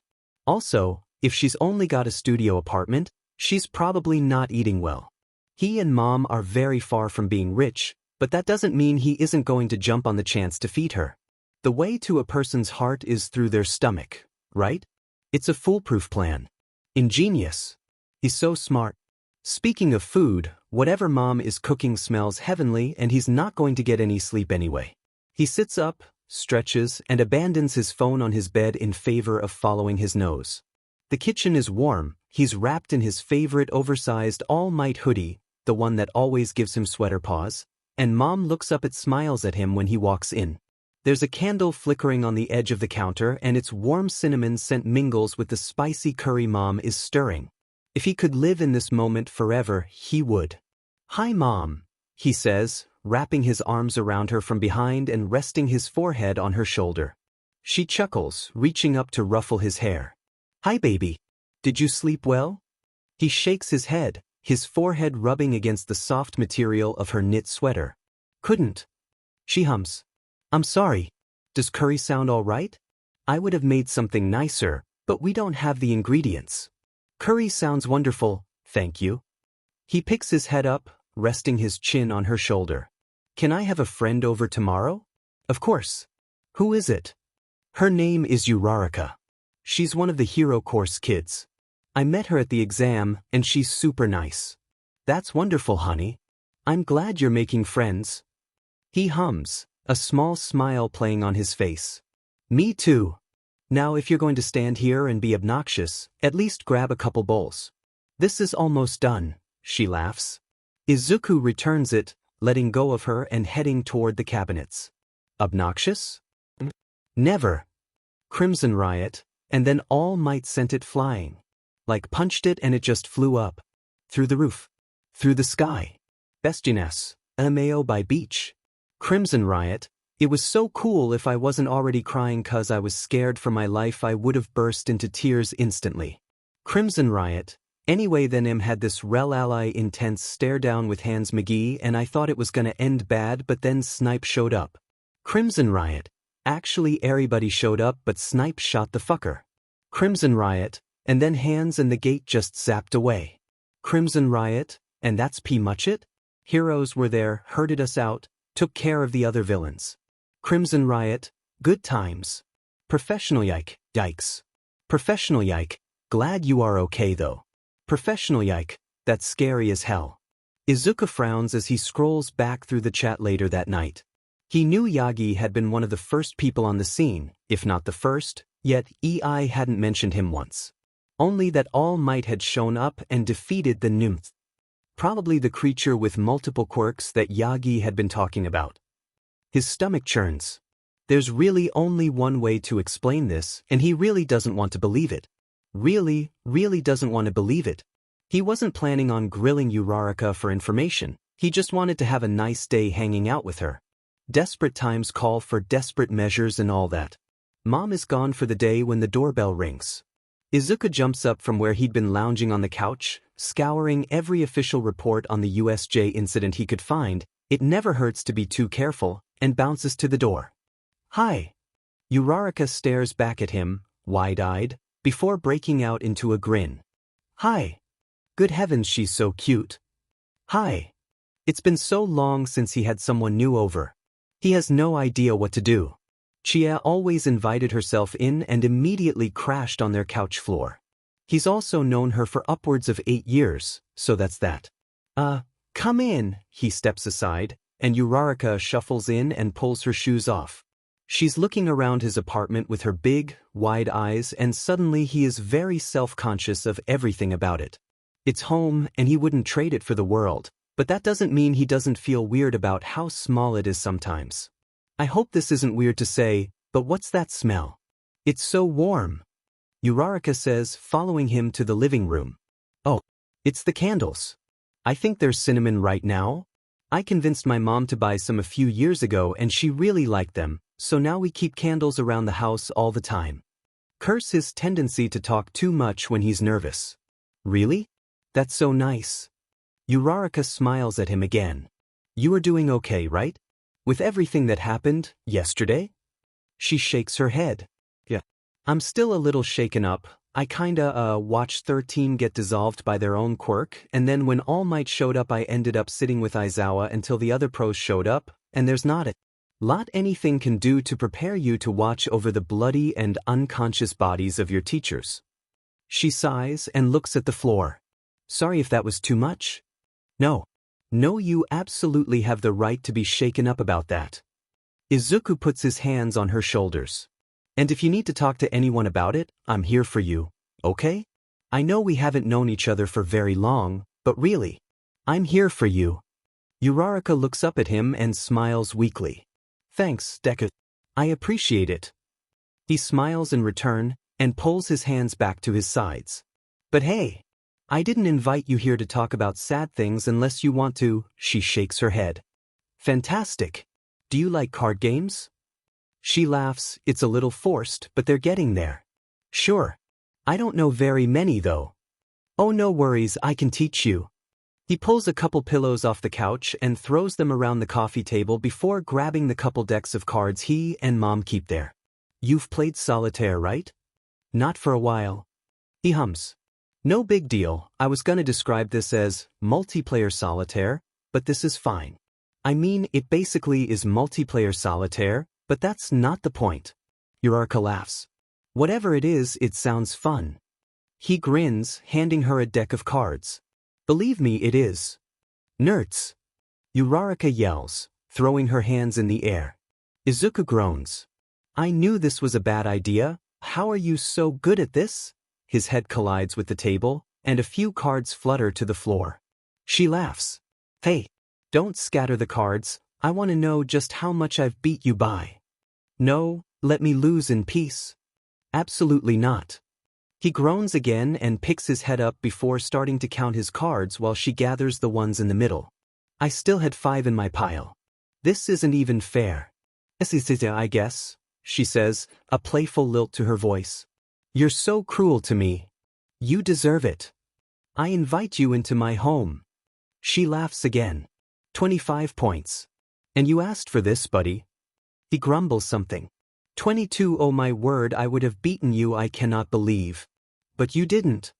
Her gloating probably would have had more impact if her stomach had not chosen that exact moment to announce its presence. She flushes. Sorry, I sound like a dying whale, I know. No, it's fine. Izuku stretches. It's probably time to eat lunch anyway. We have some leftover curry, if that's okay? Uraraka hums. That sounds wonderful actually. Fantastic. He stands and she follows him into the kitchen. She takes a seat at the bar while Izuku fusses with reheating lunch. Oh, Deku, I just realized I don't know what your quirk is. Her voice tilts up, like she's asking a question. He turns the microwave on and turns to face her. Yeah, wow, I forgot you didn't know. He hums. It's called fire pole, and I can do this. He flicks his fingers, and the tiny flame from one of the nearby candles zips toward his hand. He catches it before it runs into his thumb and lets it dance across his fingers. Uraraka gasps. That's so cool. He chuckles. You think so? It's really inconvenient. I can't manipulate fire or anything, I can only pull it toward me. Then how are you doing that? I'm just pulling it to different fingers before it can touch me. I can also do this. He flips his hand over and cups his fingers, the small flame flickering in the space between them. I'm just pulling it to all of my fingers, and because it can't go to all of them at the same time, it stays put in the middle. I can only do it with small flames though. Like an airplane. Like what now? An airplane, Uraraka says, waving her hands around. The air pushes up from the bottom and down from the top so it maintains elevation. Oh, yeah, actually it's just like that. He goes back to letting the tiny flame dance over his fingers. The motion is soothing. It may or may not be the reason he first asked Mom to buy candles. Why doesn't it get bigger though? If you're pulling it in 5 directions, wouldn't it expand? He shakes his head. Unfortunately, no. My quirk sort of suspends it in space so it won't go out, but it also can't get any bigger. Uraraka hums. Too bad. That's really cool though. Thanks. The microwave dings and Izuku slingshots the small flame back into the candle before turning around to finish making lunch. The first time he did that, Mom screamed and scolded him for almost burning the building down. He insisted that it was fine, and he did it all the time at the beach, so he actually had really good aim. Don't worry about it. She still banned him from doing it, but she's not home right now, is she? Wait, if you can only pull it, how did you do that? He turns back to her and sets to 2 plates of curry on the bar. Inertia. Just point in the direction I want it to go, and physics takes it the rest of the way. He shrugs. It can get a little sketchy sometimes, but I've generally got it figured out. Uraraka hums around a bite of curry. This is really good. Izuku beams. Thanks. My mom is a really good cook. She always wanted to go to culinary school, but never had the money for it. Well, I would totally support her, she says, but money is the worst, I hear that. Izuku hums. Yeah. Is this a good enough transition to bring up Yagi? He's been waiting all day. It's making him a lot, jittery. Well, it's now or never, right? He stretches, groaning a little. I'm so jealous of all you hero kids. Best ease into it slowly. Uraraka giggles. I'm sorry, Dad, but you're competing in the sports festival, right? Your quirk is really strong. I'm sure if you make a big enough splash, they'll have to take you. She's so sweet, God, if he doesn't deserve her. Yeah, but that's so far away, he pouts, for extra effect. And you all have such cool teachers. I mean, Yagi-sensei only teaches heroics. I'll never get to have him as it is. Uraraka's face twists up. Who? The knot in his stomach tightens. He really, really hates where this conversation is going. Or where he thinks it will go. Yagi Tashinori? He's a teacher at Yui? I've run into him a few times in the halls and he's a really nice guy. Uraraka is showing no signs of recognition. He swallows and continues. Well over 2 meters tall? Big yellow hair? Looks like a strong wind could knock him over?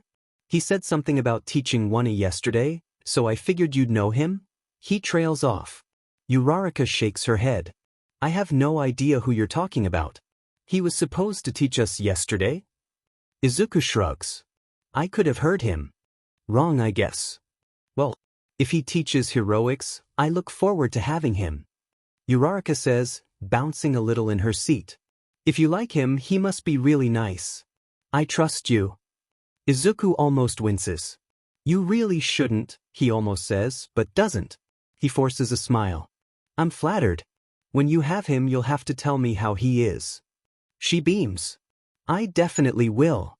When Inko gets home, she finds her son and a girl, presumably the friend he invited over, dead asleep on the couch, several blankets splayed over the both of them as the credits of a movie play on the TV. She smiles and starts making dinner. It's good to see that Izuku is making friends, at least this one. She was worried that he would face the same challenges at UE that plagued him in elementary and middle school. It doesn't look that way though, which warms her heart. The teenagers are roused by the kitchen aroma, and Izuku sheepishly greets her, probably embarrassed about falling asleep. Introduce me to your friend here, she says, gesturing to the girl, whose hair is sticking up at increasingly odd angles. Oh yeah, Mom, this is Uraraka. Uraraka, this is my mom. The girl Uraraka smiles at her. Hi, Mrs. Midoriya. Thank you for having me over today. It's no problem, sweetheart, you're always welcome here. She shouldn't regret that statement. Uraraka looks like a sweet girl, and if she's friends with Izuku already, there can't be much malicious about her. Do you need help? Izuku asks, it's probably habit at this point. That would be wonderful. Do you two want to peel and cube some potatoes? Sure. Uraraka says, bouncing a little on her feet. She and Izuku are chatting and laughing together, and Inko couldn't be happier. This will be so good for him, heaven knows he needs it. There's one more thing that has been nagging at him since last night, and he still feels sick to his stomach every time he thinks about it, but he's got to face it sometime, right? Uraraka has been gone for a few hours now. It was really nice to have her over. Once he got out of his own head, they had a lot of fun together. It was really nice. She's also way more competitive than he expected her to be, holy shit, and the exhaustion is finally hitting him, so he excused himself to bed after helping Mom clean the kitchen. Now he's lying on his bed under a pile of blankets and staring at his phone with his finger hovering over the internet browser, gathering the courage to check this one more thing. This one teeny tiny thing that could confirm or deny what he's really hoping isn't true. He's got to do it eventually. Here goes nothing. The UE faculty directory is just as colorful as the last time he was here. All Might's page is one of the first ones, and his profile picture grins at Izuku from the screen. He scowls at it for a second, before clicking on the link. He holds his breath. The page finally loads and his heart falls into his stomach. All Might's real name isn't listed. He backs out of the page and frantically starts flipping through all the other teachers' profiles. They all have their real names listed alongside their hero names. All of them. All Might is the only one who doesn't. He pulls open a search bar and types in All Might real name. A lot of conspiracy boards analyzing interviews and random public sightings appear, but when he searches the names they provide, none of them bring back anything concrete. He takes a deep breath and searches All Might Young and clicks over to the Images tab. A lot of the pictures are those he's seen before, after All Might's big debut when he saved everyone from that burning building all those years ago. Was it 35? 40 years ago? Yagi would have been 25 or so then. Good hell, the ages all line up. He keeps scrolling though, and comes across a picture that makes his breath catch in his throat. It's undoubtedly a picture of All Might. He's wearing one of his older costumes, one that he retired long before Izuku was born, but one he recognizes nonetheless. He has his trademark hairstyle and is grinning at the camera, even as he holds a small child in his arms. But there's more than that. His eyes shine differently. He's still muscular, but less so than he is now. His cheekbones are sharper, his face a little thinner. Izuku clicks the link and it takes him to an old local newspaper article, dated for about 45 years ago. Yagi would have been 20. Rising hero saves young girl from villains. Suzuki Riku was kidnapped by villains 2 days ago, and was rescued this morning by rising hero All Might. He says he's happy that she's safe now, and will do whatever he can to capture the ring of villains who caught her. As of now, they're suspected for.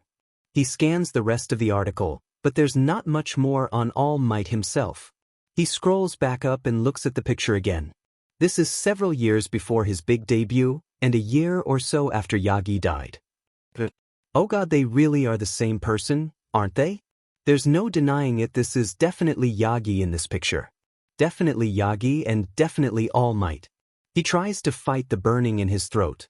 Of all the things he shouldn't know, this is definitely one of them, and wait sheet that this means that All Might was seriously injured, about 7 years ago. What are the odds of that, Kaken? Actually, that's a horrible thought. Even if All Might and Kaken were injured at about the same time, he always knew he was the villain there, but yeesh, this puts things into perspective, and it's affecting his ability to work. Yagi said he was sort of retired, but that obviously isn't true. And then, he obviously doesn't look very much like All Might. What with the muscles and all? Izuku hums. There was all the talk of a time limit, and obviously All Might has two, forms? Ways he can look? Bodies? He's not quite sure how to phrase it, but it seems likely that All Might can either be skinny or muscles with no in-between. Or at least, not an in-between that Izuku has seen. Does he only have a certain amount of time he can actually look like All Might? That would explain a lot. He hums again, absently tapping his phone case with his thumb. He stops as his eyes go wide. He only has 90 minutes. Isn't that what he said? After USJ? That he only has 90 minutes now, and oh shit, that's really not a lot of time, is it?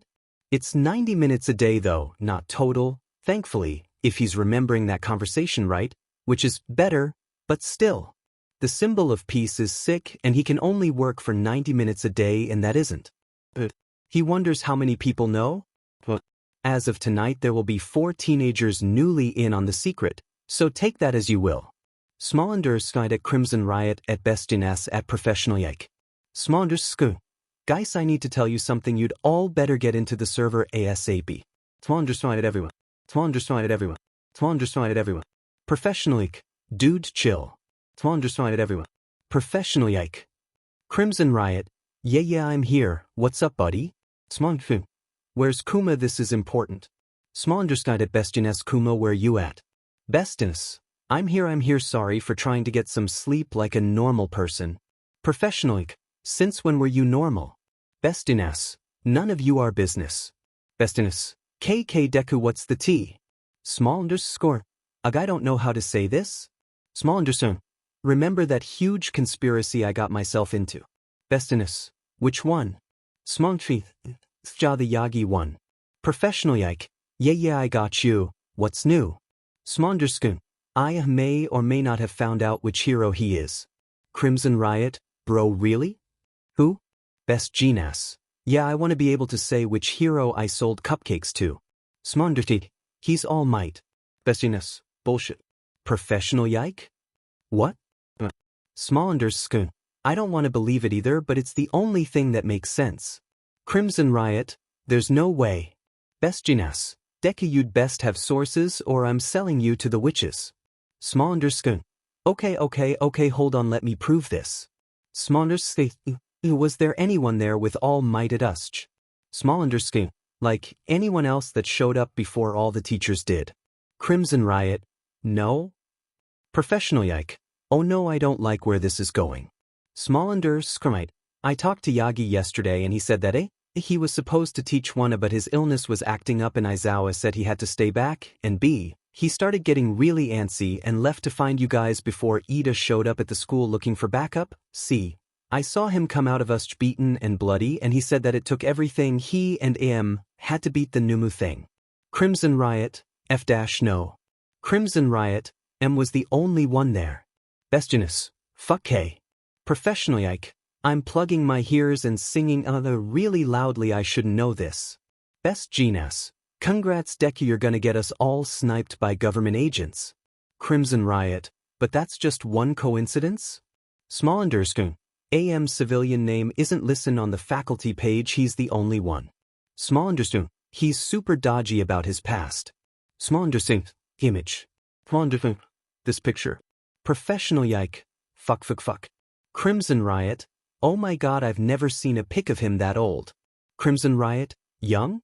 Crimson Riot, Fuck K. Smollender's. He was 21 in this picture. 4 more years until he makes his big debut. Best Jeaness. Guys I was casual friends with Am. Best Jeaness. I sold him cupcakes and sheet. Best Jeaness. I know that All Might's favorite pastries are those French cheese pastries. Best Jeaness. I Fukinji helped All Might MOV. Professional yike. Guys, I hate this so bad. I was so young I didn't need to be taken out by a deep web hitman for knowing this. Professional yike. Izuku, I'm coming for your head. Smondishing. I know I hate this. Crimson Riot. All Might is my effing teacher. I'm never going to be able to look him in the eye again. Small_might, and like? Small_. Listen, this is a little of a reach. Small_. I think he has a time limit? For how long he can look like All Might? Small_. With the muscles and all. Best Jeaness? Small_. He was saying something about it. Like, he's used the words, time limit, and currently that limit is 90 minutes. Professional yike. Holy shit, that's not a lot. Professional, that's good. Business. Gov, I hate this.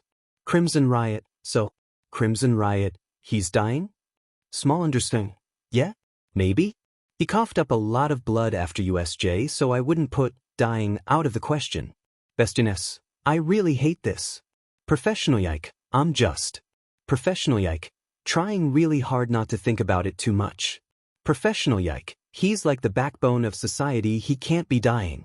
Crimson Riot. God, I feel sick. Smondus. I know I wish I'd never started looking in the first place. Smondus. I knew this would get me into trouble one day. Crimson Riot. I feel really sick, guys. Smondus. I'm so sorry. Smondus. Please take care of yourself. Professional yike. Don't stay here just 'cause if it's making you feel that bad. Smondus. Yeah, that's all I really had to say anyway. Crimson Riot. I'm fine, I just kinda wanna cry, you know? Bestiness. Seconded. Professional yike. Thirded. Seconded? Smallest. I've already shed my fair share of tears, so. Professional yike. I'm not even surprised. Izuku actually snorts at that, which is a far cry from the awkward sniffling he'd been doing earlier. Bestiness. And on that bombshell I'm actually going to sleep. Best Jeaness. Or I'm going to lay awake re-evaluating my entire life. Bestiness. Because I knew F.A. All Might and called him by his first name no less. Bestiness. Good if we unite. He's standing by the shoe lockers looking at something on his phone and definitely not waiting for Midoriya to show up. What on earth gave you that idea? That being said, when Midoriya does show up, Hitoshi falls in step with him. How the turntables. As they walk toward Midnight's classroom. Hey, so what the F dash dot? He internally groans. Eloquent as ever, Hitoshi. Midoriya looks up at him, his eyes wide. His eyes are always wide though? He has big eyes. What? Hitoshi gestures vaguely. The thing. On Wednesday. I read the news, you were in some of the pictures, so I repeat. What the F dash?